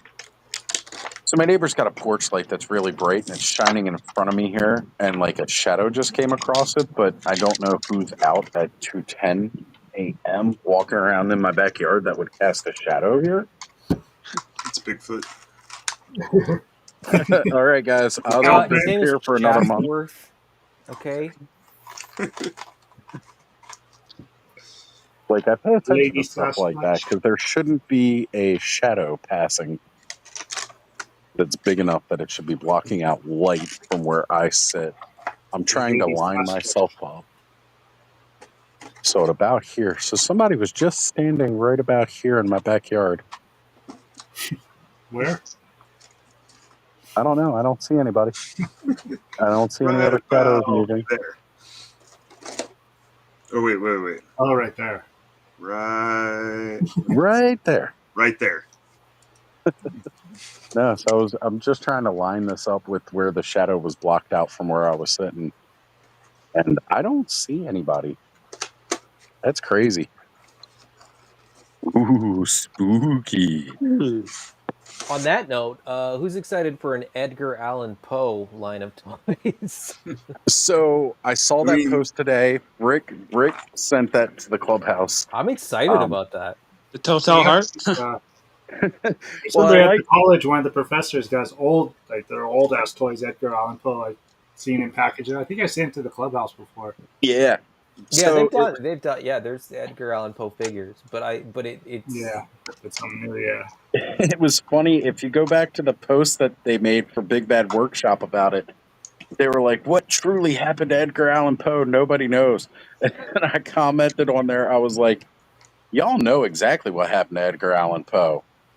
He moved to Baltimore, got addicted to opium. Enough said. Like, I live here. I live that reality. I know what happened to him." Oh, Frank DeMagno coming in. What's going on, Frank? How you doing, buddy? How you doing? Kenny, we haven't had enough chance to ask you. How are you doing tonight, buddy? I'm okay. How's work? How's work, Kenzo? Work's going. It's a lot of learning, and my brain's been on overload, so I've been kind of just trying to focus on that and getting everything down. And then today I went and did my brakes, and it was 100 degrees out, so now I have a tank top without a tank top. Nice and toasty. Nice. So, and then I always tell my kid, go out with your sunblock, make sure you have sunblock, and then I go out and do this. So, right. Yep. And we got Toy Mercs in the house. Can somebody send Deadman a link, please? He hasn't joined us in a while. We need Deadman with us. what's he under? Deadman Quan or Toy Merch. You probably reach him on either. IG. IG. We just started following each other last time he was on here, so I know I. There you go. Mr. Mad Gus said, "I love the new Jurassic Park movie, The Brother Lived." Ooh. Ooh. I don't even know what that means. I don't either. Enryu's up on his Chesapeake cryptids. He said it was Mothman. Probably. Yeah. And I can't hear Mothman without thinking of Mothman. Without thinking of Helidope. Lawrence has a case of the Grumble Duffs. What's Deadman under? I have a couple. He should be. It's Deadman Quan. It's Deadman 1, That's like what WON 1. Yeah, it's yeah. No, because I got a couple Deadmans, so I was like, like Deadman won the race or something. Mr. Baga says that's Poe casting shadows in Oz's backyard. Oh, hi. But yeah, 100%. Like, I'm going to be all in on a freaking Edgar Allan Poe toy line. Principle alone. I mean, I bought a purple and black flannel just because it said it was the Raven. I get a question for you guys. And this is so Oz, you said you're in because the Baltimore connection or whatever, Well, I've been a big fan of Edgar Allan Poe my entire life. I'm excited for that. But I'm reserving judgment till I sort of see what it is. Like and so my question is, and I'll sort of preface it before I ask the question, but you'll probably figure out the question. The mask stuff, the new mask stuff looks amazing. And I was super, super excited about it when they announced it. And initially I was like all in. I think I even said I'm all in, right. There's not that many of them. Like you could totally pick them up and on and on. And then the more I thought about it, the more I realized, okay, it's like 1/24th scale or something like that. So it's its own scale. It won't work with anything else that I have. It doesn't sort of satisfy that sort of thing in me where like I want things to be like reimagined versions of things that I love. So like that's why Cyberzoic works so well for me, because it's Dino Riders, but it's not a one-to-one. Classified works for me because they updated a bunch of the stuff and sort of modernized a bunch of the stuff. So Mask is a line that I love that it exists in sort of a new version, but I'm not getting You're any not of going it. in on the scale. I'm not in on it. Yeah. What is a line that you guys absolutely love that you're not buying any of it? I've always loved the Silverhawks, but Yeah. they were kind of pricey to go in on right now. I mean, I love the Yeah. I love them as a kid, the cartoon, and then people So- were saying that Super 7 they break easy, so I just didn't go in on them. I don't know that necessarily they break easy. I mean, any toy can drop, can break if you drop it, right? I mean, if you're Curtis and you throw it against the wall, it'll break. But Look, Curtis didn't just throw that thing against the wall. He purposely ripped it in half, which I'm pretty sure as a grown adult, any of us could do with any of our toys from any company. If you're the Or group, they just both decide to have, break out of nowhere. Yeah. Freaking Tigra, I'm so pissed still. My Thundercats have dropped from like 10 feet high and no issues. They're fine. My kids play with my Super 7 Thundercats, and they've Right. not ever had any issues. So, yeah, like I wouldn't necessarily say that Super 7's fragile. Sometimes that price tag, that's what really drives me away from Super 7 a lot of times. And mind you, again, I buy Mythic Legions quite regularly. That's just my perceived value of it. I feel that my Mythic Legions figures are more worth the cost than necessarily some of those. Now, mind you, a lot of times you can find Super 7 toys, great discounts on Amazon and other places. It's like $60 upon initial launch, and then like 6 months later, you can normally find it for around like 25 to 30. Yeah, I think I just saw the Silverhawks were on sale on BBTS the other day. So yeah, I yes, don't know. they are. Curtis was showing off Bluegrass last night, and he looks absolutely beautiful. Yeah. And yeah, that is a toy line I didn't have many of as a kid. I had Copper Kid, Buzzsaw. I know I had another couple. It might have been Talio. But yeah, I had them as when I was a kid, and I have not gone down that path of recollecting those. Bluegrass was my favorite, so it's the one I wanted. Yeah. Oh, and he looks good too, especially the Vac Metal version. He looks so good. Now, what Curtis was mentioning is, so if you go by the non-Vac Metal version, all the accessories have really good paint apps, really great detail. If you buy the Vac Metal versions, they don't have all that detail on them. Basically, they're trying to copy how they were as the kid toy. You got the full Vac Metal figure that looks great, but the accessories are lacking the paint apps, as if you were just buying it back from the 80s again. Yeah, the Vac Metal's shinier, right? Yeah. Oh my God, it's gorgeous, so fucking gorgeous.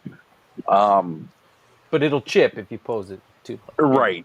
Yeah, like any Vac Metal, it's easy to scratch off. So, what he was saying, if you really want to build your ultimate version of it, you kind of got to buy both. And you might want the more detailed accessories from the original versions that aren't Vac Metal to go with your Vac Metal version, so that the Vac Metal looks like the ultimate version of the figure with that. So that can get a bit pricey. But definitely buy what you like, buy what you enjoy, and do what makes you happy. Hey, bud, you're finally able to join us and stay on? Yeah. I know you tried to join a couple times earlier. One toy line I always see, and I'm like, these are amazing, and I never buy, are the Joy Toy Warhammer. Yeah, Blake, Recon Rage.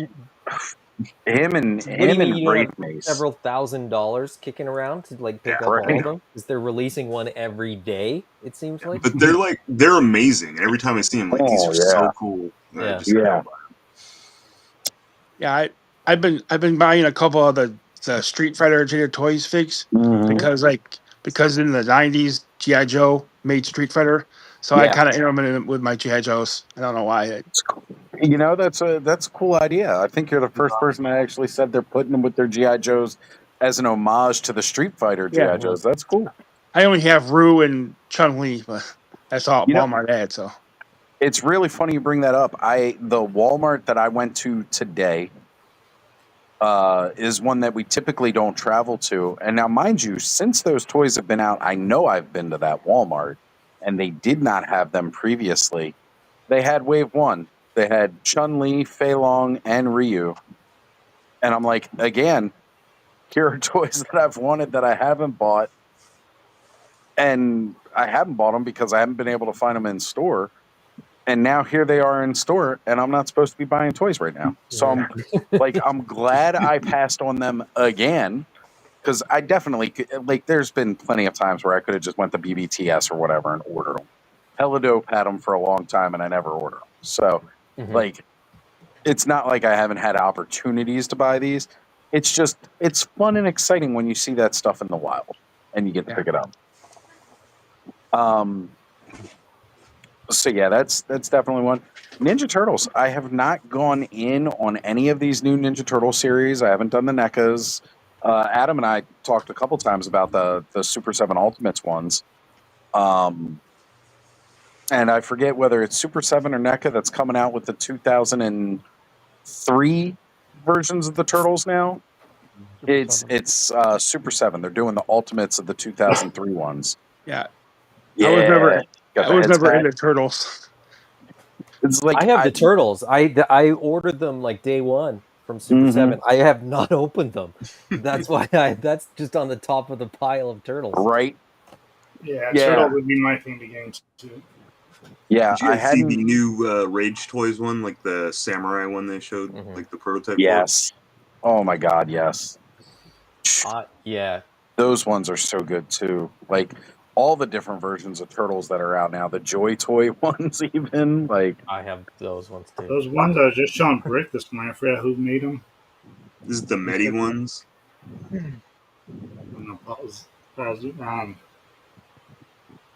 Shit, had a weird name to it that he said he knew it.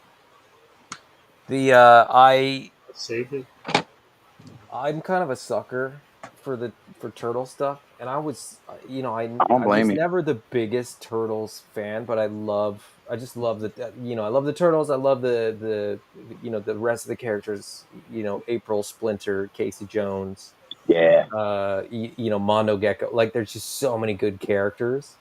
And then the villains are fantastic too. Yes. It's just because you get creatures and you get monsters and you get like there's so much variety there. And my God, yeah. they're kind of like there's just a lot of really iconic characters and iconic designs and stuff like that.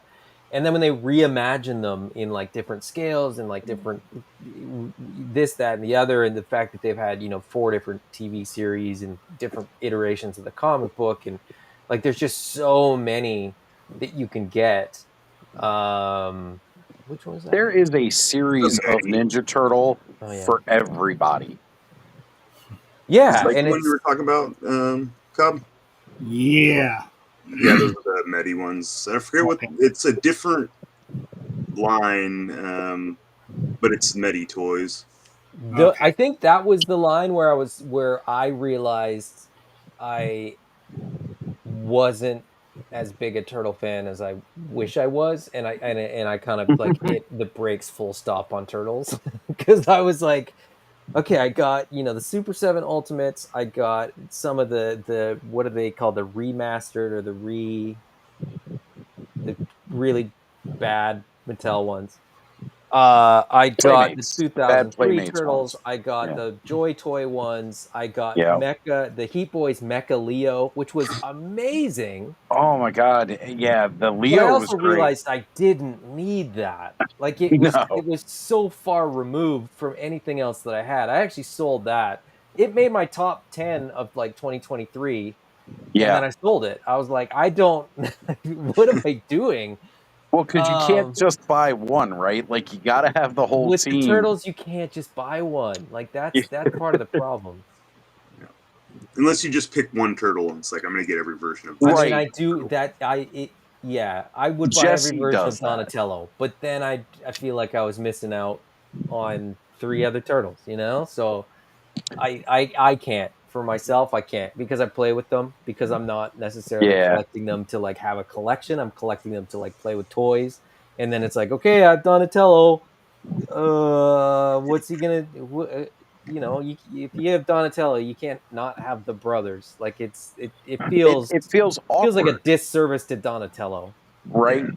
Because they were a team. Like 100%, Yeah. they were a team, and you got to have that team, right? It's like So, having GI Joe and not having Duke or Snake Eyes or Yeah. Scarlet. You know, right, like having the core what are you team. doing? Yeah. I don't have a Scarlet. I have a Scarlet. I have the retro Scarlet.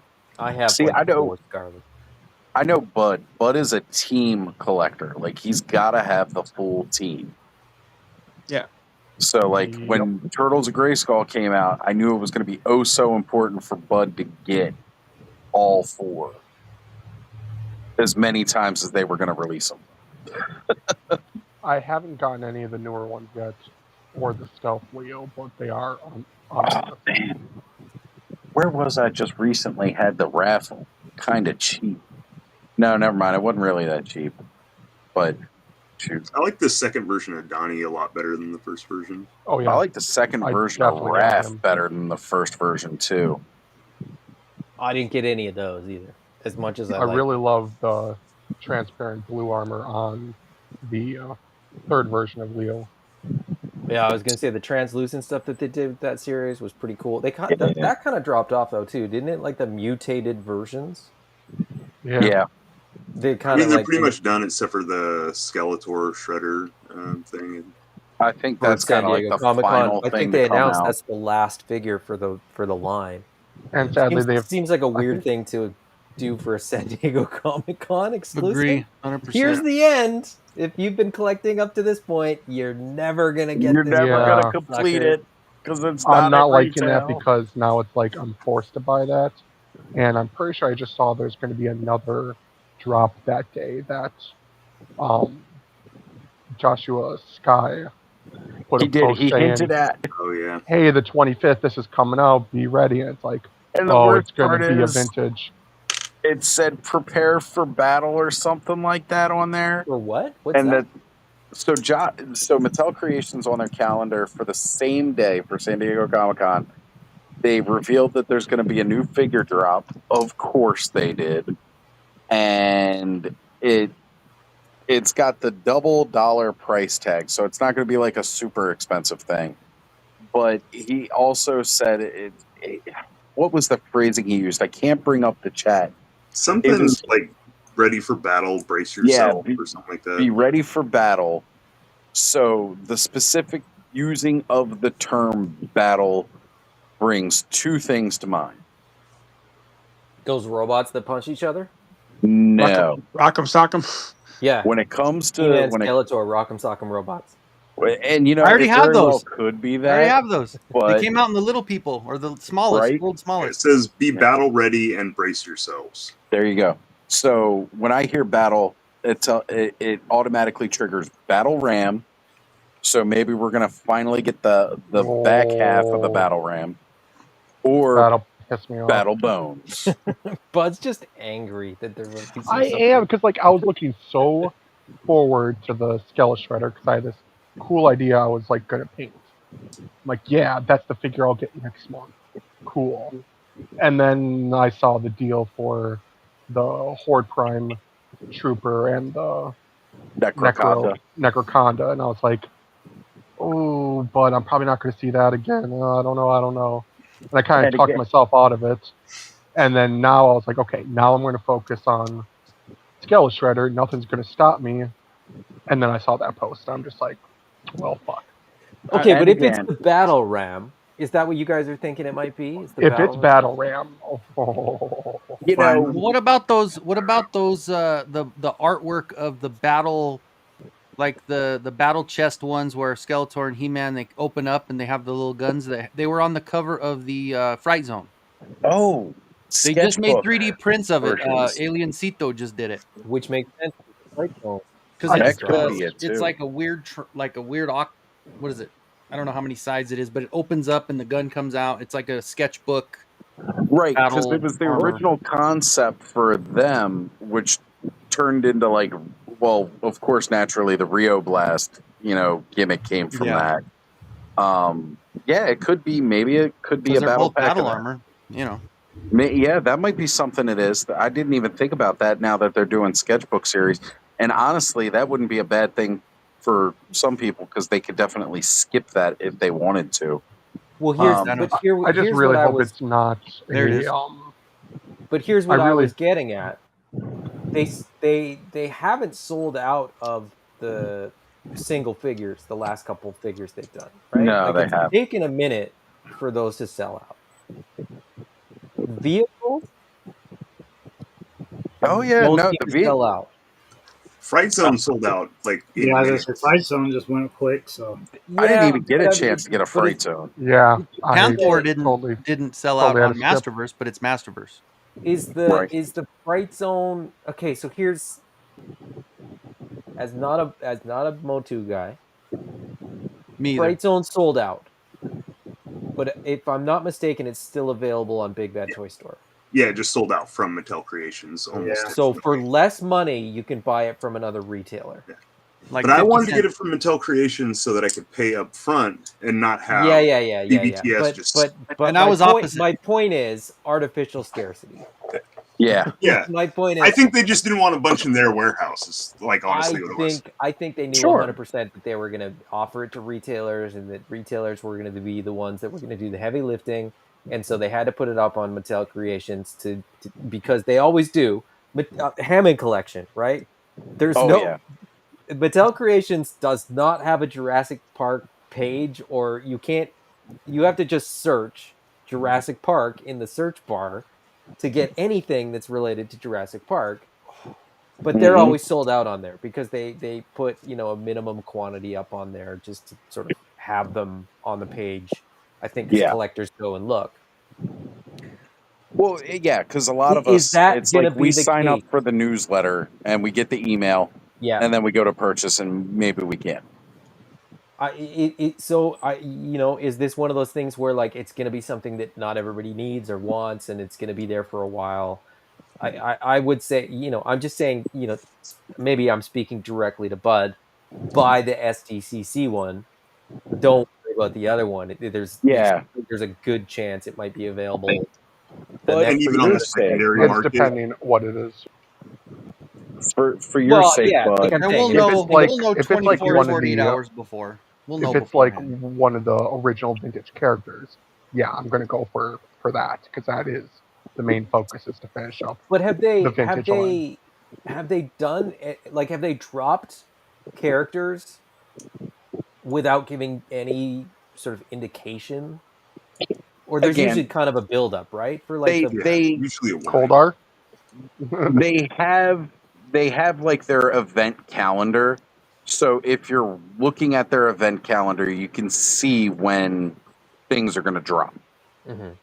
They normally don't do a surprise, and that's what this is. They announced that they got this thing coming on their calendar, but they haven't hinted at all at what it could be. But they will a few days beforehand. Yeah, typically they might drop some kind of hint. Like I said, I think Josh giving us that battle thing is kind of like the hint with this one. And what Kenny's saying about like a 2-pack, that I think definitely merits that double price tag because they use the double $sign for I keep wanting to call it Nightmare, but Night Stalker. Right, and these are a little hard to see on Thanos' phone, but yeah, I'm sorry. Well, I think because a lot of people ended up buying 2 Stridors when they went on clearance everywhere. Like me, I bought. I picked up another one. Like $3 for a while. I never. Be battle ready. Embrace yourself. Yeah. So I don't know. I'm kind of hoping. I've been waiting for Battle Bones forever. I think it's like the last. Well, they got to beat Ramen to the punch, right? Yeah. Well, yeah. Did you see Ramen's recent post? And I like Ace. I got no issue with Ace. I mean, he's doing what he's doing. You really like that one? His what? Is C-SPAN? No, that Yeah, he's like you C-SPAN. at SDCC, and he has like a mask post. Oh. Or something like that. I was like, oh, you're really just poking the bear, aren't you? Well, Like his He-Man was called Cease-Man because he gets cease Oh and yeah, desist. yes, yeah, Like, yeah. I saw that one oh too. man. I like his ramen van. Is that who you're talking about? Yeah, yeah, yeah. I really wanted his van for Punisher, my Punisher. Yeah, and nobody's done that. So like, that's I think I keep saying if he would just do original IPs and like just do like vehicles that fit with lines that people are already collecting, I think he would do much better. I think there's there's an element of collectors that sort of look at his Cease-Man and his what did he The call Marshall. in like Machina or Brave whatever it was Brave called. Yeah, Star. Machina. Yeah. Like he does these things that seem like they're intentionally provoking the license holders, which for somebody like me that works with toy companies and owns an unsuccessful toy company, like that's not cool. He's gonna have So space zombies from Jupiter coming out. That's what I'm saying. It's like so with Ace, and again, I'm not defending anybody that's stealing IPs. What he has said about he's it, borrowing. he does these He's stealing. not necessarily to provoke, but to kind of show the IP holders what he can do so that he can try to acquire the license. But then he comes around and he says, but they want so much money for the license that a smaller business like him can't compete with, Yeah, but that's like how business works. Yeah, you're right. Exactly. That's their Like prerogative. that's like I'm part of saying the problem though, because I got his He-Man head, I got the Marshall, I'll get the not 3030, like, but nobody's making like Brave Star that's actually licensed. So I would get his 18 van, but not until someone makes a 1/12 scale 18 figures. So I right, don't know. I right. don't know if You they got the will, but van, you got an iconic vehicle with no figures to put in it. Yeah, I mean, I don't, and I've said this before. I don't have a problem with people buying knockoff stuff and buying, Right. borrowed versions or like, do what you want. You're, as a collector, Buy what you you could like. buy a Yeah, one-off yeah. custom, or you could buy something from Ramen. You could buy whatever. If somebody's making it, that's cool. The product's out there. Whatever. I just, I think that he has the capacity to make some really cool original stuff. He does. And He really isn't does. leaning into that, because when I was at Joe Fest, the most interesting stuff to me on their table was the original IP stuff that they've been sort of teasing for years that they just aren't Yes. making. well, his vehicles and dios, like that's perfect. Like, and there is a huge need for that kind of space. So And that's what I'm saying is like fill the void that like exists where like companies have explicitly said, "Oh, we're not going to make this because, that's not what we make," or whatever. I think that's where he should be. Like, I think that's where he can like legitimately service the collector market, is Oh, like Visionary. filling in 100%. these weird gaps where companies have explicitly said we're not doing, whatever. But like just Well, yeah, because he said, like, even one of the last times we had him on, it's been a while now since we've had him on because of time zones. But, he said he has, like, ideas for original IPs and that he's, like, working to get those out. It's like, then we'll stop working on all these other projects. it's like he And, runs the company, like he runs the factory. Like, what do you mean? What are you waiting for? Like, yeah, do like, that get it. thing. Get on it. Get that original IP. Like, one after of the 3030. reasons, right? He said like one of the things for his original IP is like this kind of space western thing. It's like, okay, well then don't work on the Brave Star and don't work on 3030. Do That's what I want. yours. I want to see, a comic book or a graphic novel, and then I want to see the figures come with it, because like to me that's way more interesting and way more exciting than talking about cease and desist orders and like Right. saying that it's it's not your fault that people are like I like it. I don't know. It just well, like he picked like I guess again it's like striking while the iron's hot, doing the He-Man thing, right? But at the same point in time, like, why are you actively trying to make a toy in the scale that the license holder is currently making toys in? Like, for a lot less. right? Like You the price had point to, is a lot less, right? right? You had it's at mass retail. Like you had to know that that wasn't really going to work out too well in the end for you. There was no way they were going to give you a license to do that when they're actively working on that license. I Because think General Lee is expensive. I mean, I think his Oh, yeah. argument would be like, well, there's our built-in market there already, so you can, you're going to sell more units. But it's sort of like, yeah, but you're going to get cease and desist, and you're going to get people pushing back, and you're going to get the press, and you're going to get the attention because you're doing something. Like we're talking about it because it's knockoff. It's a no-no. Right? It's a naughty, right? But I will never buy it. I'll never touch that stuff. Well, if he did original IP stuff, I'd be super interested in what he was doing. Yeah. And even if he was doing like an original IP for a barbarian too, like say he takes that He-Man mold and he makes a barbarian, honestly, I think he might have almost missed the wave at this point, coming too late to the table because we've got well, I think he's gonna Zex turn Ray off a certain Studios. amount of collectors that look at his company as a knockoff company and not as a legitimate player. Right. He's going to get stuck into that realm of like those knockoff Transformers. Now, even that's like a whole different story because there are people that buy the knockoffs as opposed to the Hasbro ones. GoBots? No, not even. No, GoBots. I mean legitimate third-party Transformers that are. Transformers is a weird one because Transformers has a legitimate third-party kind of aftermarket. Whole market, people buy parts and people buy kits and people buy, like it's a whole thing. I'm not a Transformers guy. I don't really know anything about it, but it seems that community has, to some extent, accepted it and legitimized it.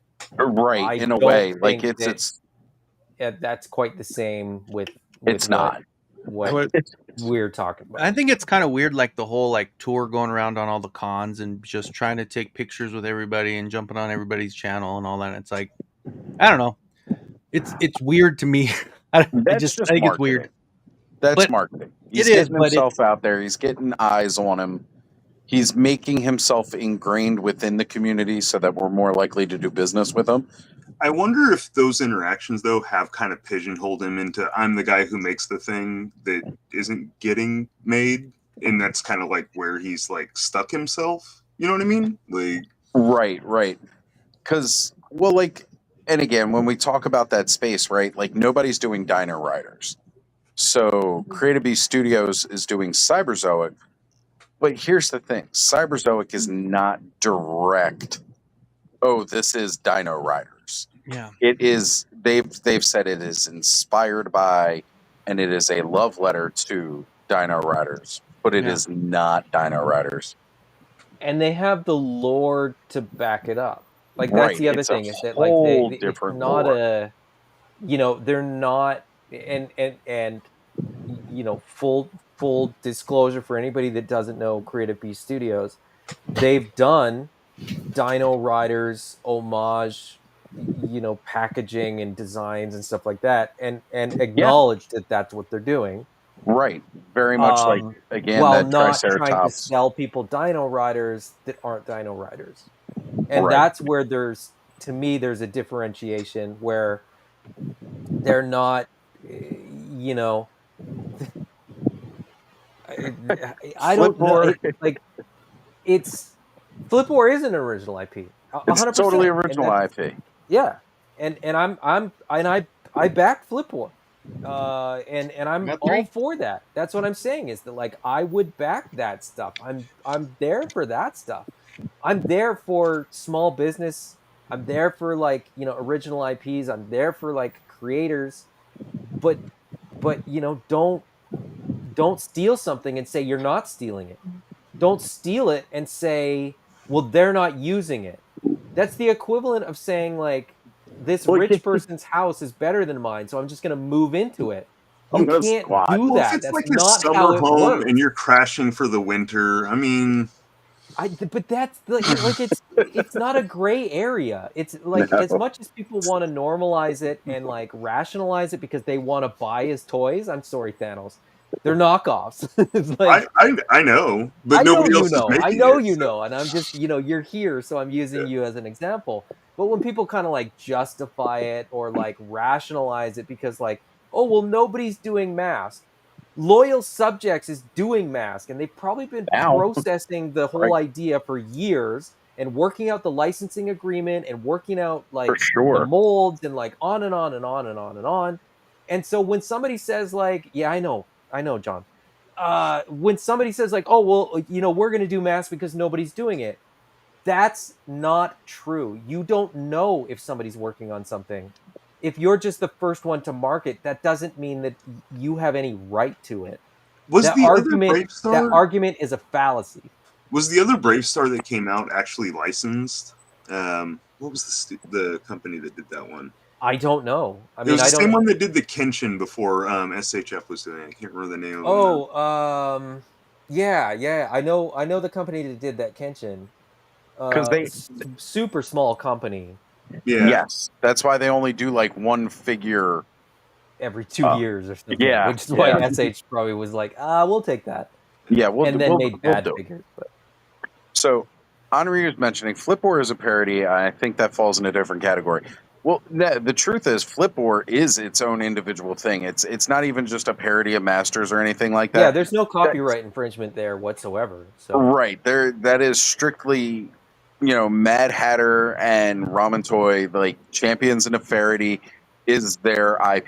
Even the name Champions of Nefarity, like honestly, Ace could call Ramen Toy that.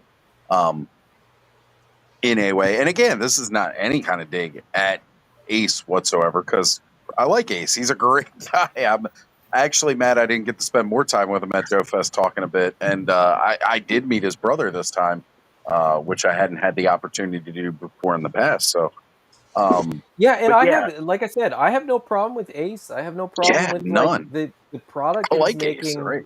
is good quality. I just I wish he would do wish his. that he would sort of pivot from this like I'm gonna make things that are on the edge of copyright infringement. Right. And by the edge, I mean they're over the edge. They're copyright infringement. That's And why he keeps getting cease and desists, and then Right. and then sort of leaning into that. I think that market, you know, is it's a problematic market. You know, like.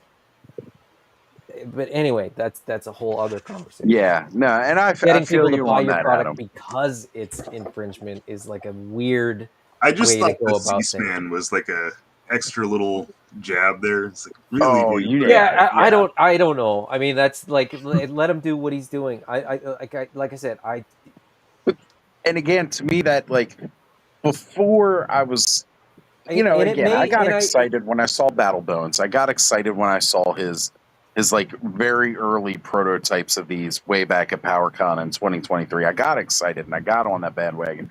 But the reality of it is, it's like it definitely throws his original argument of, well, nobody's touching the IP and I'm trying to get the license, when now you're making figures that a company is again actively working on that. Like any kind of legitimacy you were trying to pour into your original argument about making IPs that they're not touching, well, they are actively working on this and still actively selling this brand, this IP.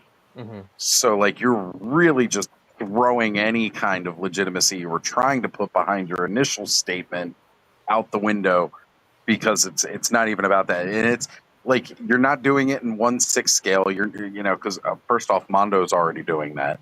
You're not doing it in like one of these non-compete scales that you can pigeonhole it in.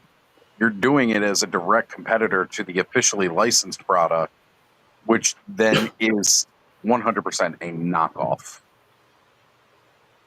Yeah, I mean, I don't but know. even when we had that argument, though, like he was doing Silverhawks while someone else was like Super 7 was doing them, right? Yeah, Like, Super 7 that's got a the really licensing and he complicated just one started. from what I understand. Yeah, because he was not aware that anybody had that license at that time, if I remember correctly. No, that's not entirely true. Well, I don't know. I don't know. Okay, I will say this. I don't know anything with any certainty. But Mhm. the Silverhawks thing, to my understanding, is a very, very contentious and complicated license. Multiple people think they own it. Multiple people think that they had licensed it, and multiple people use Right, because their that was license to like sub-license it, apparently. So right. I don't Because know that was the who. thing. Ace, to his knowledge, had the license, I but think he believed, and again, Ace would know better than I would, and right, Super 7 would know better than I would, and everybody that's signed a check that said they were paying for Silverhawks would know better than I would. But I think everybody thought that they owned it when they were making the stuff. I don't think yeah, anybody made any Silverhawks toys that they thought they were making knockoff stuff. right. So that's a weird one because that's not what I'm kind of referring to with some of the other stuff, like Basically, C-SPAN or somebody whatever. thought they were doing like Playmates deal where they've got everybody dipping their hand into the Ninja Turtle Yeah, people pie. thought they owned the toy rights, and people thought like, okay, we can The only do media a certain rights. thing. Yeah, Media rights are different than toy rights, and licensing rights are very, very complicated, and they're very expensive. I do know especially that. from any property that came out of the 80s. Yes. Because, like, again, Filmation had likeness rights for its own thing versus the toy rights versus the movie rights and the costume rights of the actual movie. Like, and that's just He-Man. And there And are you're rights that have been talking sold off right, by people that may or may not have owned them when they sold them. right. And now people are kind of coming back into the fray and saying, "No, I owned it this whole time." It's like a Scooby-Doo unmasking. Like, I'm the license holder. It's like, It, what? Oh, we never knew. it So makes one it of gets the complicated with some of these things because people think they yep, own something and they've got because nobody's nothing. legally challenged it, and then somebody legally challenges it, and then it turns into this sort of quagmire of, okay, well, where's the last place that anybody sort of had any legal claim to it, Right, because a and lot of so these companies don't where did it exist translate? anymore. And that's a big part of it, is that the Yeah, production studios that made the cartoons, for a lot of these cartoons, don't exist anymore. A lot of the toy manufacturers don't exist anymore. They were either bought up by other companies, or they just ceased to exist or whatever. yep. And so it gets really, really mucky, and so sometimes people don't know, and sometimes people think they know and are selling things that they don't own because nobody has challenged them. I think Silverhawks was one of those. I Yep. think Silverhawks was one where there were entities that believed that they owned the licensing, and they may have sold it as I licensing think agreements, and those may have been sort of splintered into different things. And I think that's where that one got a little bit mucky. But again, like I said, I don't know. I'm speculating. This is purely based on things that I've heard from other people that are not signing checks to pay for licensing right, agreements. right. Because again, I that was buy a lot very of third party stuff though, so like right, the right. Warcraft stuff specifically, like I don't even know what's up with those. Like, And I will say this, like for full transparency and Oh, I want in that all stuff. honesty, Yeah. I don't know where people sort of fall with Cyberzoic and its proximity to Dino Riders, but other than that, I don't buy anything. Like, if there's something that seems like it might not be above board, I don't buy it. I just don't. I don't. Even if Right. it's something really, really cool, I won't buy it. But Well, it's a again, personal it's thing. Like I'm saying, like that's my sort of personal position. It's not better or worse. It's just that's my perspective, based on where I am, in terms of I what won't I buy any collect and how space I collect. zombies from Jupiter if somebody starts putting Yeah, I them out. appreciate that. The bad right. news is not enough people will buy space zombies from Mars. It doesn't I'm really working, so when the matter. Kickstarter We goes up this tried. time, I'll have a job. I'll actually buy some stuff that's out We there. we tried, and we're I gonna know. try again. Yeah. I still get people messaging me and they're like, "Hey, you guys are gonna try again, right?" And I'm like, "Yeah, don't worry. We're still." I don't talk about it as much now because we're kind of like holding our cards a little bit closer, but As you should. we've been going back and forth about packaging. We've got some different we got a different sort of idea for how to do the Kickstarter next time. We've got a product that we Okay. might bring to market before we actually do Space Zombies from Mars, and that might be Okay. a direct to market, just a pre-order. So we still got stuff going on. Either way, I'm excited to see whatever you guys are doing at the No Name Toy Company. Um, Well, the Nameless Toy because Company. the Nameless Toy Company. I always screw that up. I keep. Yeah, but that's because we don't have any products already. Yeah, Nobody yeah. Once I cares. start getting products on my shelf and it's staring at me every day, then I'll be able to have it memorized a little bit more. But I'm glad that you guys aren't hanging it up. You're taking it back to the drawing boards, and you're going to Mhm. rework some things. Who's got chat access? I got chat. Kenzo's got chat, and Cobb's got chat. There's been a few comments. Yeah. I could just read them. That might be easier. Yeah, go ahead. I can't. Me I can scrolling pull it back up. on Just my let me know. phone is virtually impossible. Start reading it, and I'll throw it up. Yeah, I was just 11:42 gonna go p.m. look for it. K-Dog Broadcasting. 11:42. Whoa, let me go back. 11:42. Yeah, you got to go back. Let me go way back. Kenzo, it's probably not going to be 11:42 your time because he's Oh, it'll Pacific. be Your Kenny time. 12:42, right? Central? Or Gotcha. Mountain? Yeah. Oops. There you go. My bad, then. Was So that this it? is where, yeah, that one. This one I disagree with, because he can come to market without having to have any licensing agreements, and so he can just pull an IP out of nowhere. He could get wind. This is where it gets really complicated, and this is where it gets, to me, like, this is where I disagree with this. If he hears that a company is picking up the rights to mask, he can just put out a mask product. He doesn't have to wait and get licensor approval and all that kind of stuff. So that's where this is specifically a problematic perspective to me, is that it may be that the IP holders are moving, but if it's not fast enough for someone, that doesn't mean, in my opinion, that you can just go in and Do it anyway.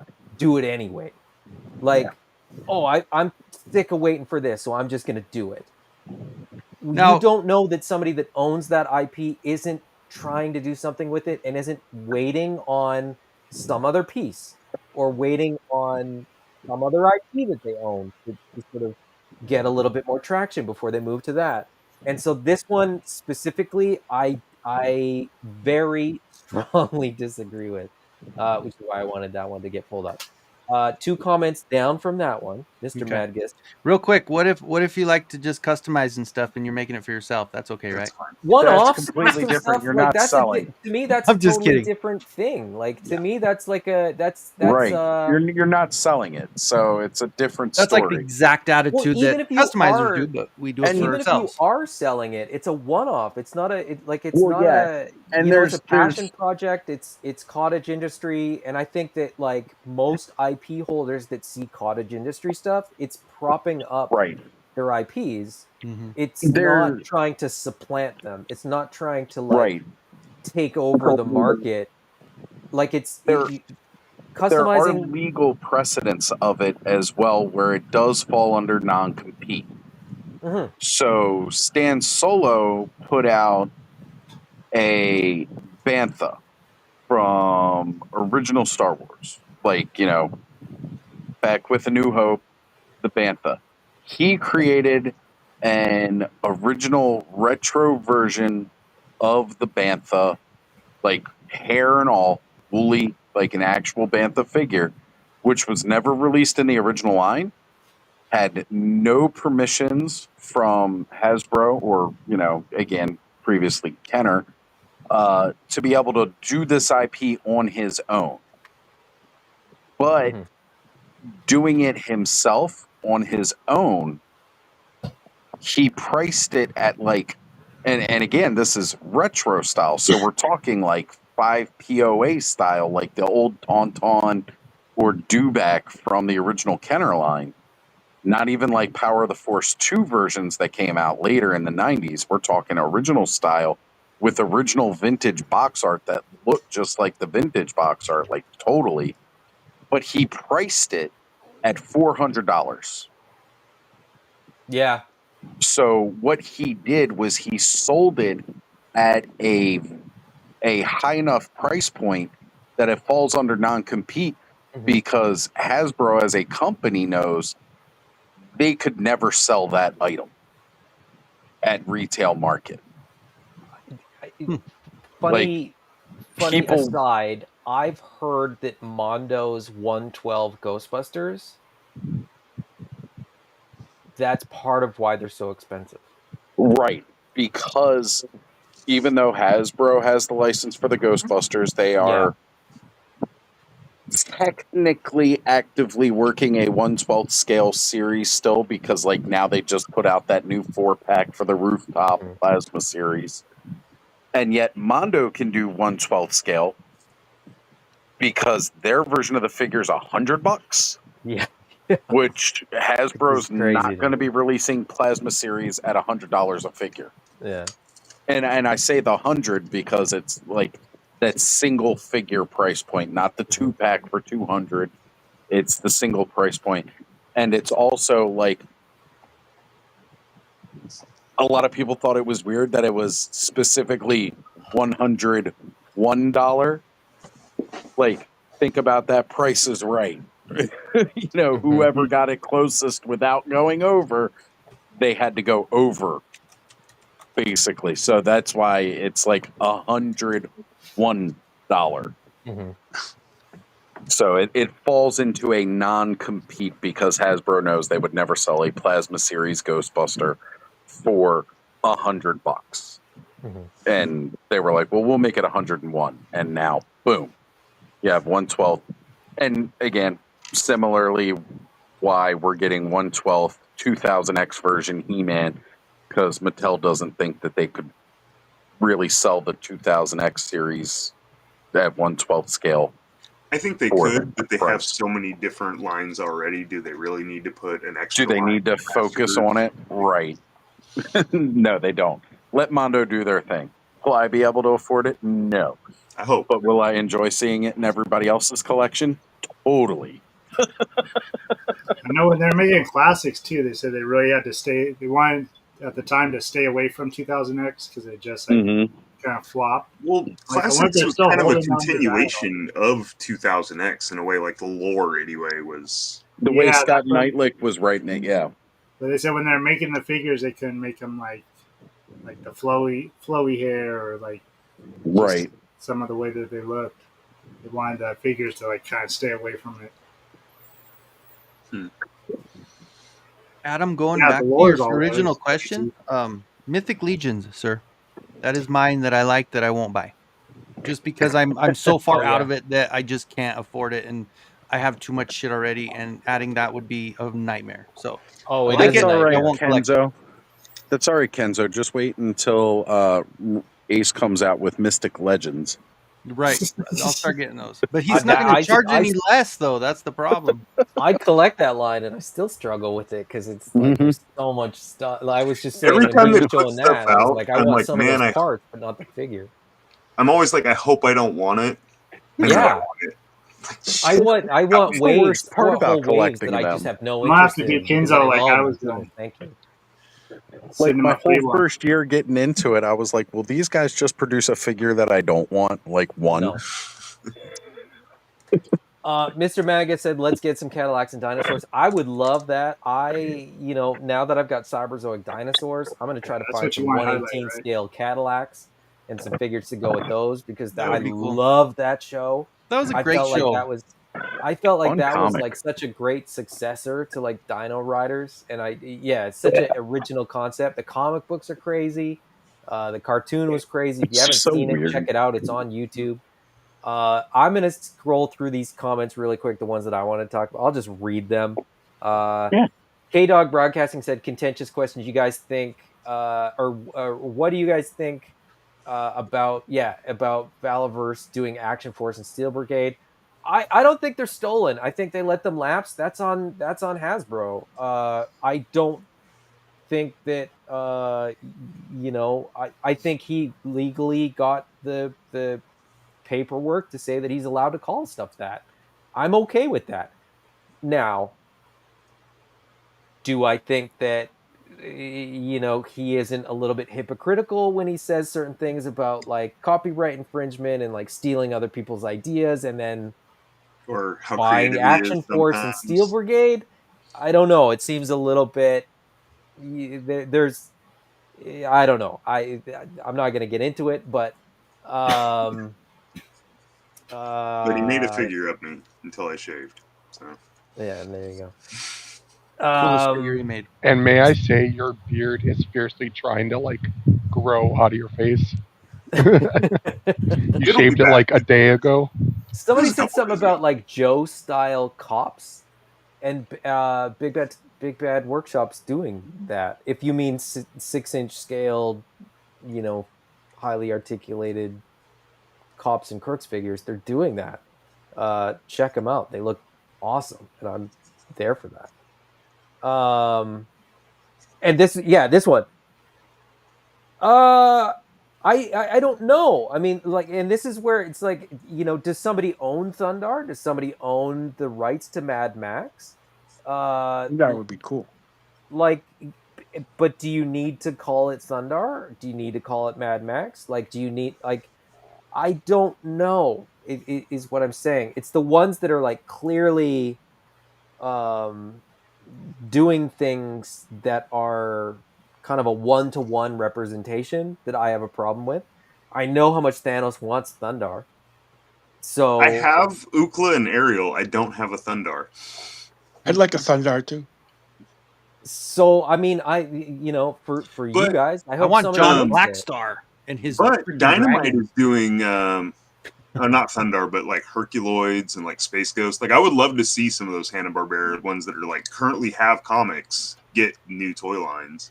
I think I guess like the easiest answer to that is like if somebody is actively trying to get a license and can't get it, that sucks. If like somebody's just sitting on a license and not doing anything, but they own the license. I mean, that's the way it works. And this is, I work for a toy company that has approached people that own IPs and tried to make toys of particular licenses and been told no. It doesn't mean that that toy company is going to turn around and just make the figure and call it something else. It means that you try again, or you hope that like the next time you knock on someone's door that you're able to do it. It's like Keyshawn Johnson when he was mad and wanted to get traded, and they said, no, we're not going to trade you, but we're going to sit you on the bench the rest of the season. We're not going to let you be out there, and you're just going to sit there. We're going to hold on to it, and we're not going to trade you, but you could just sit there and cry. Just saying, they're not going to use it, but they're not going to let anybody else use it, basically. Yeah, but they paid for that right. Yeah. And that's where I think people kind of get like, and I from a collector's perspective, from the perspective of a fan of IPs that haven't been remade or reused or whatever, I get it, and it sucks. But at the same time, it's also like, are you starved for options for toys to buy? I don't think so. But there are definitely pieces that people want. I wish there was like a way to expedite, like if something isn't being used, like a way to actually like liberate it from the bottom of someone's like, we bought 40 companies because I think there can be, I think maybe that's something that people aren't discussing enough, right? Let's use Thundar as an example. Who owns the rights to Thundar? Like, if you love Thundar, it was Ruby Spears. There was never any toy lines. I don't even know if there was anything other than the cartoon.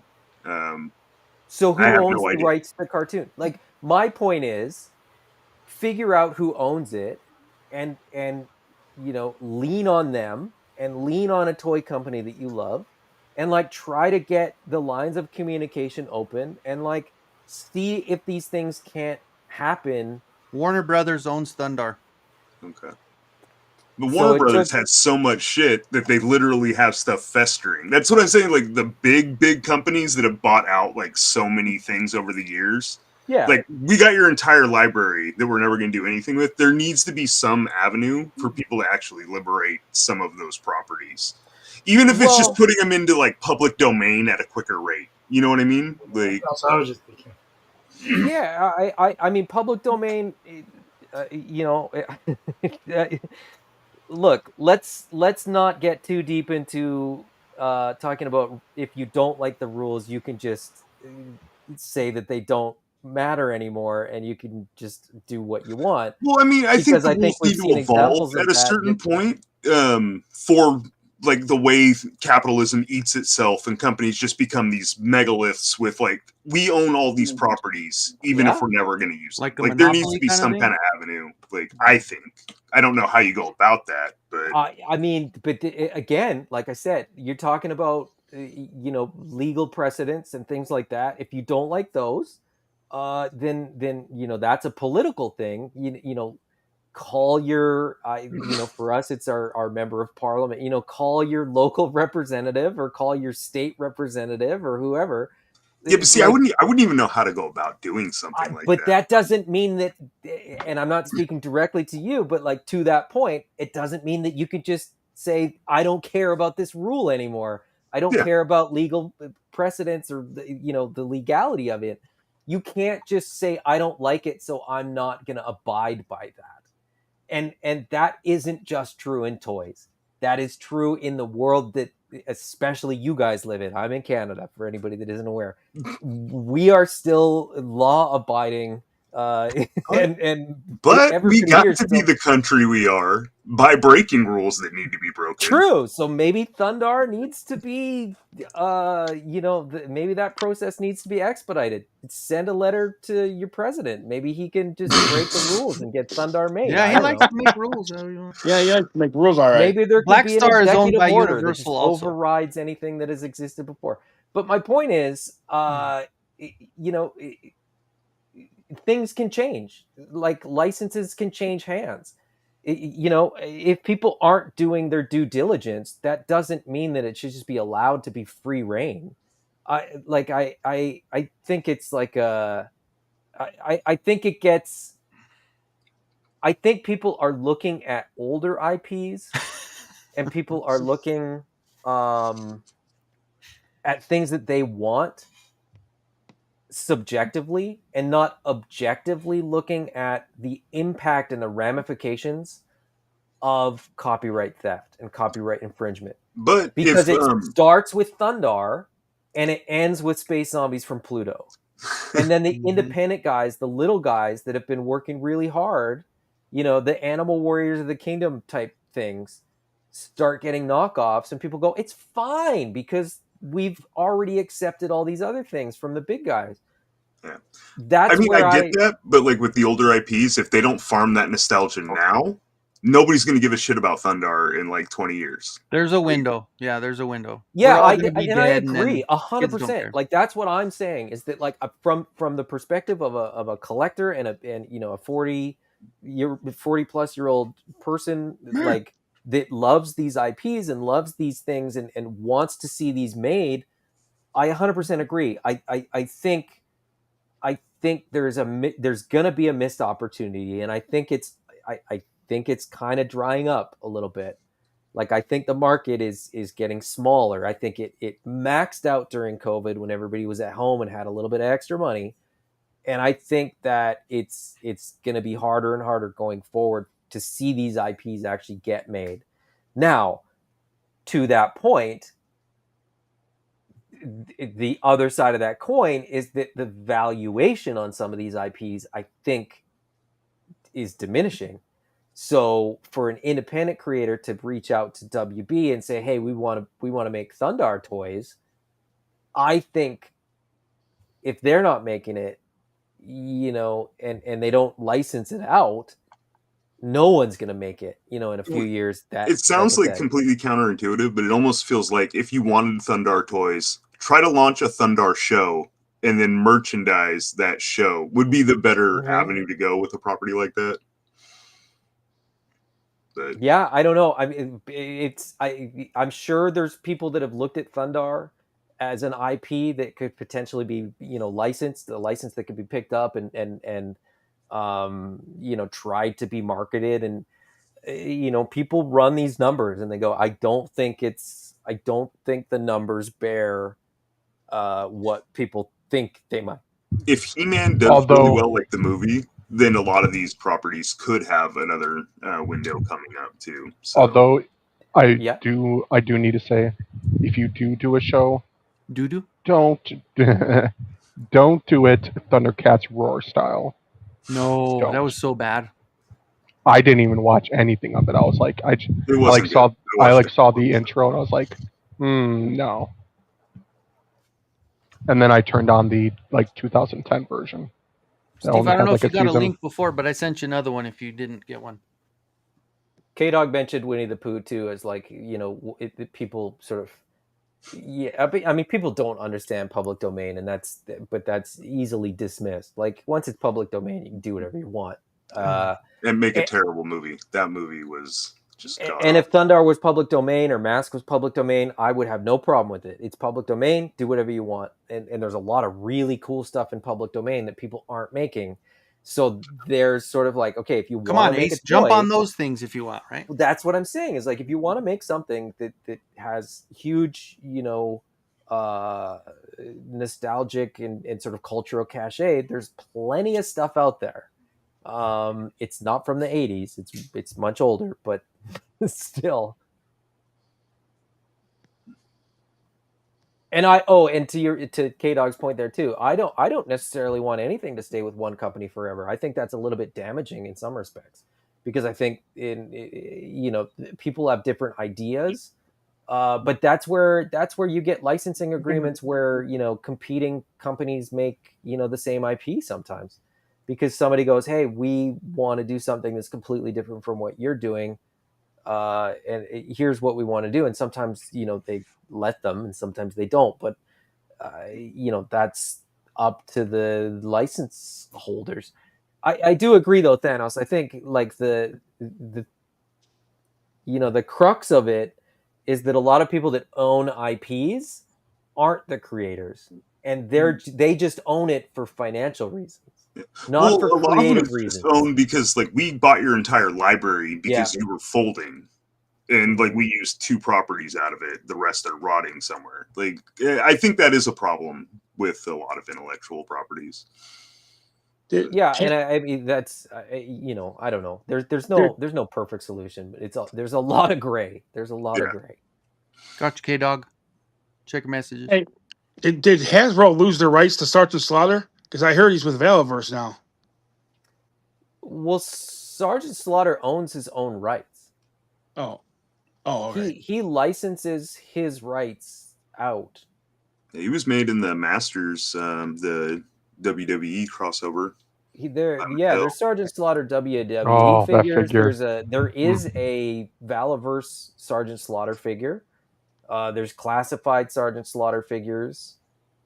He owns his rights. He gets to do what he wants. He's smart. He's very smart. He knows what he's doing. What up? Hey, how you guys doing? Good. Just peachy. Nice to see y'all. Thanos, you look like a model now. Holy cow, even the lighting, hey, you're going to get that ring light and be like, hi, I got this new yogurt. Models don't have these bags under their eyes. Oh, yeah, they do. The new ones do, man. You want to talk bags? What up, K-Dog? Hey, buddy. Hey, Yo. Jetman, how you doing, Jetman? what's up? Hey, not much. Just finished writing my sermon for my daughter's memorial tomorrow, so I'll be preaching. What's up? Preaching. Sorry to hear about that. Adam, thanks for taking all of my questions rapid fire, Adam. I was trying to just see where you were going with stuff. No, I mean all of it's valid, and all of it, like, I think from the perspective of people that want the product. Yeah. Mm-hmm. Wanting the product is legitimate, and I think like I said, I think the window for a lot of these opportunities is closing fast, and I think people that are sitting on some of these IPs are going to regret taking the opportunity to license some of them out. Right. Yeah, I mean, like, maybe there's something in the middle where you can just, like, you know, customizable files that you print at home. I don't know. Like, the law can't go after you that way. And then that scratches that itch, right? And a lot of people do that, right? Like that, and that's what Kenzo was kind of talking about. Like, you got independent creators, that are just working from home, using ZBrush to make just a head, right, and then selling it, through a Patreon or something like that. And they go, hey, you've got this figure already in your collection, put this head on it, and you've got that figure with a little bit of paint. I have no problem with that, because that to me is that's kind of the best way to go about it. The difference is when you're sort of mass market, right. When you're trying, because let's be honest, some of these, like, they're trying to undercut, some of the companies that are out there that are known to own the IPs. And they go, oh, well, they're making this and it's $300. We're going to do it for $270, or something like that. In some cases, not in all cases, right? That's a specific example. That's not a specific example. I was just throwing those numbers out there. But the no compete stuff, like Oz was talking about, like if somebody's doing something that's $30 and you come in and do it at 27, that's a little bit suspect. But if you come out and do something custom and it's $200, that's a different thing. That's like it's a custom piece. It's a one-off. You're making them commissioned. You're selling them. You're physically handing it off to the customer or something like that. That's a different. Totally. It's not the same. Speaking of, if anybody wants to come by and get that crystal castle I have in my toy room, come on by. I'll sell it to you. Next time I'm in Colorado, I'll pick that up. It's too big to send out. It's 3 feet tall. Nobody wants it. That crystal castle's huge. And I would never make another one because it was such a pain to make. Was it? Yeah, I bet. And I did it all in resin, Steve. Holy shit. What was wrong with me? Right. Oh. Micrometer by micromillimeter. Well, thankfully it was the Jupiter, so it had the larger. Okay. Not Space Zombies from Jupiter, but the actual. But yeah, it was a nightmare to make, but it's nice looking. I like it a lot. But Kenzo, put that Hooded Cobra Commander head in my blind box. No doubt. That's sweet. Gotta finish painting that sucker. That is cool, man. So we ain't getting one from Hasbro. No, that train has left the station, right? Yep. Yeah. So weird. I don't Maybe know. if they Give do it a a couple years, they might change their mind. yeah, if they just give that hook a bit of a point, then it'll kind of get around all of the. Oh no, wait, no, Whoops. that's not it. No. Hey, Oz the man. What's going on, brothers? Can you guys hear those an explosions? evacuation there? Sorry. Did we hear explosions? No. I mean, when I flushed my toilet, it started making a weird noise, and I'm going to get up and go check it in a minute or two. My Nice. neighbors are shooting stuff off. They do like every weekend. My dog's freaking out again. Yeah, so You just got to walk over into their Yeah, yard and that's drop a couple of deuces in the wee why I hours of the think the morning. Havoc is not going to come. Yeah, dogs don't like fireworks. Yeah. No. So I know earlier we were talking about the Thundar the Barbarian. Like, that is definitely a weird one because Warner Brothers owns the IP to the cartoons. They did release toys at one point, Thanos. I know you know that. Yeah. It was Toynami. They is did most of the Cartoon Network Adult Swim stuff. Right. They were the ones that picked up the rights on that because, again, they're mostly known. Yeah, that's what them explosions were. Ba-boom. Heard across the country. Dude, I had to just, I was on my way back in and I was like, you know what? Let me back out of here real quick and use the bathroom before I jump back on. But like Toynami mostly does like a lot of like anime licensing.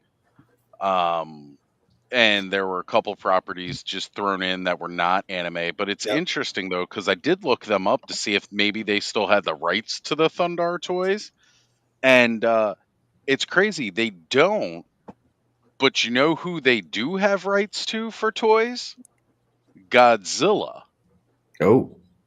So I'm like, well, wait a minute. Like, Bandai is still making Godzilla toys. You got Haya making Godzilla toys. Oh, the higher ones look so good. Yeah, NECA's making Godzilla toys. Super 7's doing a pop up.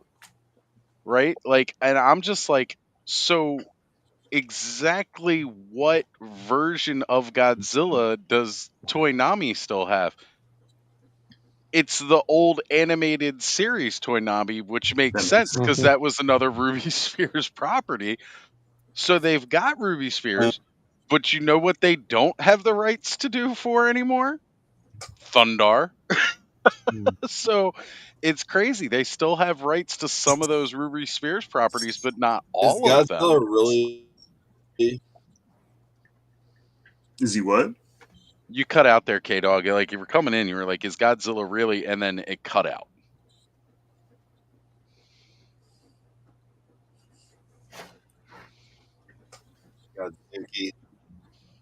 Uh-oh. I don't know if there's like a loose connection on your microphone or what. We're not picking up what you're putting down only because technology is limiting your ability to articulate it. Are you saying is it Gadzuki? Well, Godzuki would be Godzilla one of those is characters. such a huge. You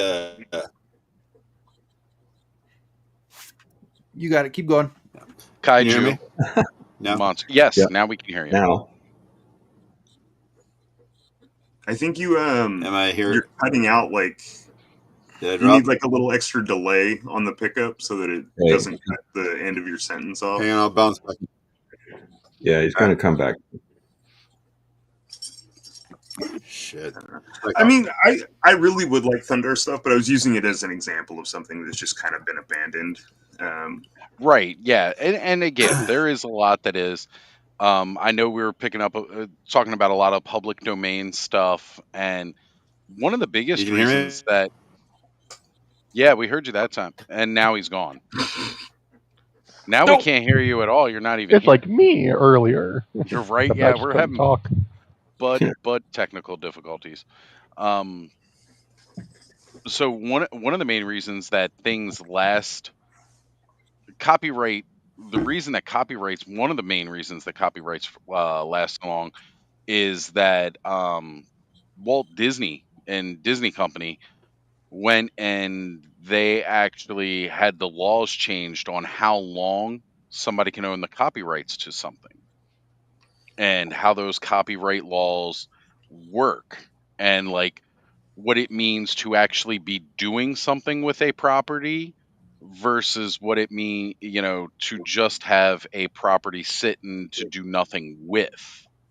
Now, most of this in context is towards media in general, not necessarily like physical media, like toys maybe. But like one of the reasons why it took so long for the rights for Fantastic Four to roll back to Marvel was that every so many years, whether Fox was really doing anything with it or not, they'd make a small announcement about working on the Fantastic Four, right? Just so those rights did not revert back to Marvel. Like they had so much amount of time to be able to do something with it. If they weren't doing anything with it, those rights reverted back to Marvel. Now, also a lot of that had to deal with their contract too and how that was written. Until Disney bought Fox. Yeah, until Disney bought Fox, big surprise. But I mean, again, Disney, Walt Disney as a company, went and had a lot of those rules changed and legislation changed so that they could hold on to licensing and IP and properties longer than It's a little would have shady from been a company before. that like basically stole everybody's IP to make its IP. Right. Well, yeah, that's Well, kind of not what they're IP, known but like they for. stole the stories. Oh, totally. Right. Yeah, it's kind of what they're known for and why they had legislation changed to assist them in doing it. Yeah. It's like how Hershey changed the legal definition of chocolate so that they could call their chocolate bars chocolate, like the milk chocolate they use. Milk chocolate, It's yeah. not actually chocolate at all, but they had the legal definition of chocolate changed so that they could call it chocolate still. Well, just like canola. Canola actually isn't a plant. That's an acronym for Canadian something Olympic low acid, what have you, right? So it's rapeseed, but they changed the acidic content of it somehow by manipulating the seed. So canola or rapeseed used to be like you couldn't eat it, right? It wasn't meant for human consumption. It was meant for grease on machinery or to burn or whatever. So they changed the acidic value of it, and they took this thing called rapeseed and they called it canola, which is just an acronym. We tend to think it's a plant. It's not a plant, right? And we're still not supposed to eat it. It's completely like the stuff is just death in a bottle, right? It's meant, when they first created it, it was meant to be lube for machinery or to be burnt or something like that. That's it. But talking about IP and all that stuff, I just heard back from the trademark office. We're being forced to confront two small companies known as Boeing Aeronautics and Delta Airlines. Whoa. Are you shitting me? What? No, I'm Don't not. they have enough to deal with? Fucking crashing all the time. Right, doors popping open. Yeah, so we have to, according to the Canadian trademark head office, we have to put an injunction against them to cause them to prove within the next 3 months that they have used their trademark names in the realm of toys within the past 3 years. If not, we gain the rights to the name Delta 17 in Canada only, right?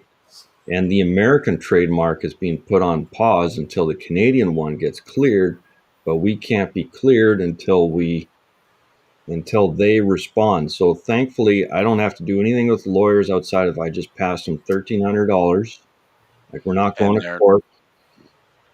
Bunch of bullshit, man. Well, it's exactly like what I was saying about like with the Fantastic Four. Like if they didn't use it, and what Diggs Figs, by the way, shout out to Diggs Figs. Thank you for being here. I know you jumped in earlier, and I was pulling you up to try and say hi, but we were deep in conversation.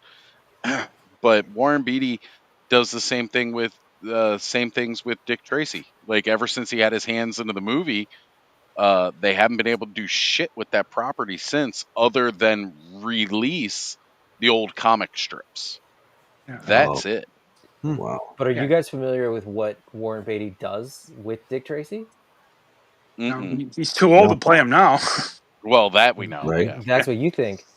It's all on YouTube. He has to release. AI.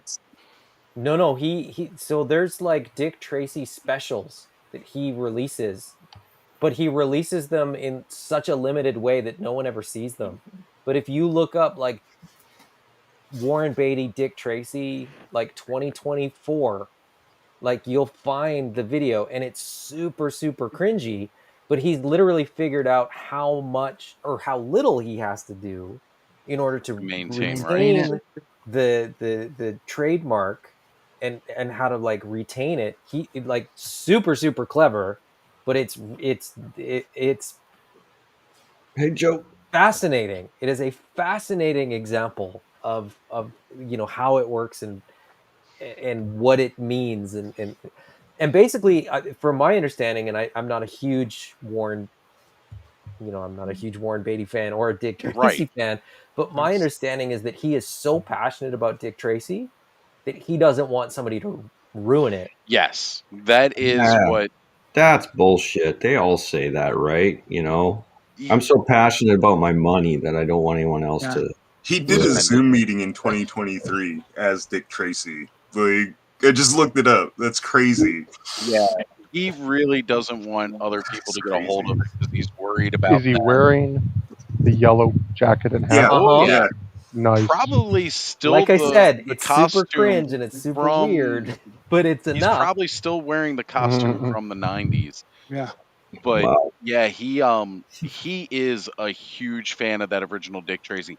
And again, you guys know how a lot of us get set in our ways where it's like people hate it when they try to do something new with a property that they love. I experience it a lot with He-Man.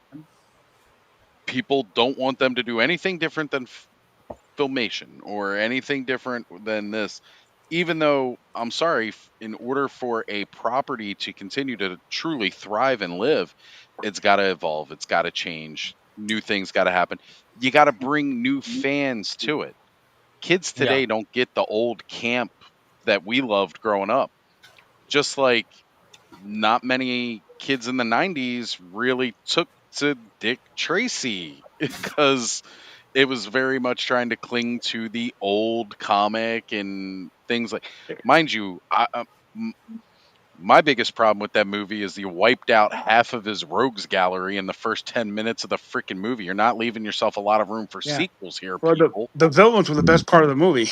Yeah. Like the villains were best part of Dick Tracy altogether. Like, he's an average detective without those villains. And so like them wiping out all of them, like right there at the beginning of the movie. That whole kid storyline. What the hell? But I mean, it was still really cool, just to see. I gotta duck out because I have a 6-year-old's birthday party that I have to finish a Jabba the Hutt pinata. Nice. I'm coming. And I will speak to the point that you just made, Oz, that if we only let the people that loved an IP control it forever, it would never change, it would never evolve. My 6-year-old probably wouldn't be interested in Star Wars if all there was the original trilogy. My kids, after we watched The Force Awakens, said, when do we get to watch the next Rey movie? Right. So when people say like, oh, I hate the sequels, that's fine. You can hate the sequels. I love the sequels, and my kids love the sequels. Right. And I think my kids and I are probably spending more money on Star Wars than the people that hate, everything that Star Wars has done. They did the same thing to the prequels. So, right? Yeah. I mean, people say I hate the prequels. Well, some people like the prequels. Exactly. Thankfully, and it's though, the same thing, right? Some people were, 10, 12, 13 years old, when the sequels or the prequels came out, and love Jar Jar and think he's like hilarious and like he's their C-3PO, So Right. it's all perspective and it's all just, I definitely don't. I was one of those people that never hated. But I'm only making Jar Jar. one, and I'm not selling it, so it shouldn't infringe. That's right. It's not copyright laws. And you're going to destroy the evidence anyway. Right. Although I will say, when I was making a Jabba the Hutt shaped pinata, It did not look like Jabba the Hutt when it was just paper mache. Mhm. I was gonna say it probably So looked a lot fill like it what I full dropped of off chocolate out pudding. Chocolate pudding and Tootsie Roll Gummy Pops. worms. Or Yep. Tootsie Rolls. Yep. On the Star Wars note, though, like since I just rewatched it all and I've been reading the comics, like I love 90% of Star Wars. There's a few things I was like, okay, but I'll be honest. I liked the sequel trilogy more than I liked George's idea for a sequel trilogy. I like the sequels better than the prequels. I have my issues with the sequels, and it was basically they didn't have a plan. But there's some awesome moments in those movies. Yeah, There there's good really stuff. is. There is good There's And always thankfully, like the characters, as far as like the look translating to toys, like they work even if you don't really like Rey or whatever for whatever reason. A Rey action figure, if I see one where she's wearing and what I think is probably the worst of them all. Well, no, like not of all, but like I didn't really care for The Last Jedi as a story, but Rey's outfit, the kind of gray Jedi robes, is like my favorite design of hers. I do not like the third film one. I think it's like, I don't know, it's a little too bright, but whatever. Yeah. Hey, they didn't kill Chewbacca. That's all I don't care about. I just rewatched Obi-Wan. Good show. Ooh. Oh, There's I really there's enjoyed it some the first good time I parts. watched it, and now I'm like, it doesn't hold up. As funny as it is with Obi-Wan trying to get Leia out under the coat, the fact that nobody stopped them like at all, I was just like, I this think is kind of silly. I think production value wise, it's a little suspect. That battle between Darth and Obi-Wan looks so great. The choreography's great, don't get me wrong. Yeah. But it looks like it's on a fucking soundstage. Like it does Yeah. not The whole look show. like it The whole happened. show But those looks like it's lines, on a soundstage. those lines that they that Ewan and deliver for that is so without a fucking doubt. good. Yeah, no, I that now was want to rewatch The Acolyte to compare it to Obi-Wan. Because as much as I didn't love The Acolyte, I appreciated what they were trying to do, and I think production-wise and execution, I think it was done better than Obi-Wan was. I really liked Acolyte. Like there was some like lines of dialogue where I was like, okay. But the story overall I was super interested in. The fighting is some of the best fighting in all of Star Wars. I was a little sad with the bait and switch of Carrie Ann Moss, where like in the trailers they were like, okay, she's kind of the main character. Right. Oh, they It's knew like what they were doing. It's They like knew she what got they were the. That does not bother me at all. But I don't really pay attention to like trailers and stuff either. So like I went into it just watched the show. Like yeah, I don't watch Marvel trailers. I don't watch Star Wars trailers. I didn't watch the Superman trailers, and then I went and saw it because I heard everybody was talking about how great it was. Oh, so it was really good. Really, I was really, impressed. I took my 9-year-old. Victoria loved it. So. Nice. I'm not defending Disney, but I'm a really big MCU fan. So so I know there's a lot of good things, a lot of bad things and stuff, but like I'm really nervous about when they say a soft reboot like after the multiverse. So I don't want nothing I don't want them to redo the Infinity Saga. I don't think they'll retread those stories, but I think it's probably good they do some kind of reboot, especially in a live action format. Like it needs to be refreshed every. I'm excited. I will this, and I'm gonna. This is gonna be my sort of moment where I leave because if I don't leave, I'll just stay here forever. Right.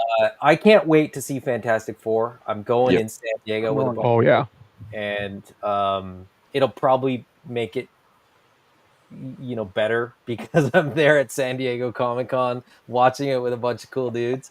But I'm excited for it. I mean, I have no issue with a soft reboot if it's an alternate universe or something like that. That's fine. I'm okay with that. That's how comic books work. I don't need the MCU to be contained. Like this whole idea of like is it canon? Yeah. Like, I don't care. Is it good? Is it enjoyable? Is it fun? I'm okay with that. I'm okay with Am it I just going to go being. back and watch it more than one time? Yeah. Does it tie into everything else? I do once in a while. Maybe. Does it retcon something? Okay. Does that make something that I loved before worse or better? Who cares? Not at all. Just It's love not what you going to love. change those experiences. It's not Yeah. going to change what was already put out. I'm still going to enjoy those just as much. In And this to case, any a soft reboot's required because they're introducing a lot of elements Yeah. that they couldn't put X-Men. in the I mean, original movies. And now it's a good way to be able to incorporate those now. Mm-hmm. They're gonna have to. You're They're not gonna going retcon or to. shoehorn something in to get the X-Men in there. So yeah, and X-Men and FF, and I mean, I've heard. I don't know. I try not to listen to rumors, so I won't mention it. But I'm excited. I mean, and I can't wait to see Beast. I love Beast. You know, Oh that yeah. was the I'll keep best you part of guys the posted. Marvel I'm movie. gonna go see it on Yeah. Friday, so I'll let you know on Saturday if I check. Yeah. Please do. Please do. Later, All Adam. right. Have fun, Adam. We'll see you. Yeah, Adam.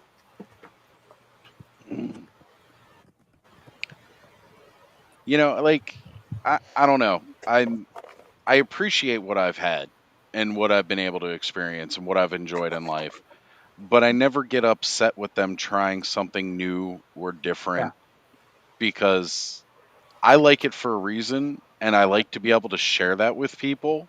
Yeah. And sometimes not everybody's gonna take to. Growing up, I loved He-Man Filmation. Like that was my thing. I lived and breathed that. Now, as I've Mhm. gotten older, I can't really watch it as much as I used to. I enjoy it in doses, but I can't sit there and like continuously watch Yeah. it and still enjoy it the same way. I can't I binge watch it. It's good to go. I can 2000X is a I different tried binge watching story, that old show, and I couldn't sit through it. right? Yeah, it gets difficult, right? Like, you know, 2000X, I can rewatch. I like that a little bit more. I think it was a little bit more well written. It holds my attention longer. Um, that's all great.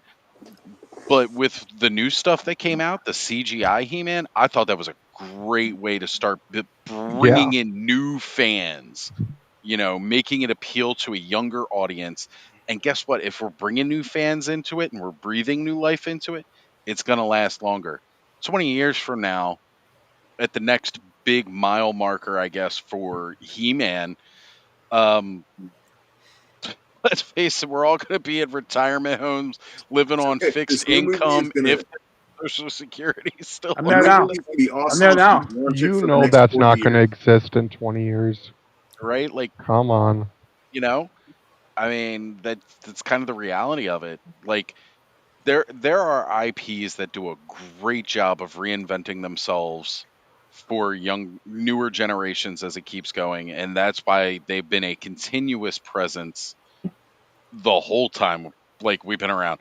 Ninja Turtles is one of those things. Like every 10 years, these guys reinvent themselves, bring it out to a new audience. Some take better than others, right? Like the 2003 worked really well. They went through like three different Mhm. iterations with that, three different like big storylines. And it did really They well even with those. kind of ended, or not ended, but like one of them was kind of like Last Ronin, but instead Yeah. of Mikey, it was Donnie, and he got stuck Yep. in like a time warp and got thrown into the future, and everyone Mhm. just thought he was dead or like left. Yeah.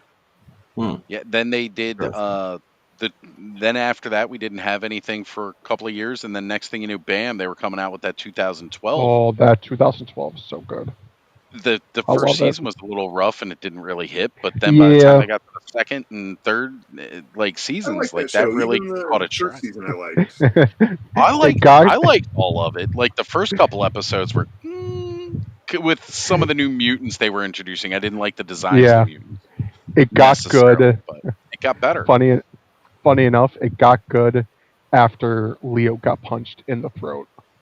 Oh, That was the totally. start of season 2, and that's when they switched the voice actor, and they just try And then to. He's been through a lot, and it scarred his vocals. right. He punched him Oh. in the throat.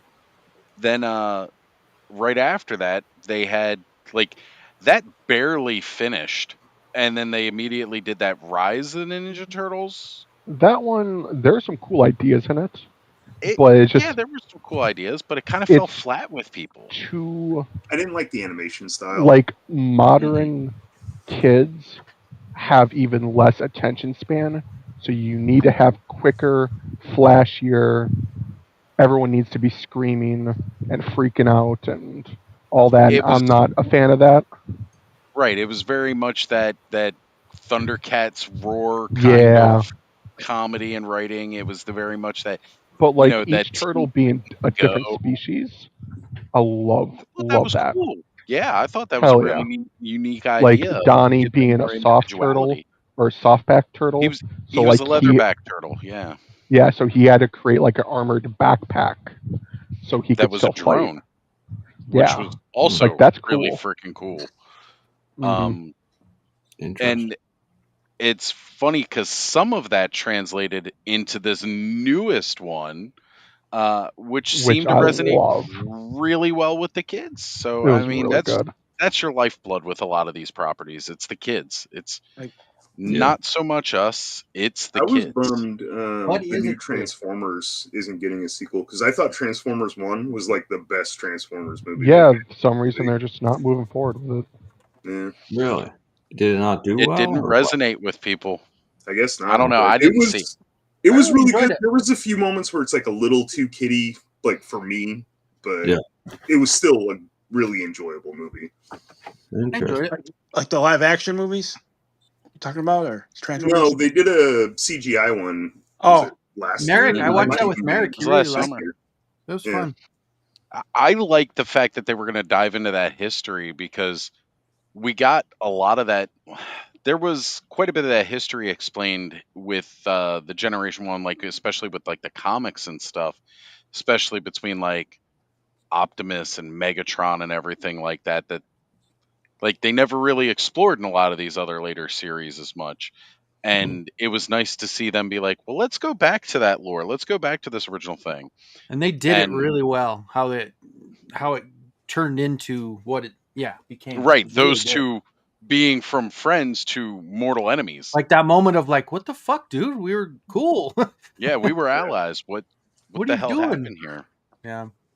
No, I'm totally with it. And, I didn't even see that movie yet, but just the trailers of it, I'm excited for them to give this to the kids today so that they can get into that. It was good. It was a really good movie. Like I said, there was a few parts that for me were a little kiddie, but it wasn't anything where it's like a deal breaker. Yeah. And what's his name was douchebag? What was the guy that was like kind of double dipping and going on both sides? What was his name? It's been so long I don't remember the character. There you go. Ultra Magnus. I was like, whoa, what a douche. But it was good.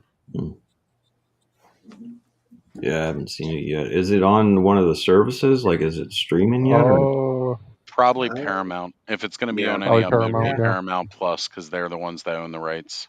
I think we watched it last summer. It's been out a while, right? Yeah, it's been out for a year. It was like one of last year's big summer movies that just didn't hit as hard as they thought it would. It's enjoyable, Steve. It's worth a watch, I think. The old 86 Transformers movies on YouTube. That's a good one too. I don't want to relive that trauma. The entire Transformers is on YouTube. Yeah. And G.I. Joe, right? And G.I. Joe. Yep. Yeah. And G.I. Joe's on Tubi. Not all the episodes, but yeah. I know a website that's got all that shit. Nice. Actually, I can't watch the movies anymore. It was weird. I don't know. A couple of you guys, I know Thanos and Bud, they were hanging out with me Halloween a couple of years ago, and we were watching some stuff on there. Now it's like the movies section of that website you can't access without signing up to that website's premium. Like, who the fuck are you pirating sons of bitches charging me for premium? Yeah, now I'm turning you in. Fuck that. No, I'm joking. Yeah, right. Like, what the hell is this shit? So, I don't know. I never signed up for their premium because I think it's ridiculous a pirate website needs me to sign up for premium to watch it. But I don't know. Maybe I will, because maybe I'll just really want to watch one of those movies. Yeah, I just watched all the G.I. Joe because I can go back and watch the cartoon. I know it's cheesy, but I can't get it. I haven't started the Deke series yet on Tubi. The Deke series was a little bit rougher. Yeah. I remember I was Yeah, trying Joe to find the Extreme. You need to watch Transformers that. movie like in the late '90s, and it was out of print here, and I had a VHS sent from Canada down to California because it's the only place I could actually find to get the Transformers movie. Right. Wow. MCR says Resolute is the most rewatchable one Oh, when it comes to the absolutely. G.I. Joe series. And it's funny, like, again, that Resolute, it's like that same way that I feel about, He-Man, Masters of the Universe, the Mike Young production. It's the most rewatchable. The 2011 Thundercat series, like, that's the most rewatchable. Like, the original It's one's too cool, bad. don't get me wrong, but Oh, it's, whoa, like, so whoa, campy. whoa. And then that Thundercats, where Will Friedle was the voice of Lion-O, was like really good, really good. They were putting stuff in there that I didn't remember about lore from the Thundercats. That was really awesome to watch. Is that the one that was on Disney X or something?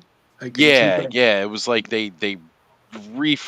went Yeah. again because again the popular art style was like anime, so they went more anime with it. And And they Lionel. just Sorry, go ahead. Well, I was just gonna say, like they really redid a lot of it, and I really resonated with it and liked it a lot. I like those 2000 remakes a lot. Even the Ninja Turtles, like I said, I like that 2003 reboot of the Ninja Turtles too.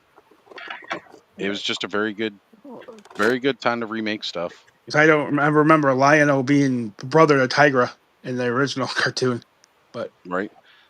Todd C saying he can rewatch Sunbow. Dick is a bit cheesy. Well, if you got dick cheese, nobody likes it. Eek. Nobody likes dick cheese. Pull your foreskin back, clean that shit out. Yeah. Oh god. As some of the episodes are really good, others are stinkers. Yeah, that's really it. Really Yeah. it. That episode I watched this morning was on that one cartoon thing I watched in the morning, and it was the one where G.I. Joe where the Viper is coming. oh yeah, The I was just Viper. talking about that with Ziggy. It's God, like it was one of my so favorite funny. freaking episodes of G.I. Joe. It's definitely like it's not, the end joke, the end punchline with the Viper is so fucking cheesy, but it is like one of the most hardcore G.I. Joe episodes. Yeah. Because like G.I. Joe, they launch themselves all over the planet and they're just like, fuck it. We're knocking down the door of every fucking Cobra base globally, everywhere. We're just going to raid all of them. We're going to tear They every stumble on last the one of them retreat. down. yeah. And, and then like, they're all like set up waiting for the Viper to come. It's, a little old German dude So with a thick accent here to wash your windows. Oh somebody my needs God. somebody needs to make a custom Viper for I've been classifieds. saying it for years. I That want the Viper episode, figure. that episode was so brilliant. Cobra had their Right? own spa health plan. Yeah. All the '80s fads. I mean, you can appreciate that on so many levels. Another Yes. another one I like is when I think it was in season 2 when they all three Joes shrink down to kids, and then 3 of them grow old. Right? Yeah, that was funny. And at the end, Lady J That loses her makeup line. pants. Yeah. She did that a couple times. Yeah. All right. So Todd C wants to know who owns Dino Saucers. So now that I am here, No idea. now I'm here at my computer, let's check it out. I want them to redo the Dragonflies toy line, but like in actual, instead of those weird little things that zip, the zip ones that make them fly, just actually make the characters in 1/6. That would be cool. But nobody really knows that cartoon or that cartoon was not very well liked, but it was good. It was a good one. I mean, All if right. you're into Dino Saucers and you kind of want that look, the Armies of Ashmore, they're pretty similar. Nice modern toys. They're not futuristic. They're very much, medieval dino kind of thing, but definitely they got all the when I first started seeing those before I even knew Matt Rod, like I was like, this is a really cool kind of way to redo dino saucers. And then come to find out, I'm talking to Matt Rod. He'd never seen dino saucers in his life. Didn't know anything about it until people saw like his designs and were like, "Hey, yeah, you must have been a big fan of dino saucers." And he's like, "What's that?" Had to go look it up. And he was like, "Oh, I see the resemblance." I mean, humanoid dinos So, in armor, so right, yeah. But even the colorations of some of them, it's yeah. like, man, they are. So the original rights to Dino Saucer's toy line were acquired by Hans Geyer of Master Turtle Customs in 2015. According to Facebook, he has since been working to revive the franchise, including the action figures, while the television series was co-produced by Deke Animation City, Lightyear Entertainment, and Coca-Cola Telecommunications. The toy line is currently now under Master Turtle Customs control. Crazy. That just sounds ominous. Right? I don't know. That sounds kind of fucking scary. But so apparently, Master Turtle Customs. All right, so let's look at Master Turtle Customs. Let me see what the hell they're doing. The fact that they have customs in their names, kind of weak. Yeah. Let's get G.I. Jetman All right. back up here. Hey, Jetman. All right. Well, already Yeah, I all see those his lame logo. people that have customs in their name. Yeah. Totally. Yeah, lame. I can't take you legitimately as a toy company owning rights to something when customs is part of your name because it makes me feel like you're just a knockoff. Yeah, bud. Oh, Oops. that's why I have creations in Mind mine. you, everybody. Mind you, everybody. I champion Bud's name, my buddy's customs. Yeah. Except the first time I spelled it, I said costumes. I mean, Nice. he does some soft goods stuff. So. Whatever, right? We all know Gamer Bud. We all know Gamer Bud. Yeah. That's right. Don't forget your gamer Bud. That was back when he was buddies with So Collecting Classics. Oh, wait. this is Master Turtle Customs. This is as close as we get to an actual website here. It's his Facebook page, and no, this guy's not a fan of dino saucers at all. No. You know, clearly that logo did not have dino saucers in mind. Hey, there it is. So I don't know how heavily this guy is into revitalizing it because all of his posts is just like sharing the old cartoon and looking over the vintage stuff.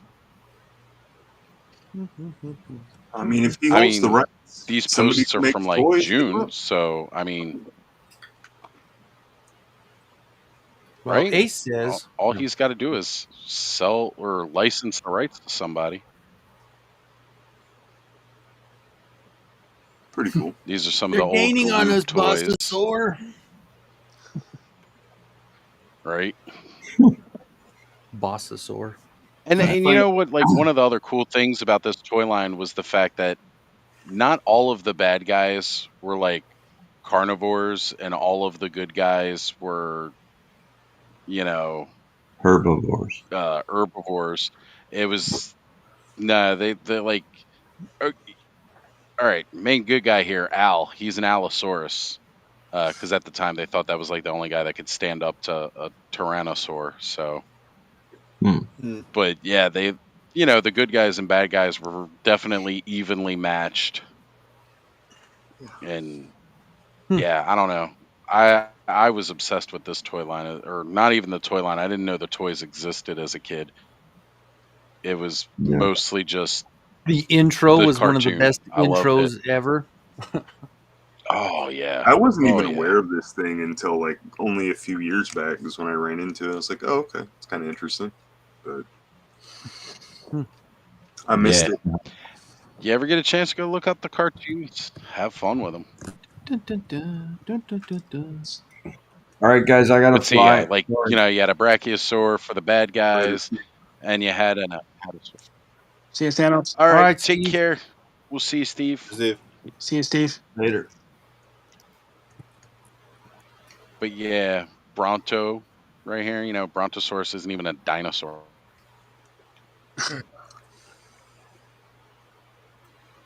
Hope everything's going. I like those lights, bud. So maybe he's going to the guys at Radical Rejects to kind of.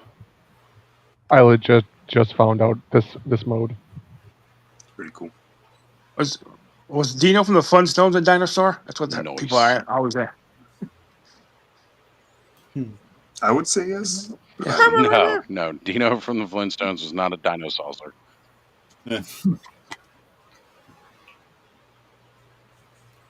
Every time I get a classified figure, I only pick them up when they're super cheap. I'm like, these are pretty cool toys.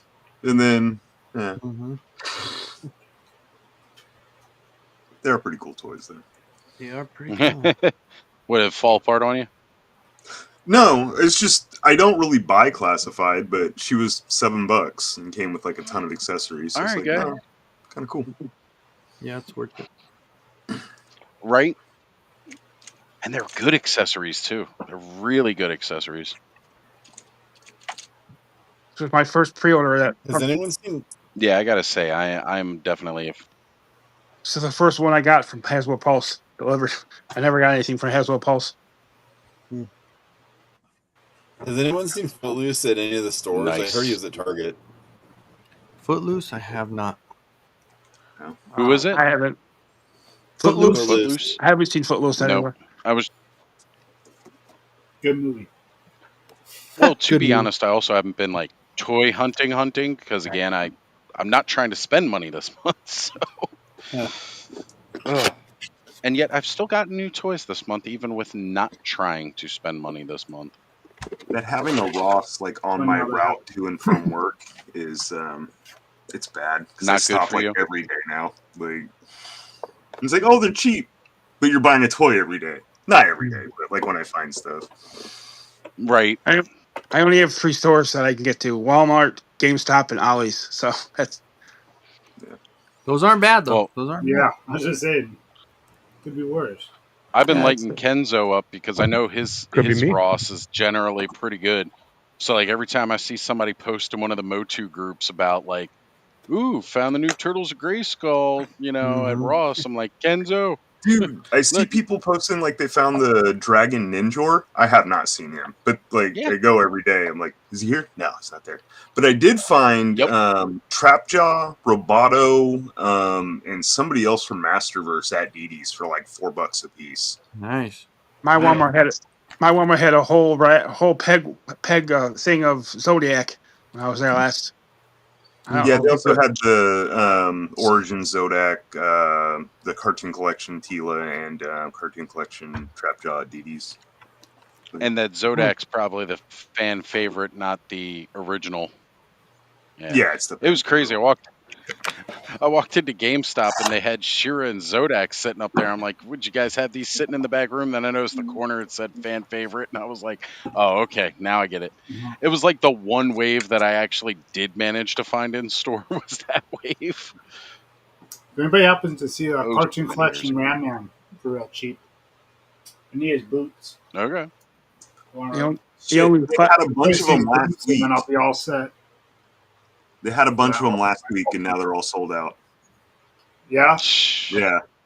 But at Ross, so, like, keep checking. My Ross is out of them, but... Yeah, I'm going to stop by a Ross tomorrow on the way to work, because there's 2 Rosses on the way to work. But my Rosses haven't had anything, but I haven't checked since I've been hearing all this Motu stuff's been showing up again. Yeah. And like I said, DD's had, like, a bunch of Master stuff, so might be worth checking out. That's fairly close. Yeah. DD's Nolan says, wish Canada had Ross, Ollie's, or any discount stores like that. Well, you guys had... They have Toys R Us. Yeah, that's not a discount store. Even if they get a discount there, it'll just be normal price everywhere else. There was some kind of discount store because that's how Adam started collecting Origins. They had a bunch of Origins. Oh, I think that's what it was. When Radical Toys was going, what was it? Yeah, I think it was like Dollarama or something like that. Again, Yeah. I'm not familiar with We used to Canadian have retailers, but yeah. We used to have the 99-cent and more, and they would have like stuff from time to time. But the ones in my area went out of business. I don't know if like it was I the don't whole think they're company went around. under. I don't see them anymore. I've heard people on the internet say they get their find classified at Five Below, but my Five Below I can't find them in my Five Below. So we had like one wave of Masterverse showed up at Five Below, and But if I you couldn't want even like find the wave. if you want like a barbecue for your classified figures, go to Five Below. Okay. Oh, I forget who was showing it off last night. McDonald's right now. Their Happy Meals. Yeah, go barbecue. They're coming with like McDonald's propaganda toys. Like one of them, it's like a Happy Meal. Like it comes with a cheeseburger on a lunch tray with a soda. Mhm. Another one, it's Right out of the Cash register? fountain soda machine. The little No, it's fountain that the shoots fountain out soda soda. machine. Yeah, you push the Not button real and it soda, shoots but it a out. little plastic thing comes down. Yeah, That's they cool. got a grill, and the action is that you flip the burgers on the grill. So this way your toys can make minimum wage. Try to help pay for some of them. I might go buy McDonald's even though I don't eat their food. Right? Like I Get a detest soda. McDonald's, but I kind of They want to look go really buy a cool. couple of Happy Meals. I was just thinking that, like, with Ziggy today, I was like, "Where do you want to eat?" And he was like, "I don't know." And I was like, "We could always go to McDonald's and get Happy Meals." Oh, that reminds me. All right, so Ziggy stopped and he ran into a grocery store around us called Weis. It's kind of like a local chain grocery store, whatever. He goes inside. Do you guys remember, kids? You had those little juice drinks or whatever that came in like the barrels. They were called Hugs or whatever. Had like the little Yes. foil tops. Yep. Yes. Did you know they make those in adult sizes? No. It's got like the little squirt lid and everything, but it's like it's Hugs in adult sizes, and I'm not talking Huggies in adult sizes. Those are called Depends. Yeah. Which I might buy some for next weekend when we're doing the 24 hours. I don't know yet. All right, guys. Look, we've dropped down to 17 people watching. Guys, if you're still watching us at almost the 6-hour mark, 17 of you, I appreciate you all so much. You guys are awesome. And everybody who's jumped on tonight hanging out, I appreciate all you guys because I'm sorry, this is the highlight of my week every week is hanging out with you guys. And I had a crap week this week. Like my freaking internet was not trying to work yesterday. It was bad. And Same. I don't know. Fortunately, they came out. We got it working again by the time I had to do Let's Go Off-World, but my boss was not I happy actually with did me the same yesterday. thing. Like our internet went out for a while, and it had been 5 minutes, and I was like, okay, maybe this is actually gonna be down for a little bit. Fell asleep for 2 hours. When I woke up, apparently it came up like 10 minutes after I fell asleep. I was like, shit. Yeah, no, for me it was not good. So yeah, my week was not great, and so this is always does me good hanging out with everybody over the weekend and just having a good time. So I appreciate you all, but I think we're gonna call it quits here for the night, everybody. Todd saying this is classic Clubhouse. Been a while since it's went this long. Well, we had a lot of the elements that help make it go long. We had deep conversation, great people coming on. We had differences of opinion, but ain't nobody actually mad at one another because it's okay to have differences of opinion and still be friends at the end of the day. That's how this shit As works. long as those opinions don't harm others. Look, we're all individuals Opinions just don't like harm others. everybody else. Well, sorry. What I mean is like you know What? Yeah. If I see you at a con, just joking. Hey, I will saying not. nothing here. I'm waiting until I see people. Damn it, front. Kenzo! I will not have people threatening other people. He was just gonna say he was gonna give us a hug. Yeah. Oh, okay. Well, that makes sense because I give hugs at cons, and that's why everybody gets con crud because I spread that shit like herpes. Baby, Bye, baby. everybody. I'm a contact club. Remember that next time you see